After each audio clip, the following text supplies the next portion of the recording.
A huge gorge separated two cliffs, a cliff 3,000 kilometers high. The man stood at the very edge of the abyss. It brought back memories of old times. His long dark hair fluttered in the wind, especially the days when he dreamed of becoming a martial arts god.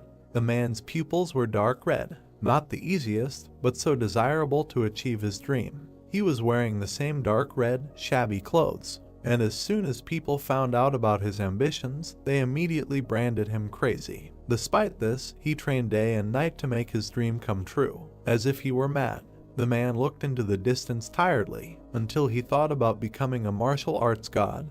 He considered his training excessive, but now he realized that it was not enough. Another man appeared behind him, and he shouted that he was a mad demon. The man with red eyes turned his head, the left hand of the demonic cult of the guiding light. There were several warriors behind the newcomer. He galloped to make him stop their time, demanding the return of the heavenly pearl that he stole from the cult. Shining Light, officer of the demonic cult. The hero looked into his eyes. Didn't Shining Light understand what he was telling him just now? The officer looked at the man. What would the story he was telling change? His end had already come. He had been running from them all this time, but now there was nowhere else to run.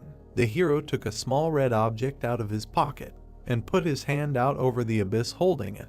So this is the heavenly pearl. Holding it in his hand, he looked at everyone, asking if he could throw it to him. Shining Light apologized and asked him to continue the story. The man turned to face the cliff and squeezed the pearl in his hand. He is an expert in mind games, tricks, strategy, traps, and lies. Therefore, it is simply impossible for him to take the bait. His face looked tired. Shining Light stood behind him, saying that he could deceive himself as much as he wanted.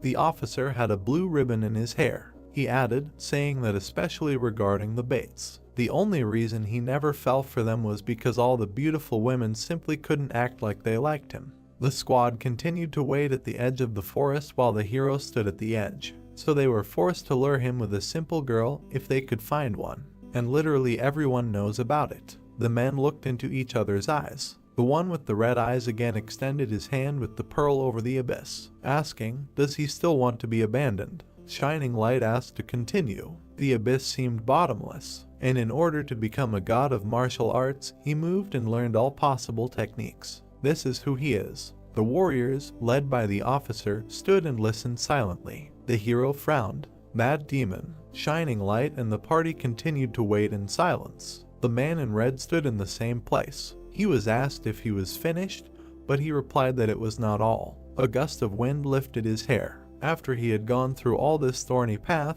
everything began to seem meaningless. He wasted his time traveling the world in the hopes of bringing justice to the world. Shining Light frowned. Justice, so this is him, the most wanted enemy of the Muram Union. He is even higher than Shining Light on the wanted list, even though he is a member of a demonic cult. Wasn't this orthodox sect the first to call him Mad Demon? The hero silently raised his hand with the heavenly pearl, and frowned. Maybe he should abandon it after all. Shining Light sighed, apologizing if this angered him. Mad Demon only looked at him thoughtfully. He stood in front of the party with one hand behind his back. He said that he found it quite entertaining to see how he, as Shining Light, controlled his anger. The man with the blue ribbon in his hair bowed his head.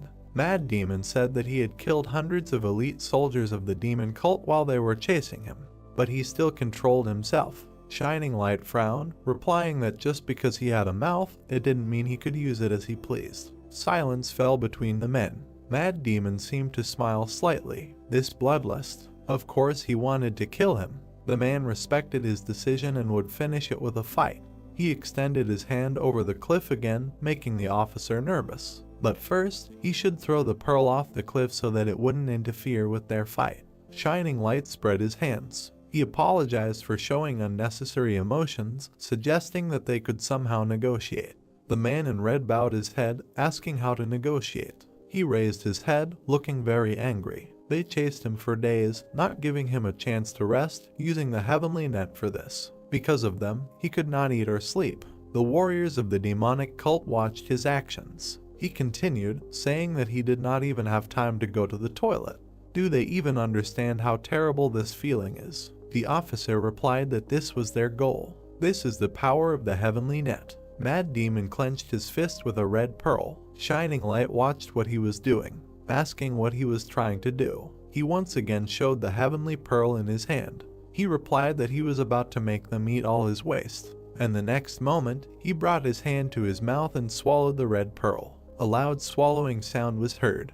The officer and the squad could not believe what they saw. Confusion was written on Shining Light's face. He was still standing at the edge, clouds were floating in the sky. He noted that the taste was unexpected.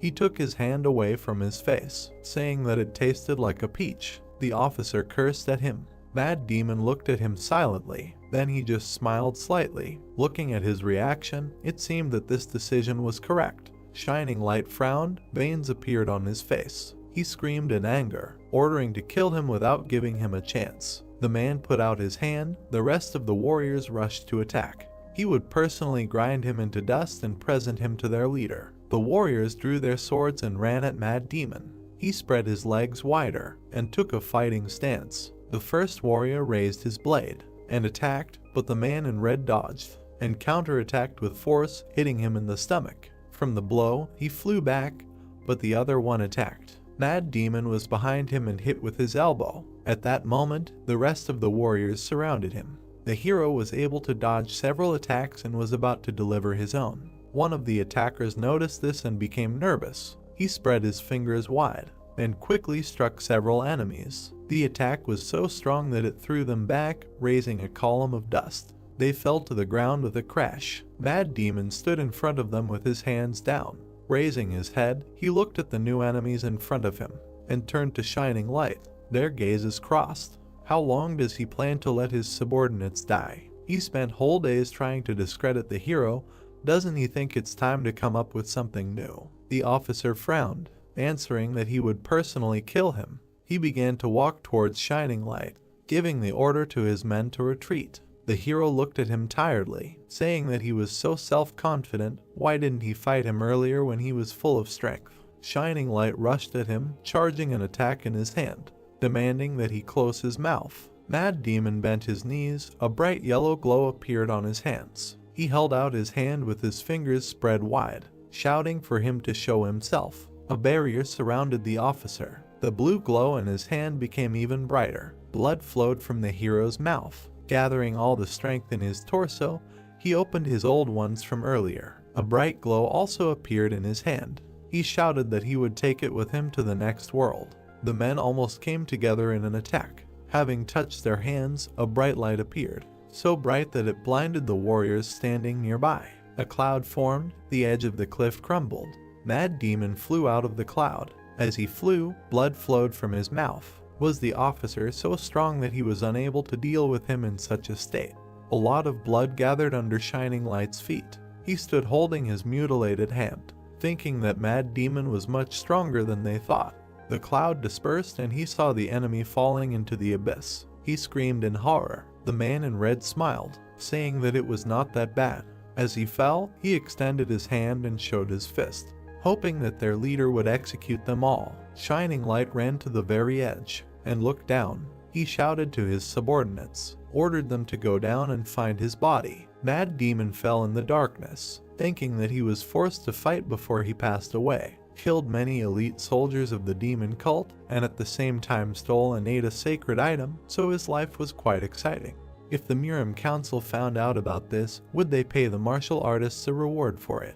He continued to fall and thought about it for a while, decided that it was not that important now, and closed his eyes. His hair curled as he fell and suddenly he seemed to be standing in the middle of nowhere. What worried him more was why he still had no hot girlfriend. He looked around himself, trying to figure out where he is. Behind him stands an old man with a long white beard, saying that the hero ate something containing a soul without hesitation.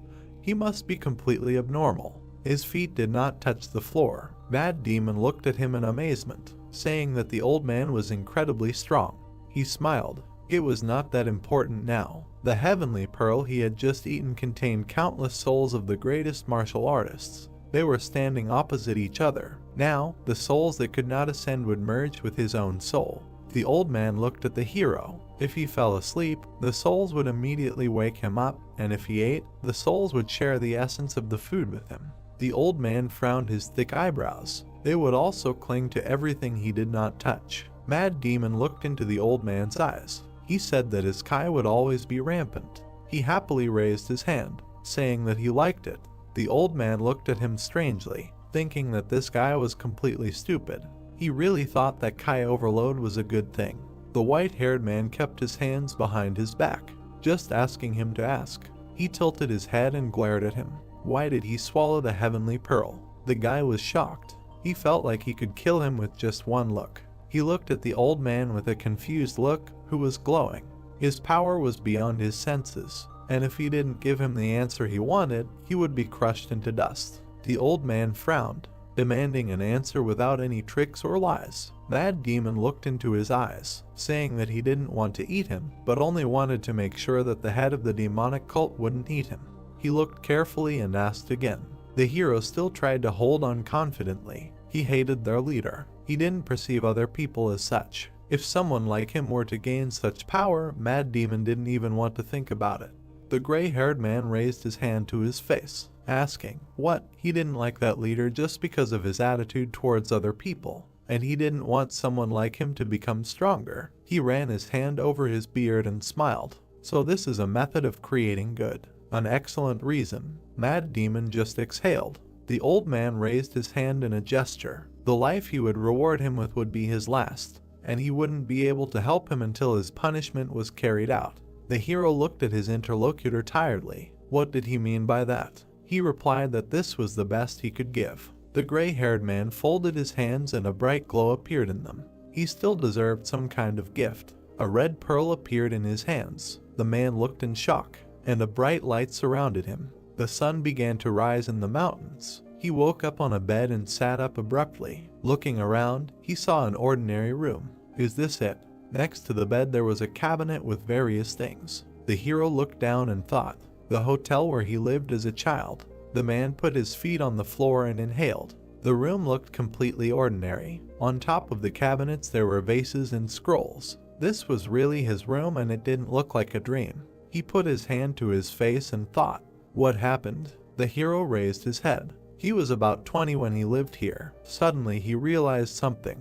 His eyes became bigger. He could start learning combat skills several years earlier than last time. The hero raised his trembling hands. And what's more, now he could become stronger in a shorter time. And he clenched his hand into a fist. The guy smiled. This time he would become much stronger. Suddenly he felt pain. The hero looked down and touched his face. Did he cut the cube? Was he beaten? When was that? Leaving the room, he found himself in a room with many scattered tables and broken dishes. The hero looked around the room. The entire inn is literally upside down. If this is what happened then, the guy went back in his memories. So that's when it was. There were two men sitting at the table. Hey, errand boy. One of them heard that he was actively saving money for something. What for? The guy smiled awkwardly, thinking that he couldn't say that he was completely desperate because of his parents' death. What should he tell him? It was just for the sake of conversation, so he should just laugh it off. He put his hand to the back of his head and laughed. In fact, he dreams of hearing Ki Young Sing live in the Plum Blossom brothel. This is just a humble dream of an errand boy. Later, people started spreading rumors among themselves. Someone said that the guy who works at the inn and saves money is going to sleep with Ki Young. Another person whispered to his friend, said that he was crazy. No wonder he's always looking for ways to make money. What a loser. Lee Jaha stood there, lost in thought.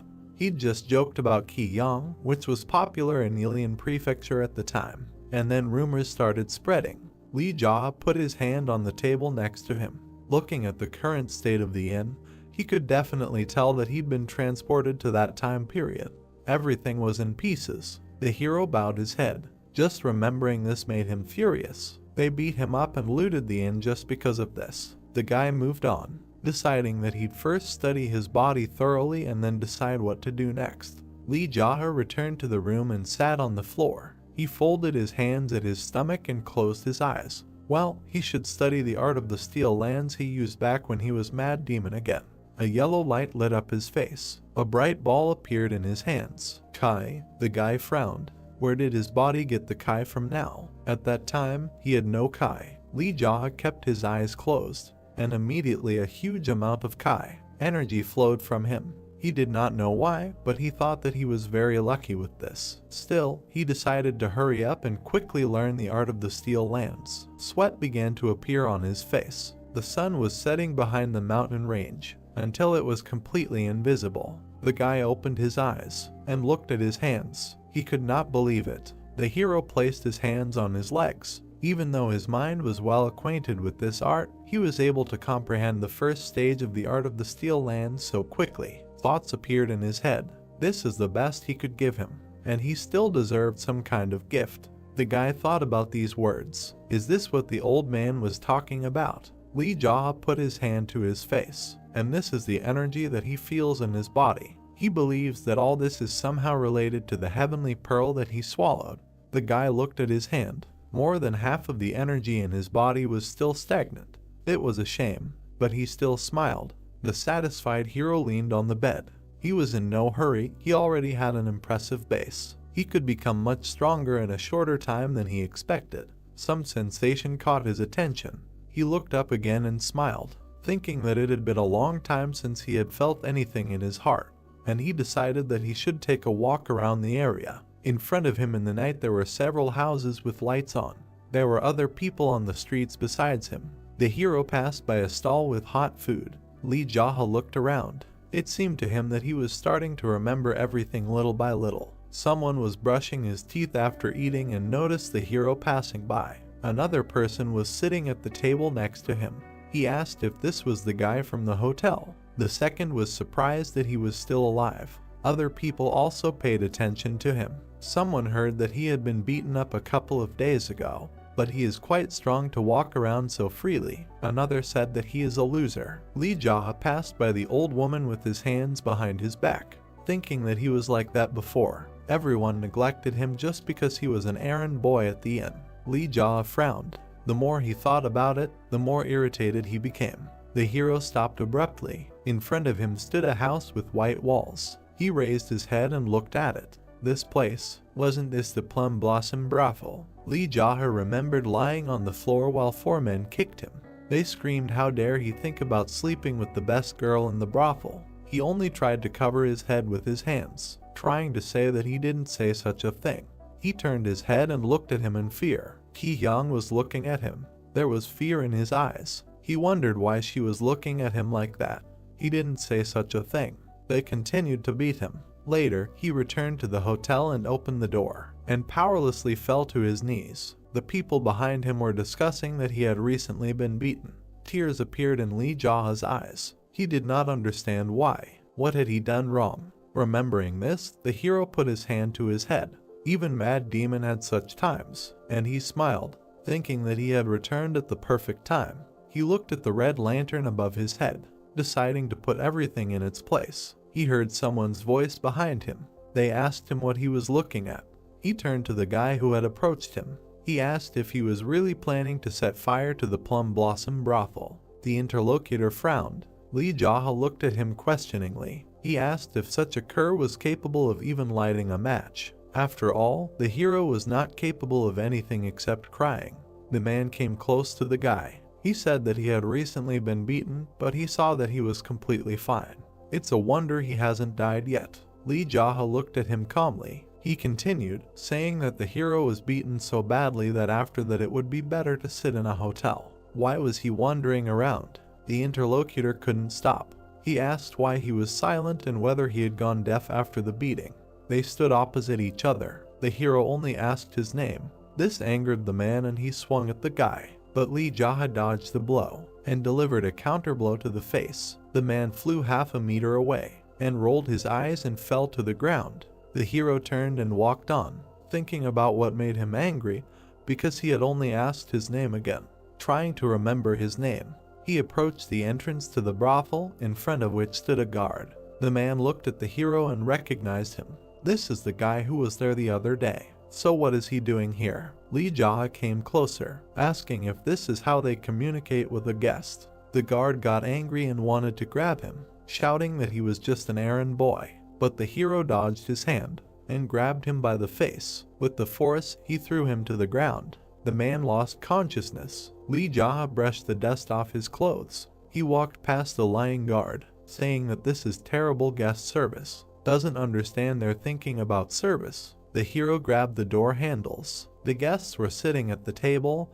They were being served food and drinks. He opened the doors wide and smiled. Everyone turned to face the entrance. He shouted what they were doing and demanded that the visitor be served. People looked at him in confusion. Someone with white hair was watching him from the stairs. The hero was pleased with himself. He stood at the entrance with his arms wide apart. Someone asked if he was the one from the hotel. The waiters were talking among themselves. Did he lose his temper after being beaten up a couple of days ago? Two guards approached Lee Jaha. One of them asked him if he knew where he was. The hero smiled, looking at him. He replied that he was in a place where he could afford to drink. Did they think he would come in here without realizing it? This answer angered the guard. He had already raised his hand, but someone's voice stopped him, telling them to let him in. The men turned around in surprise. The voice added that it remembered this guy. The man with white hair looked at the hero with a smile. Cha Sung-ti, the manager of the Plum Blossoms. Leaning on the railing, he pointed with his other hand towards the bar. He said that they couldn't throw out a customer who came to them for a drink. A guest is a guest. Lee Jaha raised his head and looked at him. He turned his head towards the guards. They moved away. The hero walked further down the corridor. Cha Sung-ti ordered that they bring him a good drink. He walked to the stairs and climbed the steps. When else would he have such an opportunity to visit such a place? Let him be well served. The waitress behind him bowed. The staff replied that they understood everything. On the top floor, a guy met him and gestured where to go. It was a private room with a table and a sofa a little further. The waiter folded his arms across his chest and asked what he would like to drink. Lee Jaha replied that he had never been to such a place and asked to bring the most expensive thing they had.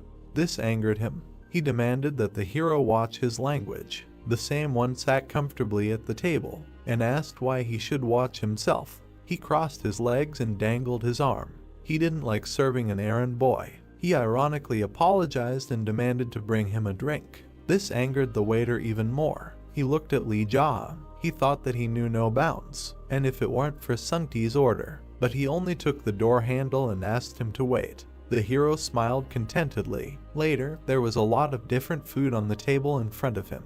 The hero pointed to a white jug, asking what was in it. The girl picked it up and smiled. It was premium Kwanda liqueur. She poured it into a cup. He looked away from her and asked if Ki Hyung was here. The girl looked at the guest. She said that the chief would be furious. She heard that he had been beaten up for something like that a couple of days ago. The hero was still sitting and looking ahead. Did everyone here know that he had been beaten up?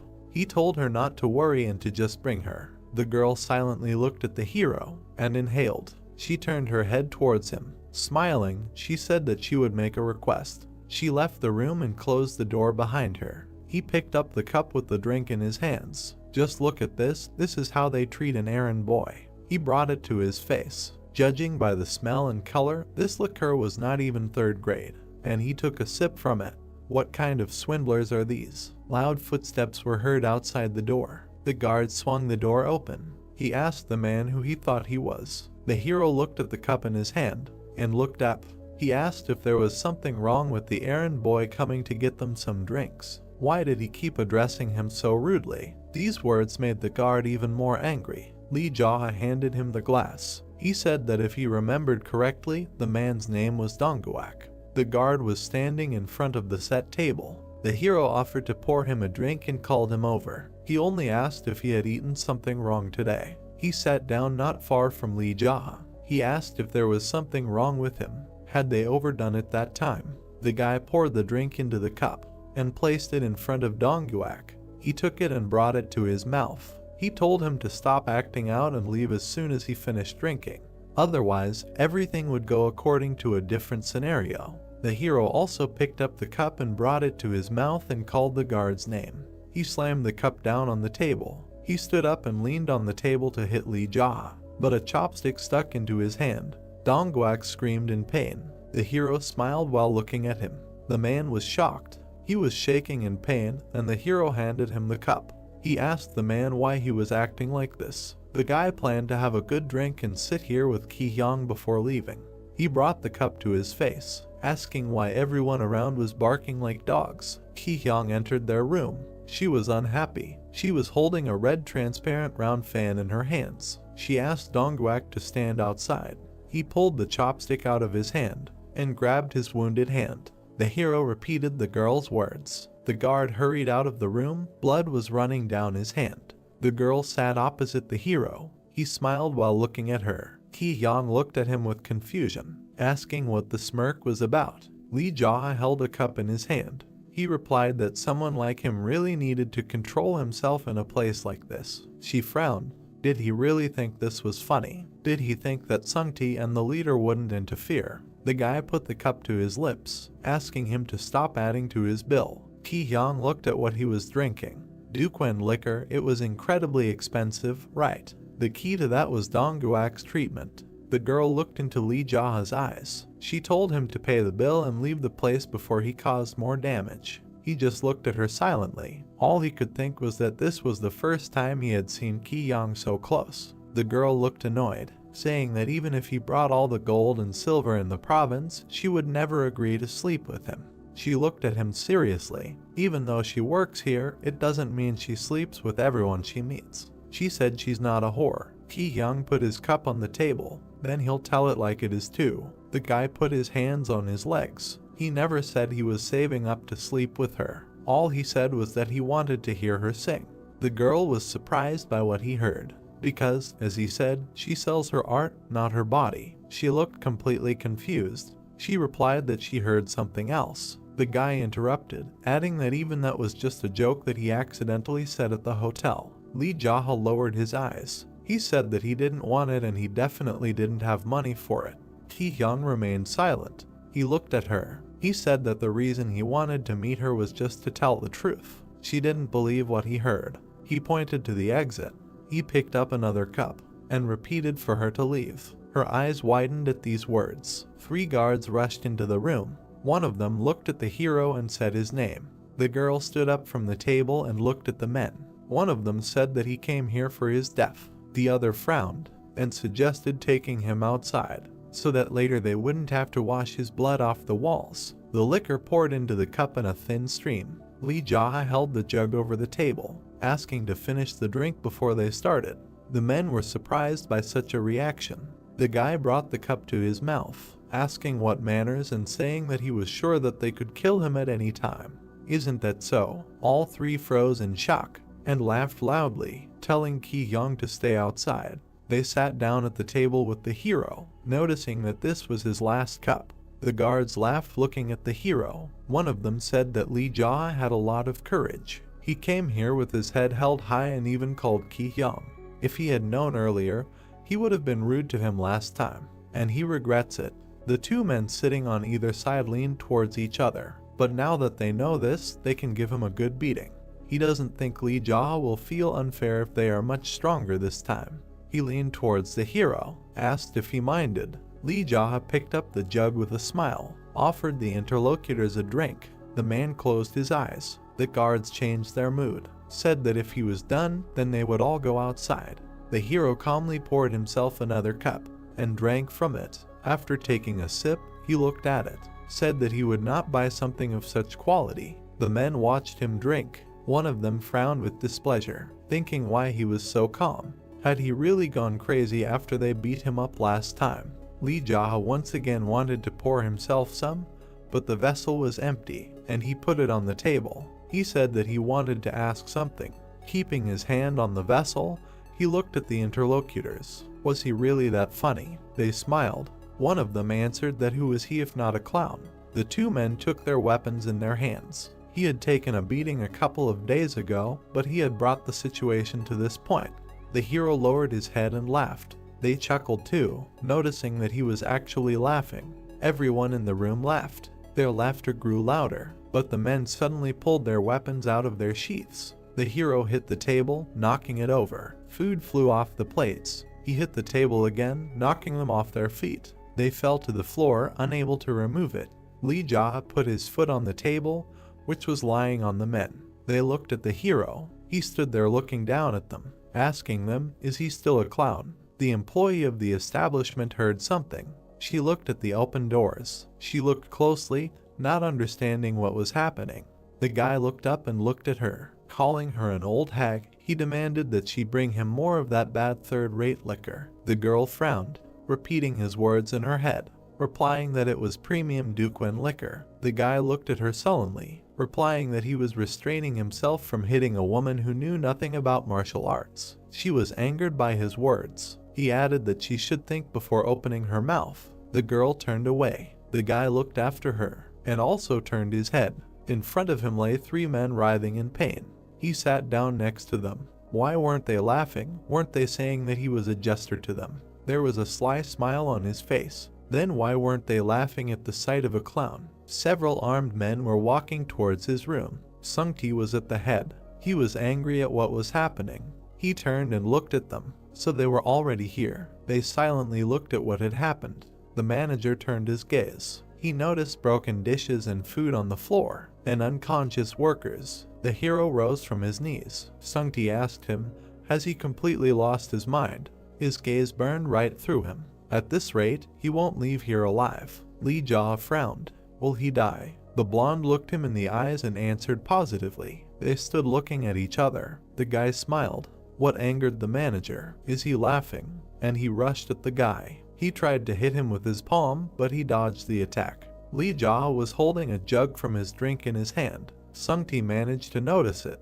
and it immediately smashed on his head. The shards flew apart, hitting other people. Blood flowed onto the floor. The blonde covered his face with his hand. The employees were worried about their boss. Li Jia stood and silently looked at them.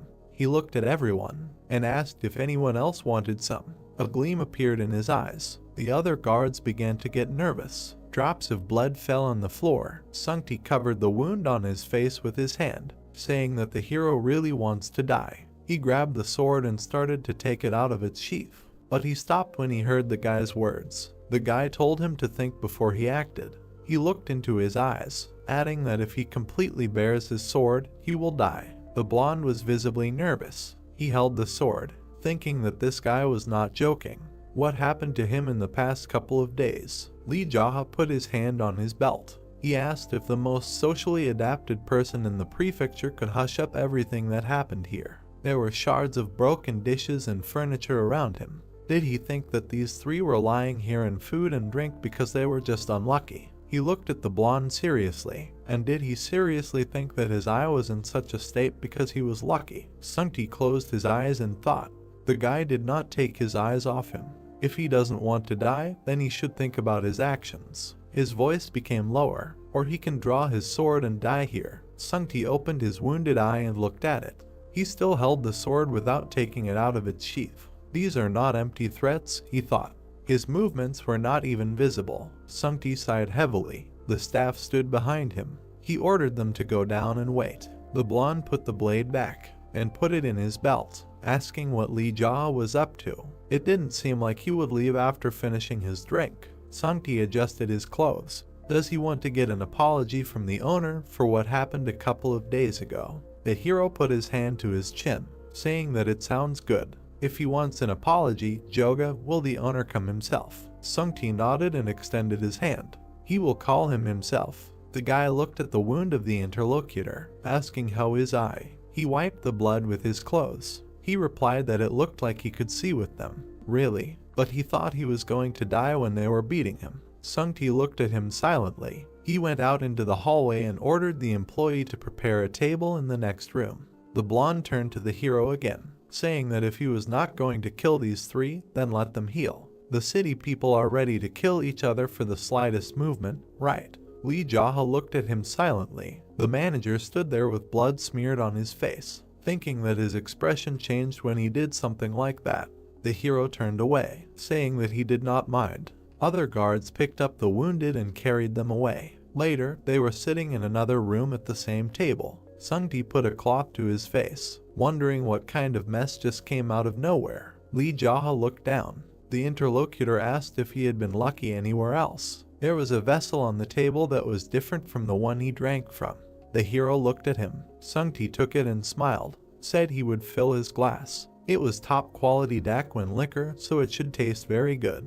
The drink filled the glass. The guy looked up. asking if this was the liquor they had brought him earlier. He frowned, said that they had brought him some nonsense earlier and called it top quality Daquin liquor. The blonde looked down and said nothing, but he smiled and poured the drink into the glass. They must have bought third-rate bottles by accident. He should understand, this is business, they must profit one way or another. Both took the glasses in their hands. The hero demanded that the blonde drink it. He assumed that he wanted to know whether it was poisoned or not, and said he would drink first. Sunti drank the entire contents at once. Lee Jaha watched calmly. Putting the cup on the table, he exhaled. He raised his hand and addressed his interlocutor, asking if he was always so good at fighting. Never heard of his style. The hero silently brought the cup to his mouth and sipped the contents. He just always held himself back. His father told him never to fight. Sunti smiled slyly, thinking it was a lie. He smiled back and asked for forgiveness for everything that happened earlier. Since his subordinates were mocking him, the actions were understandable. The hero hid the cup under the table and looked into the eyes of the interlocutor, thanked for understanding. He bet on the blonde, who constantly smiled at him, said that he was starting to get annoyed by how arrogantly he apologized to him, and reached for the vessel with the drink. Maybe he should break a few of his bones to change his attitude. Sunti looked carefully and went down to the floor, resting his head on it, loudly saying that he sincerely apologized. His face almost seemed like the floor. He kneels in front of someone for the first time in his life. He is really sorry. Ki-hyung saw this as she entered the room. He stood up and turned around. She looked at him with fear, not understanding why he was so scared that he fell to his knees and bowed his head in front of the errand boy. And the wound on his face. The girl put her hand to her chin. Did he really lose to this kid? Lee Jaha noticed her, and she was here. The blonde looked at her sideways, telling her to pull herself together, asking if she could handle it. She silently approached the table. Sunti shouted and pointed his finger at a specific place. Is she stupid? Who said this was for him? Demanding that the vessel be put in another place. The girl approached the hero and trembled with excitement. She opened the bottle and began to pour the contents into a glass. Ki-hyung turned to her and called. Ki-hyung continued to pour the drink into the glass. The hero took the glass and brought it to his face. Raising his head, he looked ahead. Did she know that even an errand boy was capable of true love? These words surprised her, but the guy frowned and looked into the glass again. But this love had nothing to do with her, so let it go. The girl was shocked. She was ruining his mood. The confused girl looked at him holding the vessel in her hand. Sunti looked at her, telling her to get lost. The girl bowed and clenched her hands into fists. She left the room. Sunti looked after her with longing. She burst into tears only after hearing this, and again turned to his interlocutor. He pointed his finger at him. He had enough of this respectful tone. Moreover, because of the slit in his eye, he was becoming uncomfortable. He grinned and nodded, saying that he understood. Lee Jaw frowned. The blonde also frowned and smiled. They looked into each other's eyes. Sunti stood up and bowed. The hero said that he knew how to use a sharp tongue. In response, he thanked him. The drink was poured into the cup. The hero looked at the interlocutor, asking when the owner would come. Sunti took the cup in his hands, answering that he was currently serving experts from the Black Cat Association, so it would be difficult for him to come here right now. The hero took his cup and brought it to himself. This union, a gathering of swindlers. Sunti poured another drink. Yes, this union will establish itself here with the approval of the top. Therefore, the leader wants to show them his good side. The blonde looked into the mug, but because of what happened today, Lee Jaha drank the contents, asking that if he subdued his master, then Black Cat will have to break through to the local market themselves. The manager lowered his eyes. Confirming this, the guy put the cup on the table and looked at the interlocutor. What does he expect from him? Does he want him and the owner to drink and he will just quietly leave them? He frowned looking at him, asked if he thinks that this will solve everything. Sunti was still looking at the floor. He replied that he did not think so and asked what he wants. The hero raised another glass. If the owner and his workers serve the hero, will the Black Cat Union stick its nose in? The blonde looked up and looked at the hero. He thinks they would do that. He smiled. Speaking of which, maybe he should establish a sect here himself. They would act as his subordinates. Sunti was confused by what he heard. Li Jaha brought the glass to his mouth. He replied that he would give him a chance to decide for himself. He drank and continued to explain. If he thought that the Black Cat Alliance would win, he could fight alongside the owner on their side. If he thought otherwise, he could join him. The manager looked at his interlocutor carefully, thinking about what made him change his mind about him so abruptly, that this errand boy would talk so easily about establishing a sect as if it were easy. He abruptly put the mug down on the table and stood up from the table. Sungti watched him go, asking if he was leaving. Why didn't he wait a little longer? Li Jaha looked down at him. For that, he thought this was an escape. The blonde man lowered his head, answering yes. The hero glared. He said that he was asking for it. The blonde looked at him silently. Rising from the table, he nodded after him, told him to be careful on the way back. He would pay for his bill today. Li Jaha stepped out the door and found himself surrounded by guards. Looking at them, he grinned. Everyone parted, making way for him. He told them to get out of the way, calling them cockroaches. The guards lowered their heads. The hero walked smiling. The guy went down the stairs, and some noise caught his attention. Where is that kid? One of the men was angry. How dare he raise his hand? The man turned around and saw the guy. He asked him if he was awake. The guard pounced on him with his fists, but then he got hit in the face. Having lost several teeth, he flew to the side and fell on the table, breaking it. The others who were there were surprised at what happened. Li Jaha turned to the others. He said that they should seriously explain to him how things were going here. Otherwise, he would have to beat him up again. The other employees looked at him askance. He added that he shouldn't have expected anything else from them. Pleased with himself, he walked towards the exit.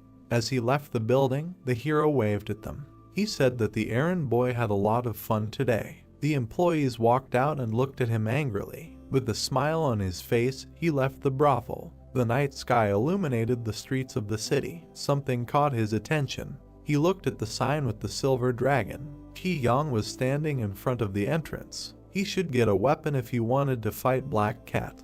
The hammer struck the hot iron. The blacksmiths were busy with their work. One of them looked at the hero, vice chief of the Gwakyonggi Dragon Head Forge. Ki Yang stood in front of him with his hands behind his back. The errand boy from the inn. Was he here to pay off his debts? The blacksmith stood up from his chair. The man replied that he wanted to buy something.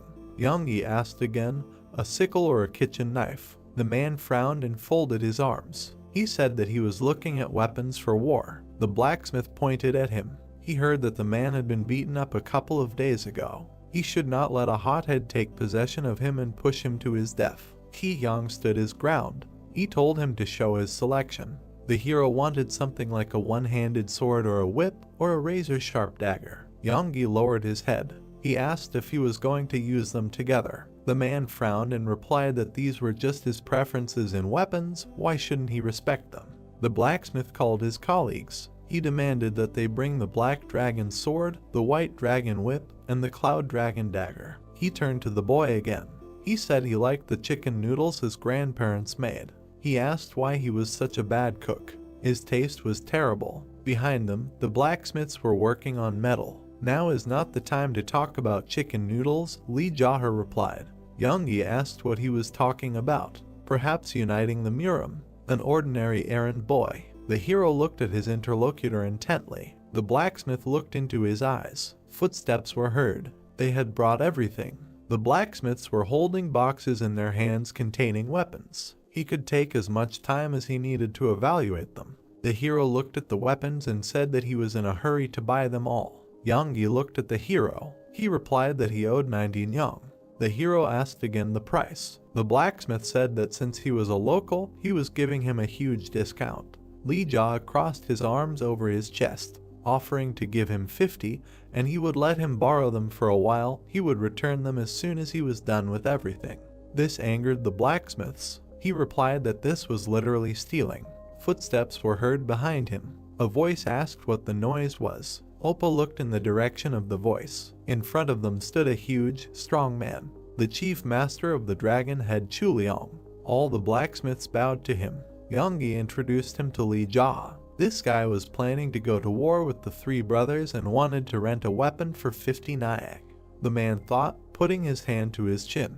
He was the eldest son of the family that owned the inn. He replied that it had been a long time ago. Chuliang looked at the guy with a smile. He loved the chicken noodles that his grandparents made, but what he cooked was just awful. Yang Yi turned to the boss, saying that he had told him about it. The man put his hands on his waist, asking if he was serious about going to war. If it was because they were bothering him, he would ask them to stop. Chuliang looked at the hero. If they refused to listen to him, he could protect the boy. After all, he had a duty to his grandparents. The muscular man spread his hands, saying that there was no reason to attach such importance to it. It was no longer important now. The hero looked at Chuliang carefully. Looking at him, he thought, was he always like this? He didn't remember Chuliang saying such things to him in his past life, or had the future already changed because of him? The hero bowed his head. Thanking him for his concern, he said that he would handle it himself. The man looked at him and asked what he was going to do. Li Jaha pointed with his hands. How about gathering all the blacksmiths in the area and founding the Steel Dragon clan? Chuliang was surprised to hear that. Found a clan? What was he talking about? The boy looked into his eyes. If the brothers formed an alliance in the prefecture, they would extract a huge amount of money from them. And that was why he planned to establish a federation of clans in their prefecture and make sure that the Black Cat Alliance would have no power here. The man crossed his arms and asked again. The man replied that the brothels were going to form a clan. Chuliang frowned, and they, in turn, would ice the blacksmiths into the Steel Dragon clan. The guy looked extremely serious. The newly formed alliance of architects planned to submit to the brothers' sect. In return, he would unite all the labor layers into a clan to create an even larger union. Everyone silently looked at Li Jaha. He clenched his fist. They would not have to pay him any tribute, and no clan would have to pay him or anyone else. Their goal would only be to ensure that no one stole from them. Chuliang scratched his beard. It sounded careless, but if you think about it, it makes sense. What did he plan to be called? The guy replied that it was possible to combine the place for the lower stratum and the dirty end. The guy frowned. It would be House Sect. The tall man stood silently. He put his hand to his face and thought, House Sect. He smiled after thinking. He was quite interested in seeing a simple errand boy trying to establish a clan. He is so loyal that he can take on his brothers on his own. The hero smiled. He replied that he would see. Chuliang turned to Yang Yi. He said to give him the weapon for free. He looked at the boy with a smile. He smiled back. They would continue this conversation if he survived. Later, he was sitting in his room. There was a sound outside. The boy opened his eyes. He looked ahead. Shovels were lifting the earth. In the yard, several people were digging the earth. A man in red was sitting at a table holding a dagger. The second brother, Cho Eagle. He turned to the hero. He said that he was going to call him after they finished digging a hole for him.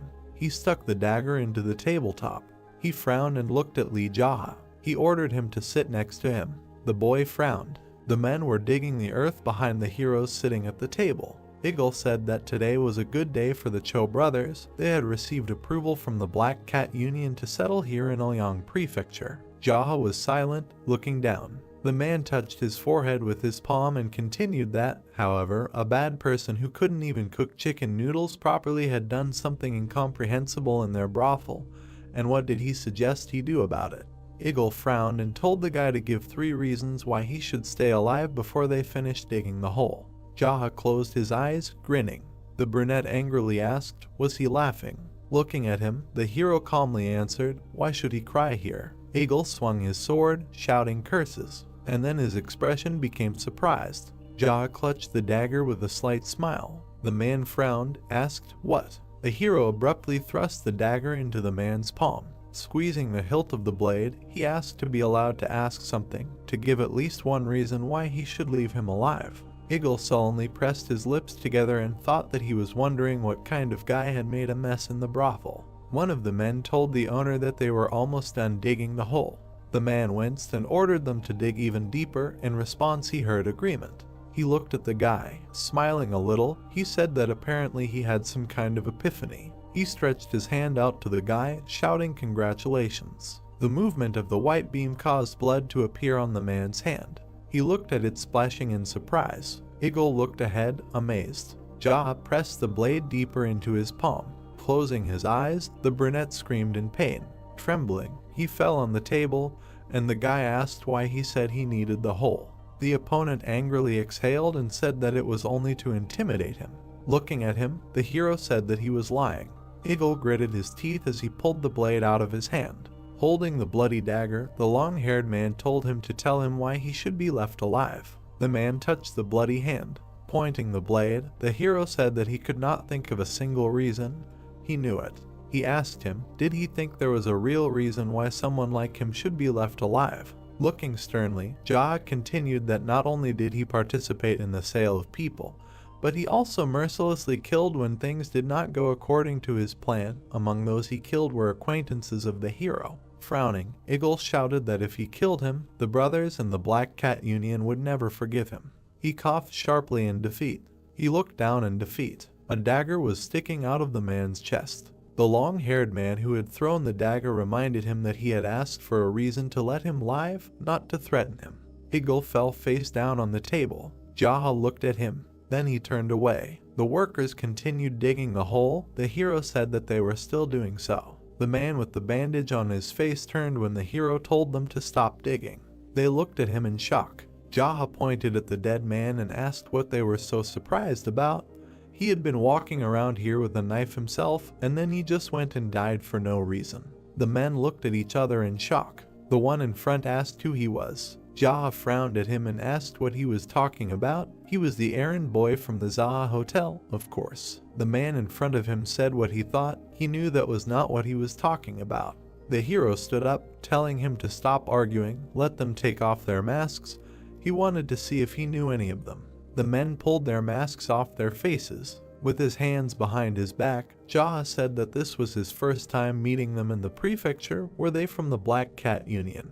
The brown-haired man said no, they had only recently arrived in Ilyang Prefecture and had been working at the Plum Blossom Brothel all this time. The hero frowned at them and told them to choose, either the three of them would die here and now. Pointing his finger downwards, he continued that either they would bury this corpse and return to their hometowns. The brown-haired man touched his chest and said that if he allowed them to live, they would simply return to their homeland.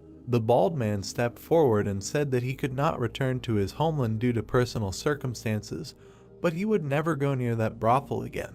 The brunette standing next to him said that he would too if he was allowed to live. Jaha waved his hand and told him to take care of the body and leave. The man looked at him and asked if he needed help in the kitchen. He fell to his knees, saying that he would have nowhere to make a living except at the Plum Blossom Brothel. Jaha looked at the man and asked if he was a good cook, and when he heard that he was, he continued, could he make chicken noodles? Clenching his fist, the man said that it was easy. He was sure that he could make divine chicken noodles. Turning away, the hero said that it was okay, but for now, let him take care of something else. The brunette bowed, telling the departing hero that he understood and asked him to have a good rest. Jaha entered the room. He looked away. Standing at the door, he asked the man what he was doing here. Sungti smiled and said that he really was able to defeat Igal. Crossing his arms, the brunette asked, did he seriously think he would die from someone like him? Did he hear that his eyes are okay now? The blonde pointed his fan at the bandage and replied that it was just a way to hide his face from the public. Waving his hand, he continued that he said that he hurt his eye, and after that, he ran away and immediately went to look for a doctor. Looking down, Sungti said that if he hadn't done that, he would have been buried next to Igal, as he saw that he was quite useful and smart. Covering his eye, he asked, does he understand that? Jaha crossed his arms, exhaled, and said yes, good job. The blonde smiled and thanked him, saying that he had no other choice to survive. Then he became serious and asked how he planned to deal with the two remaining Cho brothers. Looking at him, the hero replied that he would kill them. He stood at the door, telling that if he continued to exist, the suffering of the prefecture would continue to multiply. Sungti nodded, saying that he understood. The main thorn now was Ilsum. He had to be especially careful when going to it. Jaha, without turning around, called Sungti. The blonde looked at him, responding. He was surprised to hear a request to buy food. They had liquor, but nothing to eat with it, and asked what he was saying. They were just talking about Ilsum. The brunette turned to him silently. The blonde held a fan and asked excitedly, did the inn really not have snacks? He was surprised to hear the answer no. Sungti waved his hand, saying that this was a typical inn. He would go buy some, let him give him money. Jaha shook his head and asked where would he get it from. Sungti exhaled, saying that this place was famous for its delicious chicken noodles. How did it go downhill like this? Looking at him, the long-haired man told him to think as he wanted, just take more snacks, maybe even take his favorites. Sungti headed for the exit, hearing that if they had anything left tonight, they could eat them tomorrow too. Jaha called out to the blonde who had walked away from the building. He turned around and asked, "Is something wrong?" Leaning over, the brunette asked, "Are you going for a walk? What's with the snail's pace?" Sungti turned around and looked at him silently. He winced in displeasure, wondering, is he serious? The displeased blonde walked faster, thinking that he was running errands for the errand boy. He clenched his teeth until he shuddered, hearing the repeated question, "What's with the snail's pace?" Sungti sped up, cursing angrily as he ran. There were plates with snacks on the table. Sungti stuck his chopsticks in his mouth. Jaha, who was sitting opposite him, was holding a glass and looking at the blonde. He told him to eat and not to be shy, after all it was bought with his money. He chewed and replied that he was enjoying it as much as he could. The brunette took a sip and said that that was great then. Anyway, this money was earned by exploiting young girls and ripping off stupid people who couldn't tell the difference between expensive liquor and urine, so let him enjoy every crumb. His hand with chopsticks trembled. Jaha looked up at the manager and asked, "Is something wrong? Is the food not to his taste?" The blonde looked at him silently, then slammed his chopsticks on the table and took a sip of alcohol. Exhaling, he slammed the glass on the table. Looking at him, the brunette asked, "Is he angry?" Sungti, who was sitting at the table, replied that yes, he was angry because the food he bought was just awful. The hero looked at him indifferently. The blonde took a piece and said that in any case, if Ilsum follows Eagle to the next world, the Black Cat Union will not ignore it. Looking ahead gloomily, the name said that if he is so worried about this, let him train to become stronger. He trembles over every little thing and does nothing, repeats the same thing, as if he has anything to do with it. Sungti looked at him silently, and then closed his eyes, hearing the question, "What should they do?" The man winced, hearing the question, "No, what should he do? Stop talking nonsense." Angrily slamming his hand on the table, Sungti could not stand it and asked who he was. He did not believe that he was some kind of Jaha. This is all nonsense. He is definitely pretending to be a noodle maker. Looking at him gloomily, the brunette asked, "Did you want to die?" The blonde looked at him silently after hearing that maybe death would grant him enlightenment. Sungti stood leaning on the table. He looked ahead gloomily, and then gloomily said that it doesn't matter, they will just kill all the villains from the Black Cat Union. Jaha was silent and held the glass, and then exhaled, closing his eyes, and said that okay, they will forget, let him finish his meal, and he will deal with Ilsum since he does not have any information about Sampyeong's location. Sungti winced and asked what was with his tone. He said so, this is a walk to the bathroom after drinking. The brunette sitting at the table said that since he was going to get even with him, and so it will be, the real problem is Sampyeong, because he does not know where he is now. Taking a piece with his chopsticks, Sungti said that it is only a matter of time, sooner or later he will return home. Looking at him, the brunette asked if he thought that if Sampyeong returned to the brothel, would he be able to handle him himself. The blonde replied with a frown that he, Sungti, was confident that his strength would be enough to deal with someone like him. The brunette made a surprised sound. Pointing with his chopsticks, the man said that however, it would be a bit problematic because his eye was damaged. The hero frowned and told him to make up his mind and say whether he could handle it or not. Sungti smiled and replied that he would see if he could use the element of surprise to his advantage. Beaming, he turned away and asked if he hadn't heard of Sungti, the master of tricks. The brunette sighed in displeasure and said to stop. If they dealt with all the brothers, was he confident that he could lead the 3 brothels? Looking at him, the blonde repeated his name. Jaha answered with displeasure that he knew, he already understood who he was, and cursed. There were plates of food and a small glass on the table, and words were heard that as long as there were so many people living in these brothels, it would be impossible to deal with them all. Holding a container of alcohol, Jaha said that the most important thing for them was that all those who worked there were paid what they deserved, and that no one like him would sell urine for the price of top-notch liquor. Looking forward, the guy said that they would take care of the sick if necessary, and also would not prevent anyone from returning home if they wanted to. Looking at him, the blonde man said that it would not be easy. Sitting opposite Jaha said that they had to do everything despite the difficulties, and heard the question, why? With a serious look, he said that it was better than everything ending with Sungti dying at his hands. The blonde man remained silent. Pointing his finger, the brunette told him to take care of it, and if things went wrong, he would personally make sure he met Eagle in the afterlife. The blonde tensed up in shock. He crossed his arms and told everything to go to hell. With a displeased look, he said that he was doing something wrong, and he immediately threatened him with death. Maybe he should just quit and go to the mountains. He heard the word forward. Sungti, amazed, heard that if they succeeded, he would be in charge of 3 brothels, but since he did not want to, the hero would find someone else. With a smile, the blonde said that he was Sungti and thought it was too early for him to quit. The brunette exhaled with a glass and then took a sip.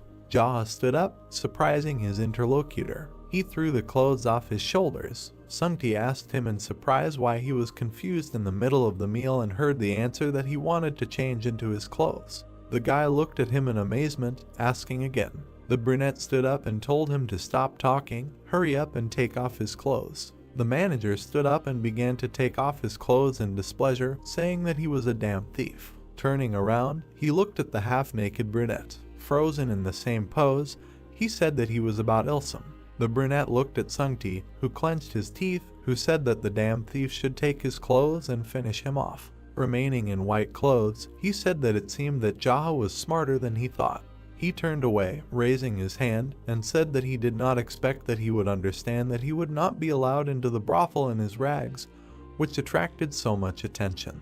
In any case, he doesn't think they'll let him into the brothel even like this. They'll just stop at the entrance after seeing his face. The brunette's face was displeased. He silently glanced sideways at the undressing guy. Jaha tied his hair in a ponytail. Standing in his clothes, he asked how it was. Sungti clapped his hands and smiled, saying that he was amazing as always. Standing in front of him, he said that he looked almost like an errand boy. Looking at him, Jaha heard that it was better than he thought. The blonde ran around, examining him, and said that before that, he always wore old clothes and looked like a homeless person. If he were in his place, he would dress better. Jaha gave him a sharp slap on the back of the head, interrupting him, and then, standing next to him, told him to shut up. He replied that he understood. The brunette frowned and said that he thought he was being too kind to him. Since his habits were showing, he hoped that the hint was understood. Sungti remained silent, displeased. Approaching the door, Jaha said that he would be back soon. The blonde asked to be careful with his clothes. He remained standing on the stairs while the hero left. The brunette walked away along the path. Sungti silently raised his head, then opened his eyes and wished him luck with displeasure. The hero approached a traditional building with a dark roof. The man bowed, greeting him. Jaha asked Ilsum here. The servant raised his head and asked if she was looking for the owner. He might want to know where he was from. The brunette looked at him and said that he was from the Black Cat Union. Let them take him to Ilsum. The man asked again in surprise and asked if he could find out his name. Jaha slapped him sharply on the cheek. Standing next to him, he displeasedly told not to waste his time and just take him to him. The servant lowered his head, apologizing. The doors to the room opened. The man pointed with his hand and asked to come in after him. Jaha followed the servant. He held his hands behind his back and walked up the stairs. The heroes entered the room. The man turned around and asked to wait here. He needed to notify the owner. The guy took a step and then sat down in the chair. He looked around the room and thought that it was impressive. Jaha rested his head on his hand and thought that he must have planned to host the Black Cat Union here so that the brothers could create their union in the world of Muram. The door opened. Ilsum entered the room, adjusting his clothes. The man frowned and said that he saw him for the first time. He stood in front of the hero and thought how dare he come to him at such a late hour. He looked at the indifferent brunette and thought how he laughed in his chair, not even thinking to greet him. Ilsum frowned and, apologizing for the question, asked how high his status was in the union hierarchy. Looking at him, Jaha asked who said that he was a member of the Black Cat Union. The man answered with displeasure that his subordinates. The guy smiled slightly and asked, did he really not know him? The man answered that it was the first time he saw him, and then his gaze became shocked when he realized that he was the guy running errands from the hotel. Smiling, Jaha answered that it was true. Ilsum clenched his fists until he trembled and asked, how dare he, has he gone crazy with everything? And then he froze, shocked by the guess that he was still alive. He clearly remembered how his brother, leaving, said that he would deal with him. Jaha, sitting in the chair, asked his brother. He calmly looked at the man, saying that didn't he understand? He was here because his brother was dead. Ilsum looked at him in shock. Lee Jaha sat in the chair and smiled. Ilsum stood in front of him. The man's face was distorted with anger. He growled, "Did his brother die at the hands of an errand boy?" The hero indifferently opened one eye and said that the man had paid him a visit and ordered his men to dig a hole, so the boy decided to kill him. The man furiously rushed at the boy and told him to stop talking nonsense. The hero narrowed his eyes. The enemy swung. The boy extended his hand. Their palms touched. A huge force pushed the man back. Ilsum was thrown back. He flipped in midair and landed on his feet. The villain stared at the boy in shock. The man looked at his trembling hand and could not believe that he had lost in the aspect of Kai. The hero stood up and muttered that according to rumors, he was much stronger than he actually was. Ilsum gritted his teeth and frowned. He wondered how such a thing could happen. After all, the boy was just an errand boy from a local inn just a few days ago. Lee Jaha looked at his opponent and asked why he was hesitating. He suddenly leaned forward and said that he would start himself then.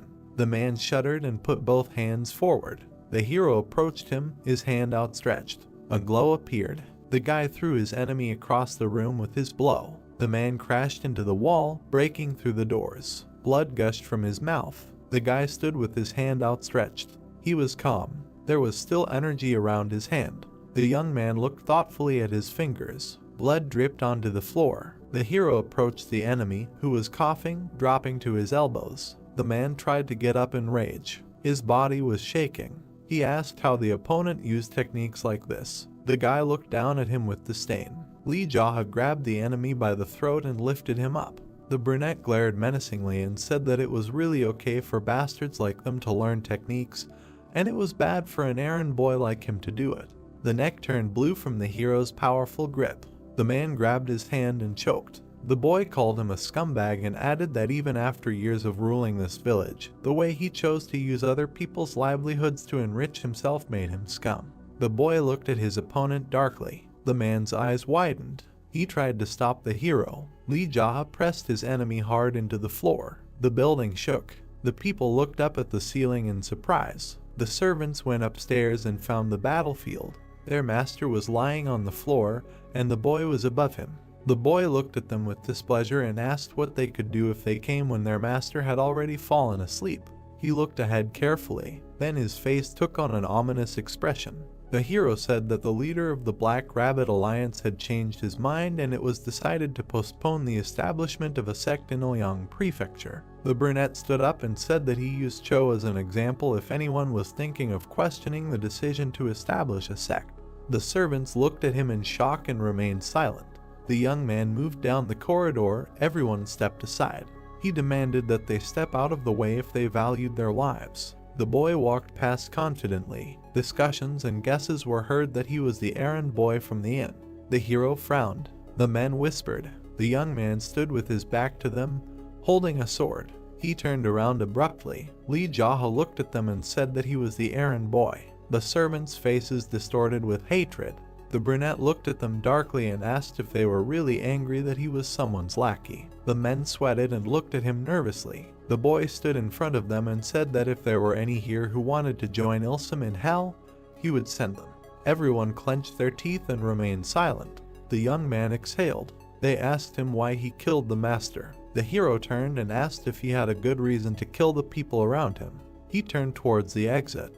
Everyone watched him go and remained silent. Sungti was waiting for him at the entrance to the hotel. The guy approached him. The man looked at the hero and asked why he had returned so early, because he was supposed to go kill Ilsum. The young man passed by. The blonde turned around. Lee Jaha replied that the villain was in heaven. Apparently, you can get there even if you committed crimes. The interlocutor exclaimed that this was a lie. The brunette turned to him and offered to see for himself if he did not believe. Sungti frowned and thought that only a moment had passed since he left. He looked at the guy's back and noted that there was not a scratch on him even after the massacre of Ilsum. The man narrowed his eyes and wondered how this degenerate had become so strong in such a short period of time. The guy walked through the hall. The interlocutor shuddered. The hero needed to make sure that everything was cleaned up before leaving, and generally keep the hotel clean. The blonde watched him go silently. He grimaced in irritation and thought how dare he order him to clean up. The man looked around in displeasure, looking for a broom. The hero was sitting on the bed in the lotus position. The guy thought that after settling urgent matters, he could train in peace. He closed his eyes and remembered the moment of the fight with Ilsum. The young man was becoming stronger much faster than he expected. He could not miss this opportunity. The brunette folded his hands and exhaled. Flames appeared in his palms, and his whole body radiated energy. Evening turned to night, and then the next day came. The townspeople on the streets were animatedly discussing the death of Cho Ilsum. According to rumors, he was killed by a boy from the inn. Cha Sung-ti passed by with a smile, covering himself with a fan. He reached the inn. The hero inhaled. He opened his eyes and looked at the energy emanating from his body. Finally, the guy conquered the Tree Kingdom. Now the young man is getting closer to the Kingdom of Darkness. Lee Jaha looked at his hand thoughtfully and thought that even if he had achieved this in his previous life, his comprehension was too quick and shallow. He clenched his fist and smiled. The brunette was sure that he could become stronger than he was then. His entire room was charred. Lee Jaha looked around and thought that it could be because of all the impurities that came out of the body during the advancement from the Wood Kingdom to the Dark Kingdom. The smell was also disgusting. The guy chuckled and noted that this stench was a sign of his progress. His body had become much cleaner than before. The young man looked towards the door. Cha Sung-ti's cry came from the corridor. He was perplexed by the stench. The man covered his face with his sleeve and said that it smelled like something was rotting. He was perplexed by what had happened here. The hero walked out into the hall. A cloud of stench hovered around him. The guy noticed the newcomer. Sung-ti grimaced and asked if he had really shit himself. The brunette looked at his interlocutor with displeasure and asked again.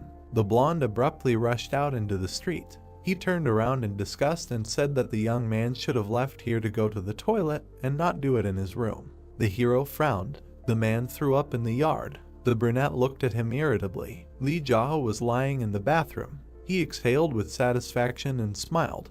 The young man closed his eyes and remembered how Cha Sung-ti sent him to wash himself with shouts, holding a knife in front of him. The brunette frowned. The door opened. The guy looked inquiringly in that direction. Hee-young came up to him and bowed. The hero looked at her and asked why she came. The girl looked at the floor. Hee-young answered that she had to help with the bathroom. The guy looked at her from the bathroom and asked again. The brunette said that this was Sung-ti's will. She looked down at her feet in disappointment and said that if he didn't want her, she would at least wipe him off when the hero was done. She frowned. The girl looked at the young man in surprise. Lee Jaha said that there was no need to come here. The brunette calmly looked at his interlocutor and explained that she no longer needed to do such things, and he would explain to Cha Sung-ti himself. They looked at each other. The young man explained that she was not a prostitute who sold her body, but a hostess who met visitors. She needed to behave accordingly. The brunette turned away. He leaned on his hand and frowned. The hero thought that the blonde continued to force her to do something that the guy had not even asked for. The girl looked at him silently. She bowed and thanked him, and also apologized for what happened earlier. The guy did not look back at her and replied that it was all in the past. Hee-young raised her head and asked why he had turned a blind eye to the beating that time if he was so strong. The young man turned to his interlocutor and replied that it was necessary in order to use it as a pretext for revenge later. The brunette frowned and said that when it came to a gentleman's revenge, 10 years was a tolerable period. But when it came to an errand boy's revenge, the countdown began from the moment of the beating. The girl looked at him in surprise and asked if there really was such a saying. Lee Jaha smiled and replied that he had just made it up himself. Hee-young shuddered and became embarrassed. The hero turned away contentedly. He threw his head back and closed his eyes. The young man thought about how they dared to use beauty in such a way, especially since things like feminine charm did not work on him anyway. He remembered his last battle in his past life. Then the rival said that using women against the hero did not work because his tastes were too perverted. So they had to use other people, and the plan failed. The boy narrowed his eyes in irritation. Cha Sung-ti ran into the bathroom shouting, "Fire!" The brunette turned around and asked him why he was so scared of some fire. The blonde came closer and said that the source of the fire was his house. The boy sat up. The hotel was engulfed in flames. The crowd gathered around. The hero was standing among the people. A man with long black hair looked at the fire and declared that he would kill anyone who helped the errand boy. His face was distorted with hatred. From behind, someone said that his brother's grave was behind the hotel. Did he really think to burn it without returning the body? Cho Sampyeong turned around and asked who said that. The hero came out of the crowd. The man looked at him in confusion and asked who he was. The boy frowned and asked what was wrong with the interlocutor that he dared to do such a thing. Sampyeong looked at the young man with confusion and asked if it was Lee Jaw. A man in a hat approached him and asked if it was him. The brunette answered in the affirmative. The man in the hat looked at the instigator with displeasure and asked if he had been brought here to kill some errand boy. Sampyeong looked at him in surprise. The man stood in front of him and asked if his brothers were planning to establish a sect in Ulyang Prefecture, and they were having trouble with just one errand boy. The hero watched with interest. The man looked menacingly at Sampyeong. He was taken aback. The man said that if he had to swing a sword for some brat, the entire Miram world would laugh at him. He looked menacingly at his protege and ordered him to deal with him himself. The brunette shuddered and clenched his teeth. The man in the hat said that if the man's abilities were so insignificant and he was unable to deal with someone's lackey, then reuniting with his brothers would be the best option for him. Cho Sampyeong sweated and tried to object. The hero came closer and confirmed the man's words that he should have at least a bit of common sense. The boy looked at the enemy and demanded to fight him instead of forcing others to do his job. The arsonist frowned and turned to the boy. Lee Jaw suggested that the loser would be burned to death. The man in the hat chuckled and noted that the boy had an inflated ego. The rivals looked at him. He came closer and introduced himself as Noong Jae-sok of the Dark Storm Castle. The man said that he would witness the outcome of the battle. The rivals stood opposite each other. Cho Sampyeong frowned and squeezed the hilt of his sword. He was trying to understand how his brothers lost to this bastard. The hero looked at Jae-sok and noted that he was smart. It seemed like he was giving Sampyeong a chance to fight, but in reality he was trying to assess the boy's abilities. They stood near the burning house. The boy looked at the flames with displeasure. He turned to his opponent. His eyes flashed. He slowly moved forward. The rival shuddered and exclaimed what he was doing. The guy looked at him questioningly. The man started to sweat and demanded that he take out his sword. Lee Jaha looked at him with disdain and said that he didn't need a sword to defeat someone like him. Sampyeong pursed his lips. He moved furiously towards the boy. The man swung his sword. The hero dodged. The guy swung his fist. Then he struck the opponent in the side. He coughed. He was thrown to the ground. The man groaned. The guy looked at him and demanded that he not overdo it, because he wasn't even fighting at full strength. The enemy gritted his teeth and turned around.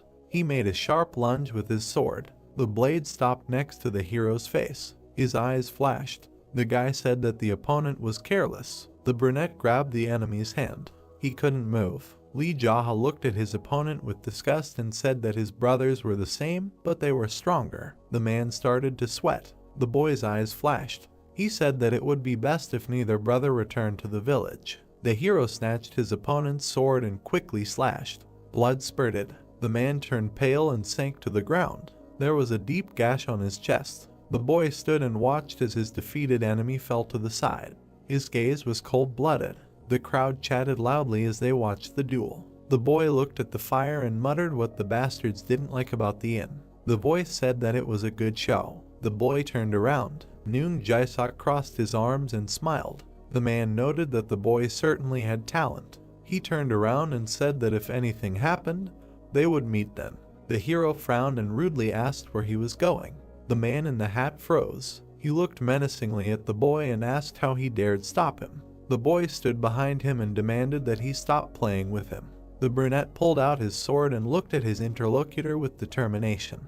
The man froze in surprise. Lee Jaha's eyes flashed and said that if he knew and saw the one who tried to kill him and burn the inn, he would not be kind and would not let him go home.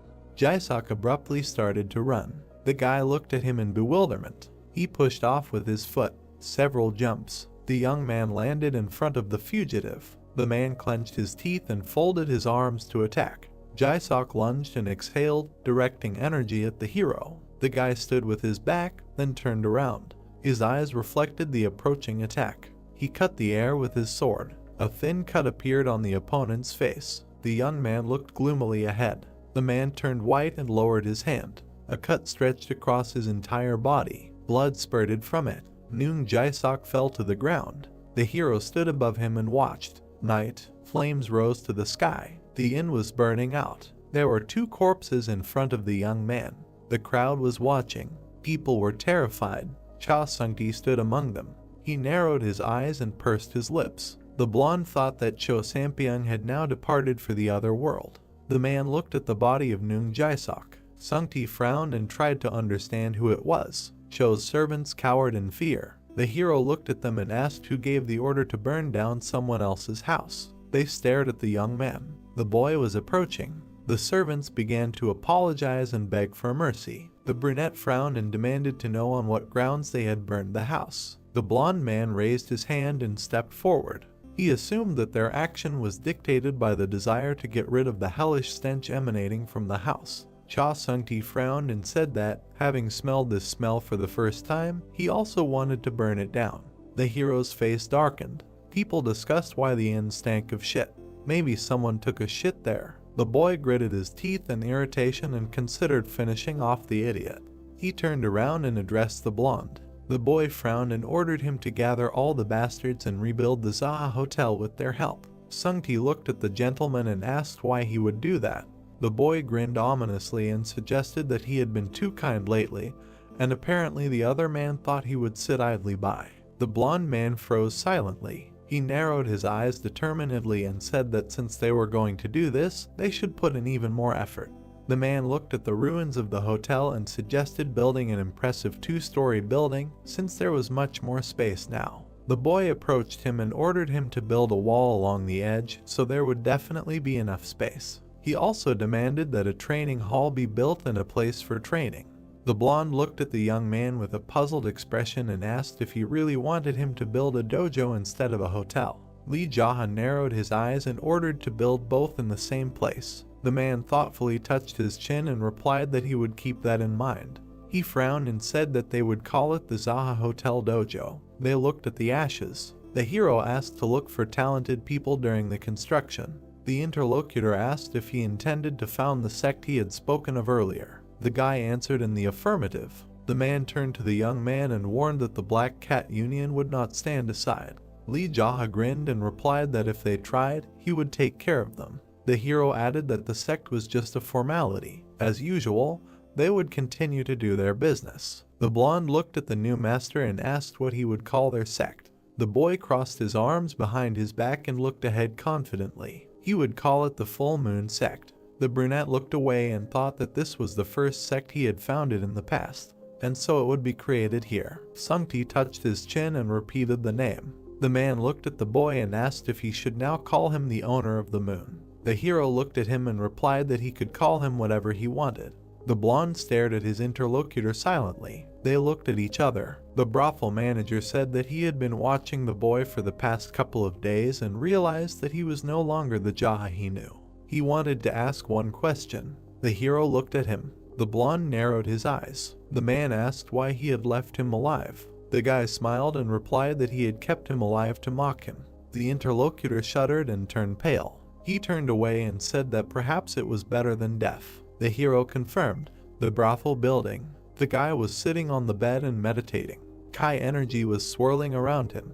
He closed his eyes. He needed to perfect his Kai techniques. It was important to protect others from his past life experience. The ball in his hands emitted fiery power. The blonde bent over the parchment and wrote hieroglyphs. The sun rose. Construction work was in full swing at the site of the fire under the command of Sung-ti. Evening was approaching. The hero opened his eyes. He was still sitting in the lotus position.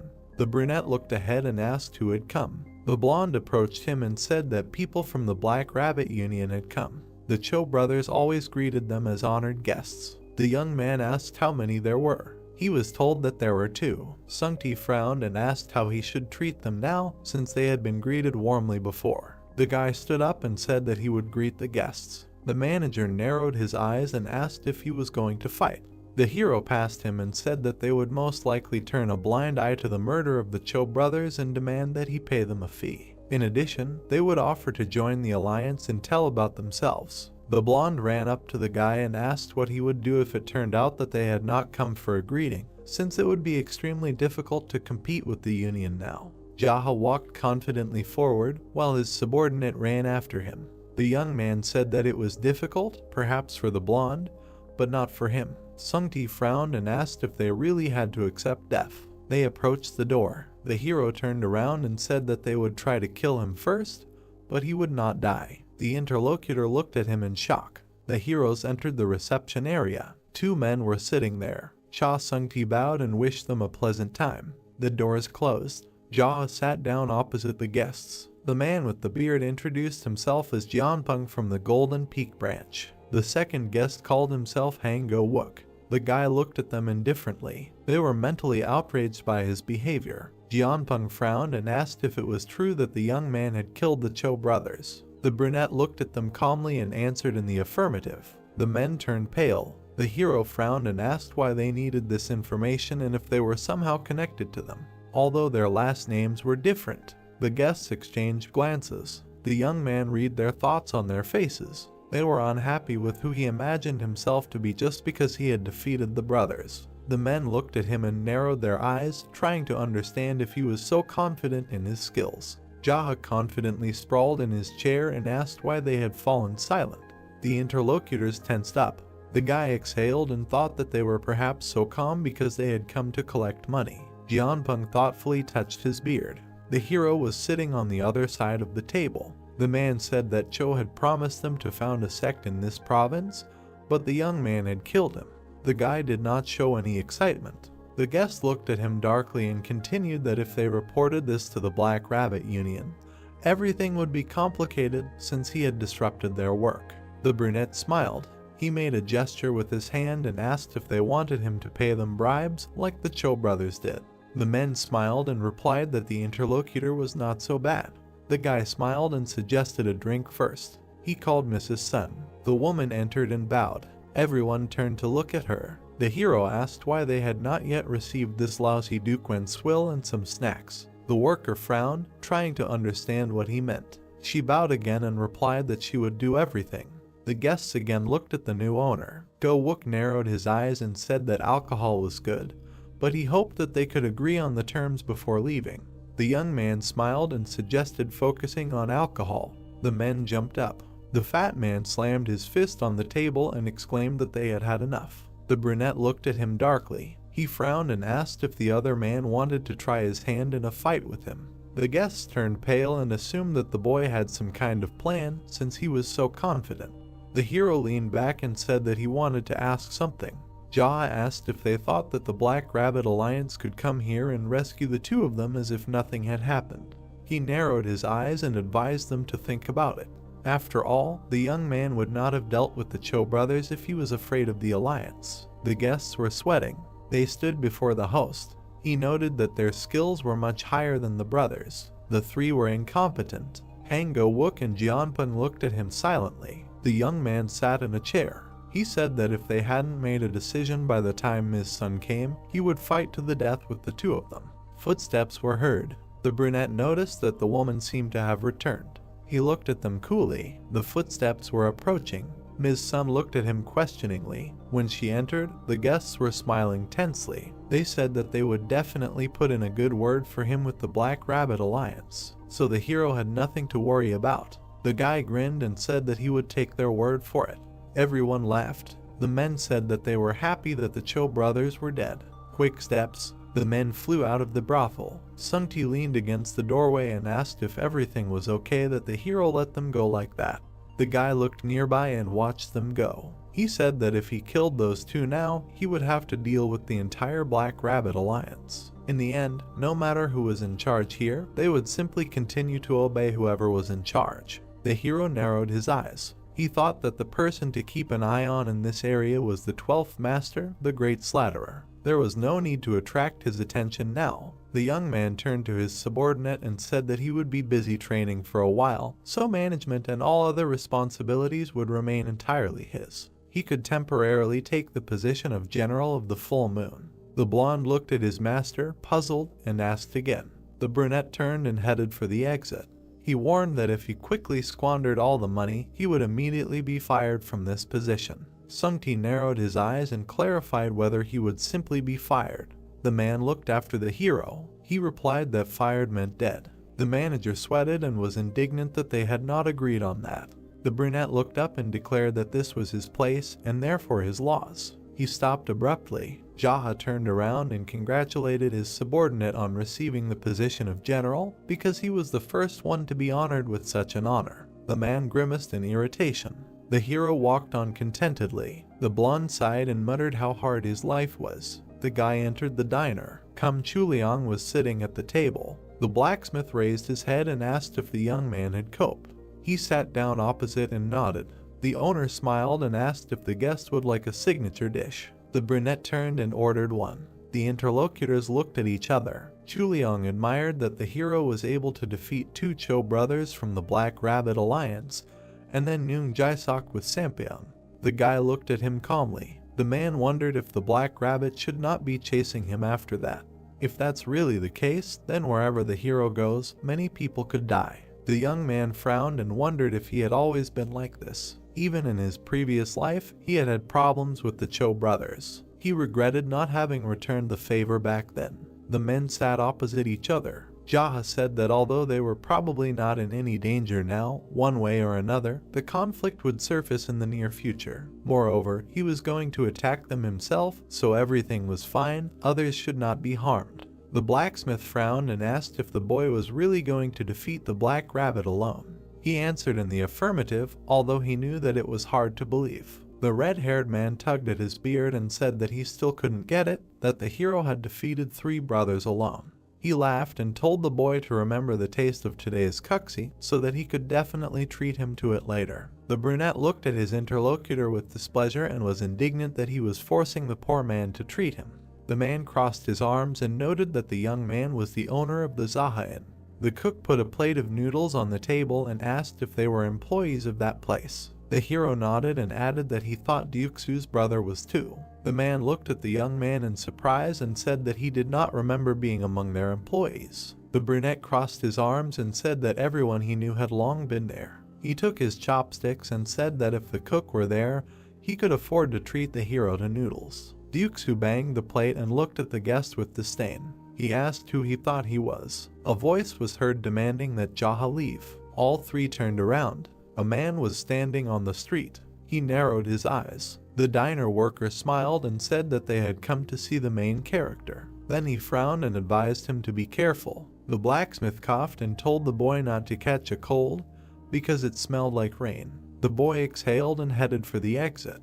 He said that nothing was impossible for their master. It was raining. The 2 stood opposite each other. The man looked at the youth from under his hat and said that he heard that he had the nerve to kill Noong Jae-sok from the Black Rabbit Alliance. The brunette looked at his interlocutor indifferently and replied that he had heard that name somewhere. He remembered the man he had struck down. The man revealed his scarred face and said that he had been sent by the Black Rabbit.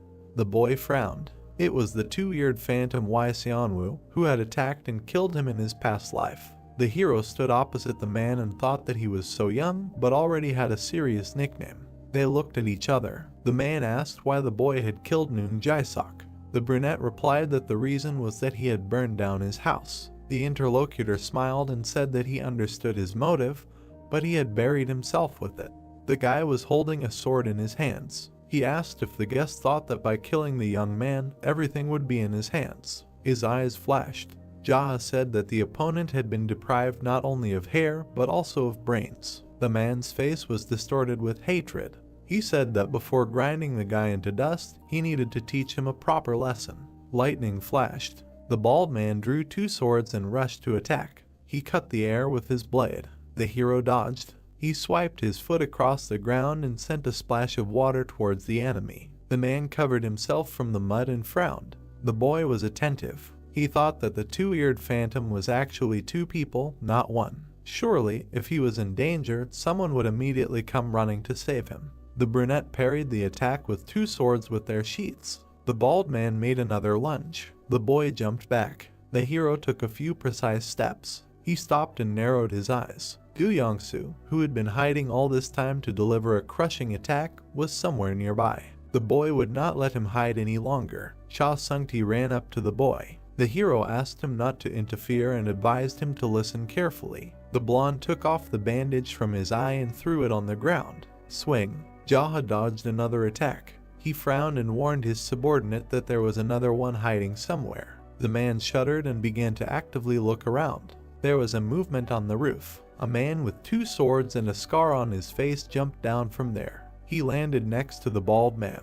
The blonde frowned and noted that this was an unpleasant surprise. The hero smiled and thought that he had finally lured him out. Xianwu looked closely at his opponent and said that he had known from the very beginning that there were 2 of them. The young man grinned. The bald man turned to his partner and warned that Jaha was not as simple as he seemed. They rushed to attack at the same time. Everyone carefully watched the enemy's movements. The bald man was called out. The villains froze. Sung-ti swung his sword and declared that he would be his opponent. The blonde frowned and asked if the enemy knew what his nickname was. The man gripped the hilt of his sword and added that there was no need for the one who was about to be cut into pieces to know that. He narrowed his eyes and exclaimed that it was time for him to get ready. The 3 of them looked at him silently. Sung-ti gritted his teeth and said that he might be sad, but after the blonde cut off his head, he would no longer have to worry about being bald. Xianwu was furious. He cut the air with his sword. The brothel manager raised his sword to defend himself. An attack fell on him. The man was thrown back. The blonde was lying on the ground. The hero looked at him, dumbfounded. The subordinate did not move. The boy narrowed his eyes and demanded that the idiot get up. Sung-ti stood up in displeasure. The youth exhaled. The subordinate brushed the dirt off his kimono. Jaha looked at him and asked if he really thought that would work. The man was embarrassed and said that if it weren't for the rain, they would have definitely fallen for it. The blonde wiped away the dirt and muttered that the moment they let their guard down, he would cut off their heads with a precise move of the blade. The brunette silently condemned him. The villains grimaced with anger. The bald man hissed that they were fooling around right in front of them. The manager pointed at the enemy and noted that due to the lack of hair, it seemed as if raindrops were dancing on his bald head. Xianwu was shaking with hatred. He cursed and swung his weapon. The blonde man flinched. The master parried the attack, shielding his subject. The enemies looked at each other. The bald man swung his other hand. The youth parried the attack again. The man bared his teeth. The hero turned and stood firmly. The killers watched carefully. The blonde man narrowed his eyes. Everyone stood in the rain. The guy was serious. Since he returned to the past, this was the first time he felt something like this. The young man smiled and thought that fighting was so fun. Yangsu frowned and noticed that his opponent was grinning. The hero touched the hilt and drew his sword. It was radiating energy. Jaha swung the blade. His eyes flashed. The sword was glowing. Everyone looked on in shock. The ward frowned and noticed a scarlet light enveloping the blade. The enemies stared at the energy of the sword. The hero stood in front of them. The bald man turned to his partner and nodded. They rushed to attack. The men circled around the young man. The guy stood in the middle and did not react. The assassins swung and attacked at the same time. The young man's eyes flashed. Cuts appeared on the enemies. Blood spurted. The hero stood with a bloody sword. 2 bodies fell nearby. The blonde looked on in shock. The silhouette of the guy was visible from the diner. The rain washed away the blood stains. Jaha stood there. The manager bowed and thanked the gentleman for his hard work. The boy looked at him and asked him to act as usual. Sung-ti thoughtfully touched his chin and wondered who they were. The hero looked down and replied that they were members of the Black Lily. The blonde looked at him in surprise. He frowned and muttered that the Black Lily was more powerful than the Black Rabbit Alliance. This was getting serious. The brunette headed off to take a shower. The ward asked to leave the cleaning of this place to him. He watched the master leave.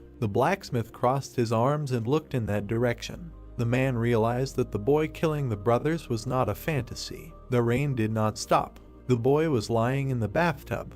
His growth of power had definitely accelerated significantly. He was worried that the people who were supposed to die by his hand in the distant future were dead now. The boy closed his eyes. Now the list of groups to deal with also includes the Black Lily and the Black Rabbit Alliance. The boy lowered his head. Silence. The boy opened his eyes and thought that the sounds from the street suddenly died down. Someone was running down the hallway. 2 men appeared in the doorway. The hero turned to them. They were the owner of the Lee brothel, Song Wijiem, and the owner of the Shi brothel, Yoon Junggu. The brunette narrowed his eyes and asked if it was Cha Sung-ti who had prompted them to do this. They rushed at the boy. The wooden bathtub cracked. Water splashed everywhere. The men closed their eyes. The hero jumped up and grabbed them. The men were thrown across the room. They crashed into the wall and collapsed. The boy looked down at them and thought that they had attacked him, knowing that he would not have a weapon with him while taking a bath. The brunette frowned and wondered if this was Sung-ti's doing. Quick steps. The guy approached the servant. He bowed tremblingly. Jaha asked where the manager was. The man replied that he was not here. The hero looked at him menacingly and said that he had better be completely honest with him. The servant was shaking. He muttered that he really hadn't seen the blonde since he left a little earlier. The young man frowned and turned around. The guy went outside into the rain. He didn't know if Cha Sung-ti was involved in this attack, but anyone who bared their fangs at him would die. His eyes flashed. The brunette turned towards the voice. Jahan narrowed his eyes. It was the voice of his manager. He quickly ran towards the sound. There were bodies on the ground. The guy didn't understand where they came from. The young man ran further. He turned the corner. There was a crowd. In the center stood a bloody Sung-ti. They were shouting that he was barely breathing. The blonde frowned and clutched his sword. The hero looked there in shock. He came closer. The men turned around. The subordinate noticed the master. He smiled and noted that he was still alive. The blonde looked at him and asked for help. Sung-ti clenched his teeth and trembled. There were tears in his eyes. The man cursed. Sung-ti watched as the villains looked back. He furiously pulled out his blade and shouted at the protagonist why he was just standing there when he was supposed to save him. The brunette frowned from under his brows and thought that this was such a ridiculous way Sung-ti asked him for help. The bandits immediately pointed their swords at Jaha. He looked at the enemies with disdain and did not understand why they were standing there and ordered them to take their swords in their hands and attack. The crowd of bandits grinned furiously and understood that there was no need to be afraid of him because he was just an errand boy. They ran at him in a crowd, wanting to attack him all at once. The protagonist watched what was happening with cold blood. Then he thrust his fist into his stomach with a sharp blow. Then he powerfully hit another bandit in the face. Then he hit his body with his palm. He punched another guy in the stomach with his fist. The enemies ran at him from all sides. Then they all began to fall to the ground. The protagonist looked at the bloody bodies. Then he looked back at Sung-ti, who was screaming. His assistant leaned on his knee and tried to catch his breath, saying that the villains dared to attack him. The brunette looked at the blonde cautiously. The bloody Sung-ti looked at Jaha from under his brows and asked if he really came personally to save him. Jaha looked at him with disdain and refused, because he was going to kill him with his own hands if he found him. Sung-ti started screaming in anger, not understanding why he deserved such a fate. The blonde looked at the demon with anger, who said that he himself thought that Sung-ti was somehow involved in this matter. His assistant wondered if these bandits really came to him. The brunette looked at the assistant and said that he was enjoying the bath procedures when Junggu and Wijiem came for him. Sung-ti held his wounded shoulder and was indignant, noticing that these guys still did not understand, because even masters of the Cho brothers level died at the hands of Jaha as soon as they looked down on him. The bloodied blonde frowned slightly and wondered if the protagonist had seen the state he was in, hinting if they had cleared up the misunderstanding by saying he hadn't been hanging out with those bandits. The protagonist looked away and said that seemed to be true. Sung-ti at this time thought of him as a scoundrel after he was about to kill him. Jaha looked away and turned to his assistant. The blonde man looked at him intently. At this time, the main character stood behind the wall and looked away, noting that he was not even from the Black Rabbit Union and wondered how many more people he needed to kill. The brunette looked away with narrowed eyes and thought that they thought of him as an easy target, just an errand boy from the Zahayan. He then asked the question, how many more men of Ilyang County did he need to kill so that such useless things would not happen again? Sung-ti looked at him with narrowed eyes. The blonde man was about to lower his head in front of the brunette and stated that he would take care of it so that no one would even dare to think about such nonsense. Sung-ti stood with his head lowered in front of Jaha, who asked him to try his best in this matter. Sung-ti continued to stand with his head down as the protagonist repeated his words about his efforts. The brunette began to walk away across the square with bloody bodies, ironically saying that he just wanted to soak in the bath. Rays of bright sun illuminated the trees. Sungti walked towards the workers in the field. At this time, the protagonist was meditating with fire. Sungti, in the company of men, watched the workers in their construction. A month later, there was already a building in an empty field. Sungti walked behind the protagonist, who looked angry because he knew that a whole month had already passed, and this was supposedly all they had managed to do. His assistant objected that due to the scale of the project, it would take at least a year. Jaha asked if it was possible to do it faster. The blonde raised his hand in front of himself and answered with displeasure that it would not work, although he himself would like to speed up this process, but things will not go faster if you just throw a bunch of random people into production. The protagonist frowned and looked up. The two of them were standing on the field and looking at the construction. Sungti looked at Jaha and said that he had recently found a skilled leader, so he wanted to somehow speed things up. A guy in a blue cape was walking towards them from behind. Sungti pointed at him with his hand and drew Jaha's attention, saying that this guy would be in charge of the construction. It was a brunette named Yeon Ya-sung, who was smiling at them. The protagonist looked at him sarcastically and realized that this was a craftsman who was famous for when he was the head of the ignoble clan, and was surprised at such a meeting. Sungti pointed out Jaha to the craftsman and noticed that the guy had arrived on time and asked him to greet the demon, the head of their clan. Ya-sung introduced himself with a wide smile and said that he took on this job on the recommendation of Jim Cholyong's uncle. Jaha looked at him sarcastically and said that he was glad to meet him. Ya-sung stood there with a puzzled look and said that according to this uncle, if he did a good job, they would be ready to give him the position of the head of the clan of builders, and as the uncle said, there would be no need to pay any contribution to the clan. The craftsman stood in front of the head of the clan and asked if this was true, to which he received an affirmative answer. Ya-sung began to smile widely and said that this would be enough for him, and he would be happy to work with Jaha and make something truly amazing out of the Zaha Hotel. Ya-sung extended his hand in front of the head of the clan and said that before that he wanted to ask him for something.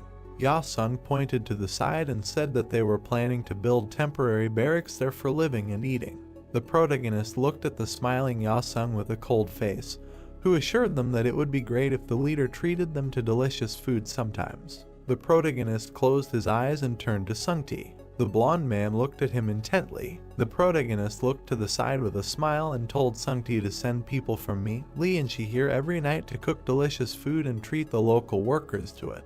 The blonde man smiled wickedly in response and said that it would be done. The craftsman was about to bow his head to the clan leader when the latter said that if he liked the building, he would make him the leader of the clan of builders. The protagonist walked away from the guys. He walked along an empty street and noticed a big guy. He started walking towards Cholyong, who asked if he had met the craftsman. The bearded man crossed his arms and said that this craftsman was very talented, since he was so diligent that he could go out day and night to find work. The protagonist exclaimed slightly at this news. The clan leader looked at Cholyong and realized that he could not even imagine that he was somehow related to this GM, and was surprised that Ya-sung belonged to this clan since it was very profitable. Cholyong put his hands on his hips and smiled that he wanted to give a gift to Jaha as a souvenir. He extended his hand in front of the puzzled Jaha and added that if he had the weapon he wanted, then let him tell him.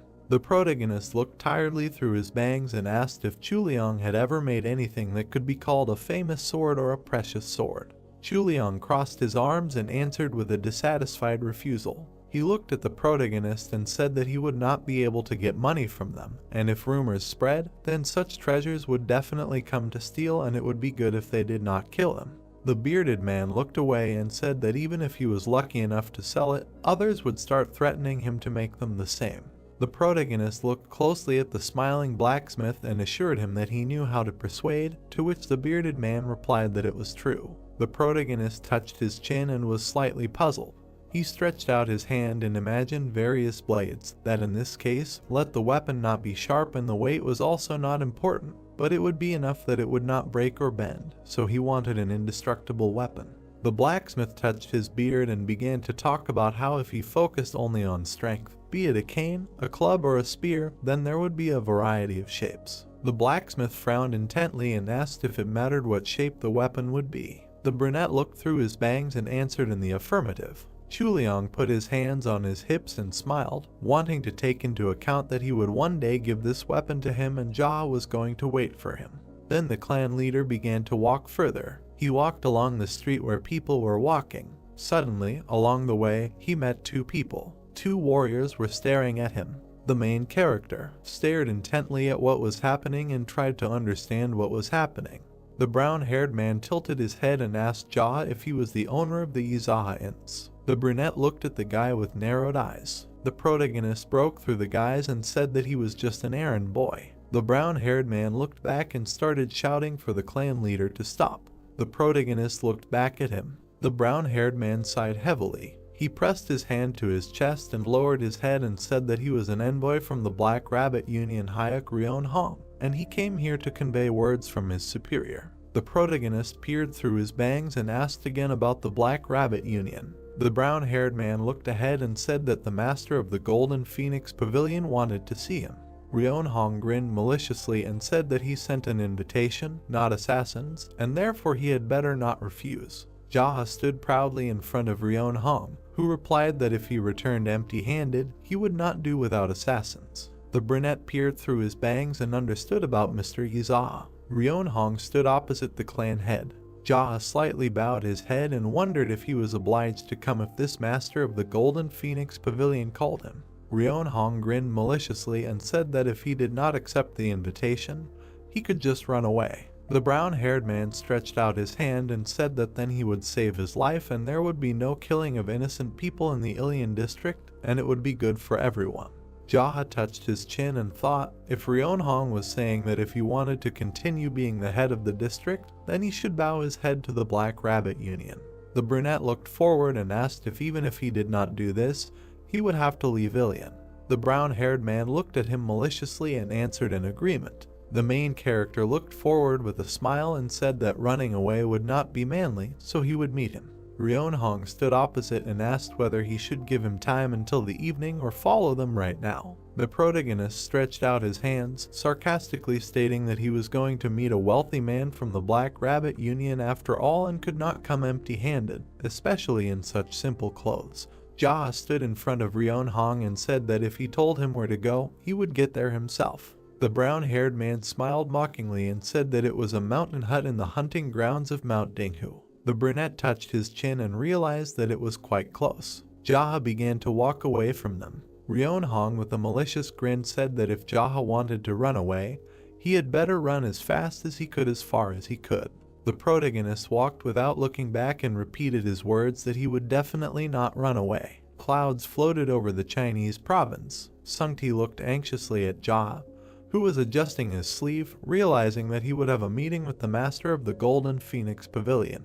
The blonde screamed furiously that it was the money-obsessed killer who called him. Jaha looked at the assistant and said that it was not he who called him, but he himself decided to go. Sungti frowned through his bangs and said that in any case, he would immediately gather everyone and wanted to start a war. The protagonist sighed with displeasure and did not understand what kind of war was being discussed, as if Sungti was going to send all the young Ilian guys to their deaths, although he could handle it himself. His assistant began to shout angrily that Jaha had gone crazy, because if he went alone, he would definitely die. The assistant continued to shout angrily, looking at the head of the clan and asked if he thought that this phoenix would just leave him like some errand boy had angered him, and now he had definitely come to an end.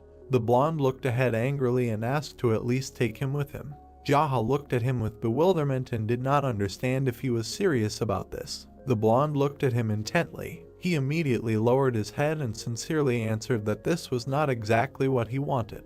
The main character frowned at him and said that his mouth behaved as usual and said that he would return soon and wished him to work on his manners for now. The blonde followed his leader and called out to him.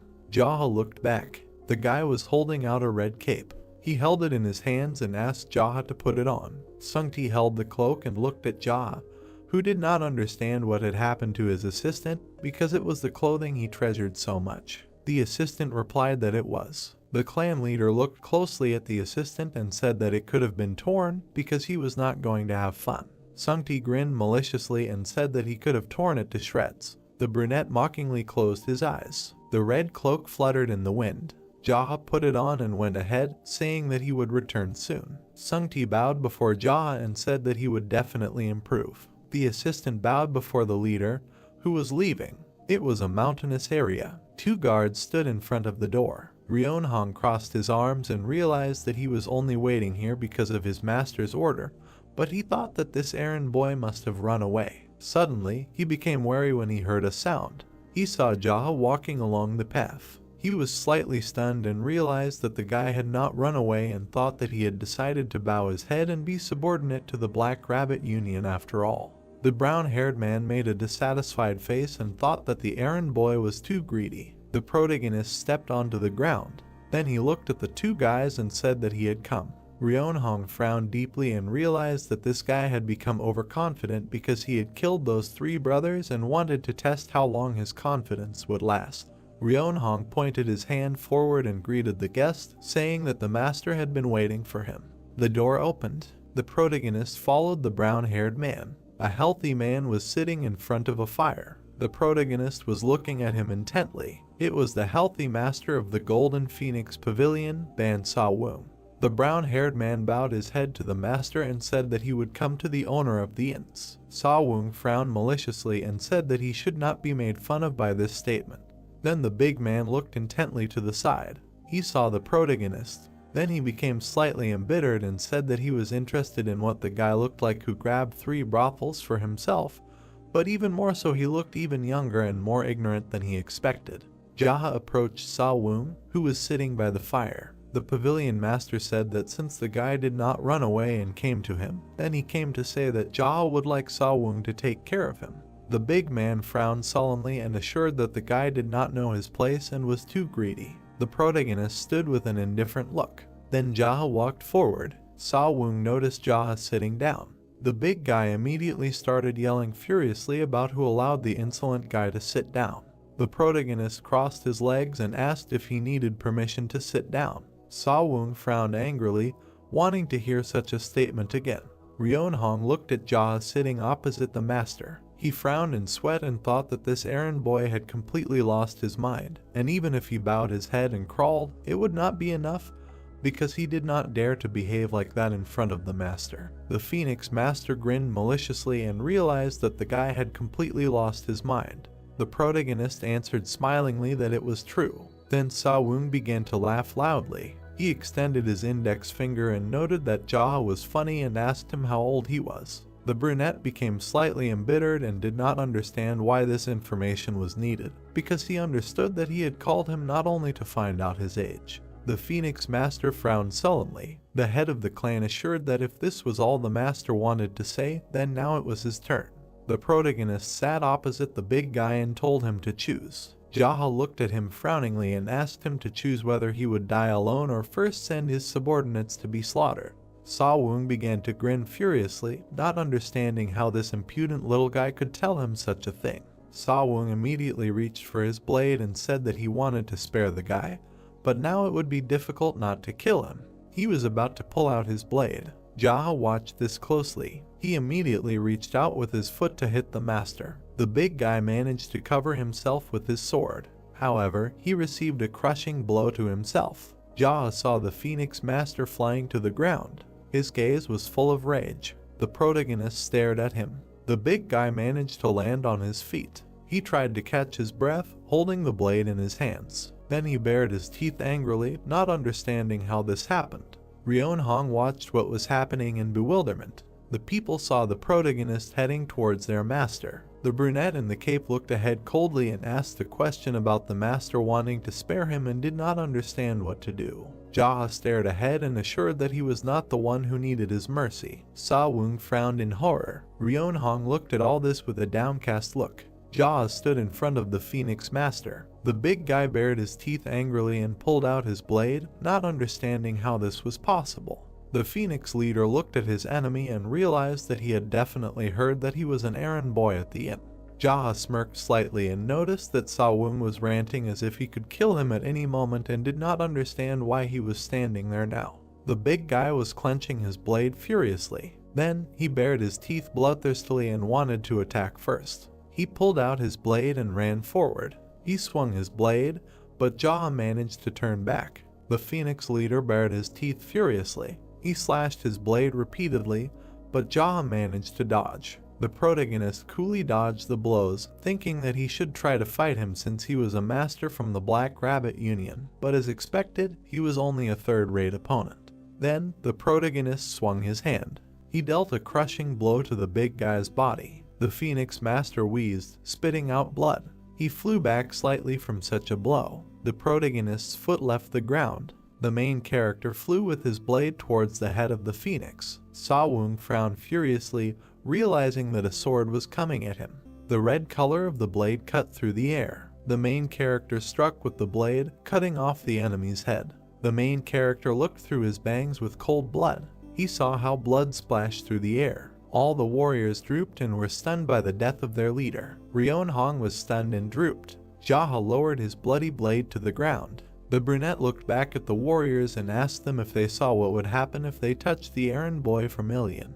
The brown-haired man stood there with a sullen expression and realized that the master couldn't even fight back properly and was defeated so easily. Jaha looked away and asked about who wanted to die after their Phoenix master. All the warriors immediately became wary and wilted. One of the warriors began to step forward and said that right now the guy attacked the Black Rabbit Alliance. The blonde guy frowned slightly and asked Jaha about how he was going to deal with this. The brunette looked at him arrogantly and wondered why he should care, because they could die right here at this very moment. All the warriors immediately became horrified and angry. A whole crowd of soldiers stood in front of Jaha, who was about to count and ordered everyone to kneel down and those who did not bend their knees. He wanted to send first straight to their leader, so he ordered them to decide what they wanted themselves. He extended one finger and said the count. The blonde guy stood there dumbfounded. Then he immediately fell to his knees. All the soldiers began to kneel after him. A whole crowd of warriors were kneeling before Jaha. He remembered how he meditated and saw various painful moments from his life. He realized that the reason he endured becoming a demon was to practice martial arts, because he had not eaten normally for 2 days, and so all this suffering was for such a moment. The wind was blowing the protagonist's hair. He watched as a whole crowd of warriors bowed before him. The blonde guy looked askance and asked if Jaha would spare them. The brunette was slightly perplexed, not understanding why he should suddenly do this. The blonde guy with a dejected look assured that Jaha himself said that if they kneeled, he would spare them. He looked at the frightened soldiers and repeated that he would send first those who did not kneel, and there was no talk of mercy. The blonde guy began to angrily shout that they be allowed to survive. Jaha looked at them with confusion and asked why he needed to do that. The blonde guy was holding his knees and said that if the brunette was going to kill them all, then did they have a choice but to fight to the death. The protagonist looked down and understood that the guy was trying to negotiate, so he said that they should introduce themselves first and then offer a deal. The blonde guy looked at the brunette and introduced himself as Sima Bai, like a secret inspector. The protagonist looked at the guy, saying his name. He looked at him with disdain and realized that he did not remember this guy, thinking about whether he could have died along with Sawung when the Black Rabbit Alliance dealt with his bad deeds. Sima carefully looked at Jaha and was going to honestly say that if his skills were similar to the master, then together they could win and turn the tide of the game. The protagonist looked at the guy with trepidation and wanted to hear his addition. The inspector looked through his bangs and said that he thought the boy hadn't demonstrated all of his skills, and Sima was holding back some hot-tempered guys. The main character looked at him sarcastically and was impressed, because the errand boy was hiding his martial arts skills and learning techniques. He looked at the whole crowd of bowed warriors. Then he approached the inspector and said that he was accepted, and if he was quick-witted, then let him try to survive, because it would be natural. He immediately clenched his fist enthusiastically. Then he suddenly froze, trying to understand what concerned the others. The main character narrowed his eyes and said that he needed to get rid of everyone who knew, because suddenly one of them would inform the Black Rabbit Union, and if a full-scale war with the union of this black clan began now, it would be harder for him to move towards his goal. Jaha pulled out his blade and told the others to attack him, and he didn't mind, even if it was all of them. All the warriors immediately drooped in the sweat of their brows. One of them was convulsively about to pull out his blade. The inspector immediately threw his hand to the side, telling them to stop, asking a question. Wouldn't all this be resolved if they simply did not report to the union under any circumstances? The brunette looked at Seema arrogantly and said why would he believe that? The fair-haired guy angrily shouted that he personally could be trusted. The brunette looked at the worried crowd and said that he could not do that. He looked down on the guy and said, be it his facial features or his eloquence, but no matter how you judge, the fair-haired Seema seemed to him to be the one who was responsible for everything after the master. The inspector looked up with disdain and said that Jaha was right. The protagonist looked at the inspector with disdain and said that his boss, the master of the Golden Phoenix Pavilion, was dead, and if he came to the authorities with such news without a single scratch, then he would hardly be left alive. The blonde guy was angry with sweat. He stretched out his hand and said that these bastards, too, like the master of the Golden Phoenix Pavilion, died, and no one even rushed to his aid, and everyone just watched his death. All the warriors in black cloaks were horrified. The protagonist added that perhaps they would be able to survive, but the brand of a half-traitor would not go away, and then it would be obvious what kind of life awaits them in the Union of the Black Rabbit. The inspector immediately lowered his gaze. He held the blade in front of his face and wanted to begin. Suddenly, the inspector cried out, looking at Jaha, and said that he had come up with a plan and asked to listen to his words and then make a decision. The protagonist crossed his arms with a smile and realized that the guys were as smart as if they had been reborn as Yu Liang or Simi to come up with this method. The inspector enthusiastically stated that all they had to do was go and steal the money from the hut and basically commit an open crime together. The protagonist stood in front of a crowd of warriors. The blonde guy spread his arms and said that in fact, this hut was full of money that the master had embezzled. And if the higher-ups found out about this, everyone in the Golden Phoenix Pavilion would have to die because they kept their mouths shut and cooperated. The protagonist stared at the inspector, who stated that this money was obtained from Ilian County. Since they themselves openly carried the stolen money, they would inevitably become accomplices. Jaha looked at the guy sitting and noted that he said so because they were accomplices. He would not report to the Black Rabbit Union, so he asked not to kill them. The inspector added that he did not know what would happen, but it was better than dying right now in this place. The protagonist was in thought, his head down, and realized that in theory this only concerned him now, and it did not matter if a little later the Black Rabbit Union still found out about it.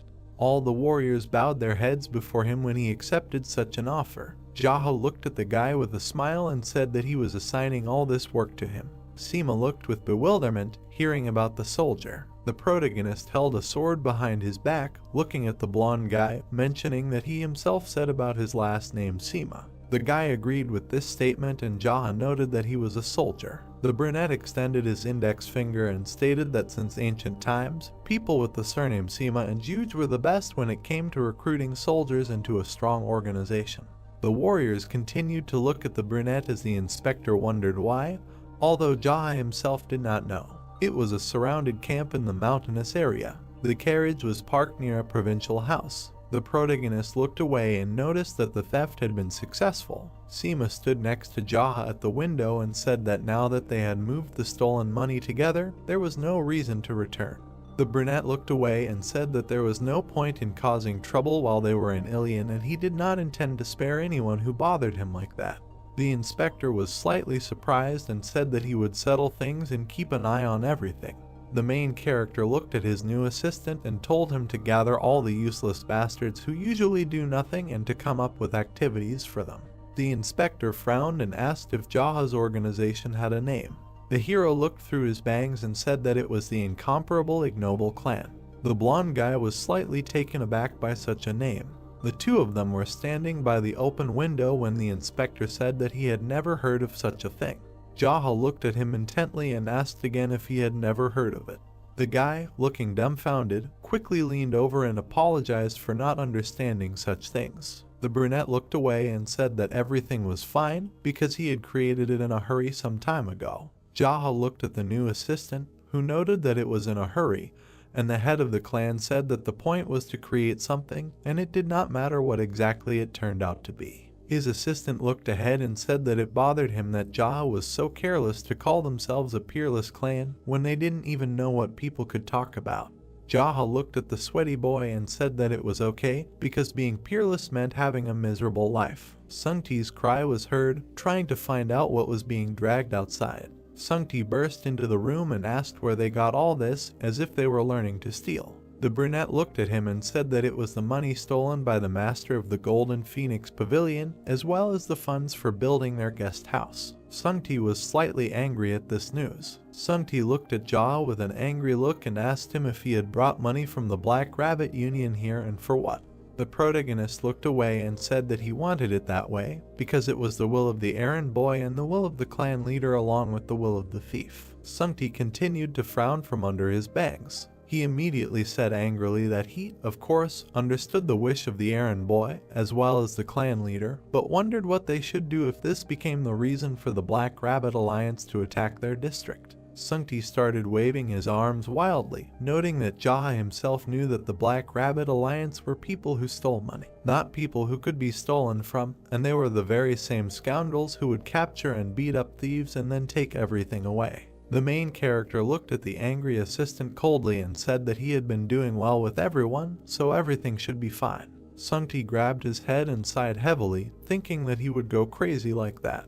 The main character stared ahead and told Sungti not to worry, because if someone from the Black Rabbit Alliance came, they would just beat the clan leader's face. The blonde man stood there with a dejected look and ironically noted that it sounded great. The dejected assistant looked at his leader, who suggested that it was possible to torture and torment the leader of the union, or depending on the situation, it would be good in principle if the leader of the union became a subordinate. The assistant replied that torture and subordination also sounded great when he heard that in general it would be possible to kill them. Sungti began to laugh loudly when he heard about killing the villain, noting that his leader had such a great plan and he was worried about it in vain. Jaha looked animatedly at the assistant and noted that he said that there was no need to worry. Sungti looked at the sky with an angry expression and ironically noted that it would be worth him to say something meaningful, then he would calm down. The protagonist looked at him indifferently, then he slightly bared his teeth and said that, looking at Sungti, everyone would probably be worried too, and he expressed his understanding of the feelings. The assistant bowed his head to Jaha, who gave him the order to tell all the clan leaders to gather at the inn's wasteland. The blonde looked up at Jaha, trying to find out who exactly he was talking about, since he himself was still unaware of the situation. The protagonist introduced Yuxu of the merchant clan, then Chuliang of the blacksmith clan, and a smiling Yasung of the builder clan to be in front of him. Sungti smirked slightly and said that it would be done. The protagonist sat at the wasteland with the boys by the fire. Chuliang crossed his arms and mockingly asked what their clan leader wanted to say. The brunette looked at him. He narrowed his eyes slightly and said that he wanted to inform them about the principles of the ignoble clans. Yuxu slightly grimaced, hearing about the principles. All the boys looked at the protagonist, who said that from now on, everything that happened in this clan would be his fault, and if there was a problem, they should say that it was all the clan leader's doing. The four boys sat opposite him and were surprised. Jaha extended his hand and said that if anyone came and asked them where the clan leader was, they did not have to remain loyal and silent, but simply reported where he was, and if anyone interrogated them, they should say that only the clan leader knew about it. He raised his index finger and said that this was the first principle of action in their clan. The four boys listened to him attentively. The blacksmith crossed his arms and said that saying that the clan leader was to blame for everything could hardly be called a principle of action. Jaha leaned forward, looking up from under his brows, and said that if he were to explain further, he had no talent for making noodles, so he decided to focus on influence. Chuliang frowned sharply, asking if that was real. The boys sat across from the protagonist and began to discuss that Jaha finally admitted that he was bad at making noodles. The protagonist looked forward with a tired expression. He immediately lowered his head and wanted to change the topic, adding that anyway, Uncle Jiam, who ran the forge, or Hyam, who ran the inn, had no desire to become influential. Chuliang and Yuxu agreed, saying that they were lost among them. The brunette looked forward and assured that the two of them probably thought the same thing. Smiling, Yasung replied that it was true. Sungti extended his hand and said no. All the boys looked at the blonde with bewilderment. Jaha crossed his legs and said that most of their clan thought the same way, but he was different. The protagonist glared and said that he wanted to reduce the number of deaths of those who were unable to defend themselves by using the ignoble clan. Chuliang looked forward along with a dejected Ryuksu. Sunti looked forward along with a smiling Yasen. Jia raised his hand and said that the errand boys at the inns were entertainers or coachmen, people who made weapons, food, and necessities. The blacksmith along with Ryuksu listened attentively to the leader. Yasen continued to look at Jia with a smile, who added that there were still many merchants who were killed by influential people countless times, and this injustice did not stop, and perhaps it will be like this in the future. Sunti looked forward with a dissatisfied smirk. The protagonist looked ahead and said that if there were people who died unjustly, then as the clan leader, he planned to find out whoever his opponent was. Chuliang leaned forward, holding out his hand as Ryuksu repeated his words. The blacksmith wondered what the leader meant, that he was going to face not only the Black Rabbit Alliance alone, but also the existing established forces. The protagonist looked confidently through his bangs and said that it was so because if someone died at the hands of someone from the white faction, he would kill them in return. If someone from another alliance killed, he would go to the Muram Alliance and kill them before the trial. All the guys were sitting around the fire when the brunette said that he was the leader of the ignoble clan.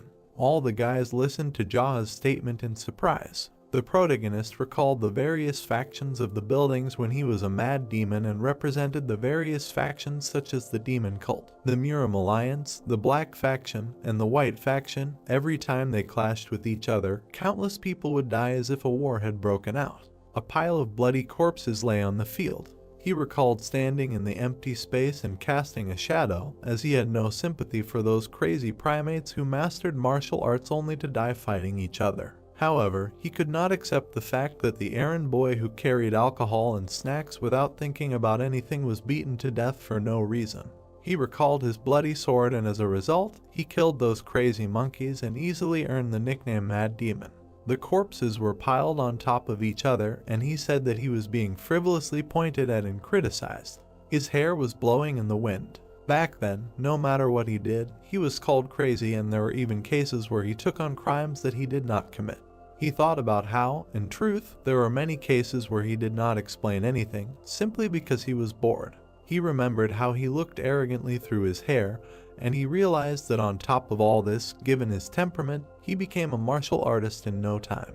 His black demon form stood above the black moon. He thought about what it was like to run away from the Muram Alliance during training to kill the leader of the demon cult, although now everything was different and no matter who he fought, he was the first to find a reason to fight. Jia stared ahead and understood that therefore he would become a protector of the weak. Sungti extended his hand, trying to ask a question. The blonde held his hand in front of him and said that he was unable to understand something, because all these principles of action did not make sense only if he had incredibly strong abilities. The protagonist looked at his assistant, who resigned himself to the fact that it was the Black Rabbit clan, and asked how he was going to cope with a huge number of clans and masters in the future. The brunette looked at Sungti with bewilderment. He slightly narrowed his eyes and said that if he became the best in the whole world in the future, then that would be the solution. The four guys listened to him attentively, hearing about the best in the whole world. They were all sitting around a fire in the wasteland. Sungti crossed his arms and sighed in displeasure, realizing that their leader was talking nonsense again, and he could not remain calm. Charles crossed his arms and said that he would support their leader, because as a man, he should have more leadership ambitions. Yasung continued to smile and said that he would also support Jia and become the assistant of the ignoble clan and the leader at the same time. Ryuksu slightly furrowed his brows and tried to find out if it was possible. The blacksmith looked at the blonde man in confusion, who began to say that there were countless clans and masters, as well as geniuses with outstanding martial arts skills. He noted that it was said that most of them began practicing martial arts before they could even walk. The protagonist looked up from under his brows and said that they were like that. Ryuksu tilted his head and assured that it was also quite difficult for them to become peerless, because it was said that a peerless one came from the sky once in a generation. The protagonist looked at Ryuksu with displeasure, assuring him that it was someone from the sky. The protagonist suddenly froze, realizing that it was him. All four boys stared at him. Jia sat in the distance opposite Chuliang and said that it really didn't matter whether he became peerless or not. What mattered was how much effort he put in for it. Ryuksu and the blacksmith listened to how the errand boy and Izaha had chosen to be the best in the world, and everyone here should seriously think about what they would live for in the future. Yasung smiled, sitting next to the dejected Sungti. Everyone was sitting together by the night fire. The protagonist walked along an empty street. He walked along the sidewalk, thinking that the difference between the crazy demon in his past life and his current life was that in his past life, he didn't have a plan, but now he does. Jaha walked forward in his thoughts and realized that only if he took good care of his clan, he would be able to fight other alliances in the future, and if he was a representative of the weak, there would be no reason to curse like before. Jaha walked under the rays of the night light, and understood that it was necessary to have a reason to be able to fight the Black faction for justice and other villains from the other alliance, because they could be beaten to death or left as minions. The protagonist's hair covered his face, and he realized that this was the power of reason. He walked forward, looking at the shadow, and tried to realize that when someone imposes a different opinion on the world from the majority of people, then if he succeeds, he becomes a revolutionary, and if he fails, he simply becomes a crazy scoundrel. He peered intently from under his bangs. The bright moon illuminated the silhouette of the protagonist, who realized that unlike his past life, he would become a successful crazy villain. A group of people in black sat in front of their leader. It was the masked leader of the Black Rabbit Union. His henchmen sat on chairs with their arms folded. The clan leader looked ahead through the mask and asked again that the master of the Golden Phoenix Pavilion had embezzled the money for himself and leaned back from the hands of the errand boy. The assistant bowed his head and explained that evidence of theft was found in his house as well as his body, and he examined it. It looked like Sa Wung died with little resistance. He also added that his subordinates were captured by Jaha from Ilian Prefecture. The clan leader looked through the mask and wondered why the master of the Golden Phoenix Pavilion could not resist and died, and tried to find out who Izaha was. His warrior bowed his head and said that it was that same errand boy. The clan leader asked through his mask if the leader of the Black Rabbit Union was beaten to death by an errand boy. The clan leader looked at his henchmen and assistant, who agreed with this. He frowned slightly and realized that one of the 12 heavenly generals decided to play a cruel joke on them, and this could not be. The clan leader extended his hand and noted that it was possible that one of these heavenly generals or masters from other provinces sent this errand boy and was trying to find out where he was from. Her assistant sweatingly stated that this was not the case because the guy originally lived here. The brunette in the mask was slightly perplexed. His servant stood in front of the leader and wanted to leave this matter to him and accept this assignment because he would definitely figure everything out. The masked clan leader listened to his servant finish off the guy and return all the money that the deceased Golden Phoenix master had stolen. The clan leader glanced to the side. He was looking at the brunette with long hair. He then addressed him as Master So, who stood up. The master stood far away from the leader, who remarked that he had heard that he had been training extremely hard recently. The guy replied that he had been training just like before. The masked brunette put his head on his hand and said that he knew that his skills were better than the Golden Phoenix Pavilion master and asked him how long it would take him to defeat the guy. The brunette held onto his sword, being the Golden Dragon Pavilion master So Gunpyeong. Dunpyeong stood there with a puzzled expression and understood that although they were in the same position, his strength was not that great and he would be able to defeat him in the time it took to drink a cup of tea, but there was no need to say it like it was. The swordsman bowed his head and stated that he was not sure about it since he had never fought the master of the Golden Phoenix Pavilion before, but he would find a way to defeat him. The clan leader frowned slightly and said that in that case, he wanted to hand over the matter to him and test his skills at the same time. Gunpyeong was suddenly stunned, realizing that the clan leader wanted him to fight the enemy that killed Sa Wung so easily and simply, and was trying to find out his intentions. The brunette with the sword immediately bowed his head and accepted this order. The clan leader stared at the master and stated that there was no need to bring subordinates and make a fuss in order to eliminate this guy, so he ordered him to take care of it alone. Gunpyeong glared, realizing that they were simply trying to send him away alone.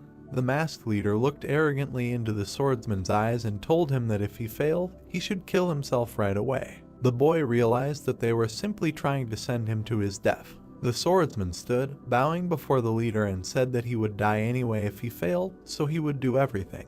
Gunpyeong bared his teeth angrily, realizing that they were simply trying to throw him away when he was no longer useful. The protagonist entered the house at this time. Ryuksu placed a bowl of noodles on the table. He held the bowl with a smile and stated that it had been a long time since he had last come here. Jaha sat at the table and looked at Ryuksu, saying that instead of rice soup, he wanted spicy noodles today. The protagonist sat at an empty table opposite Gunpyeong.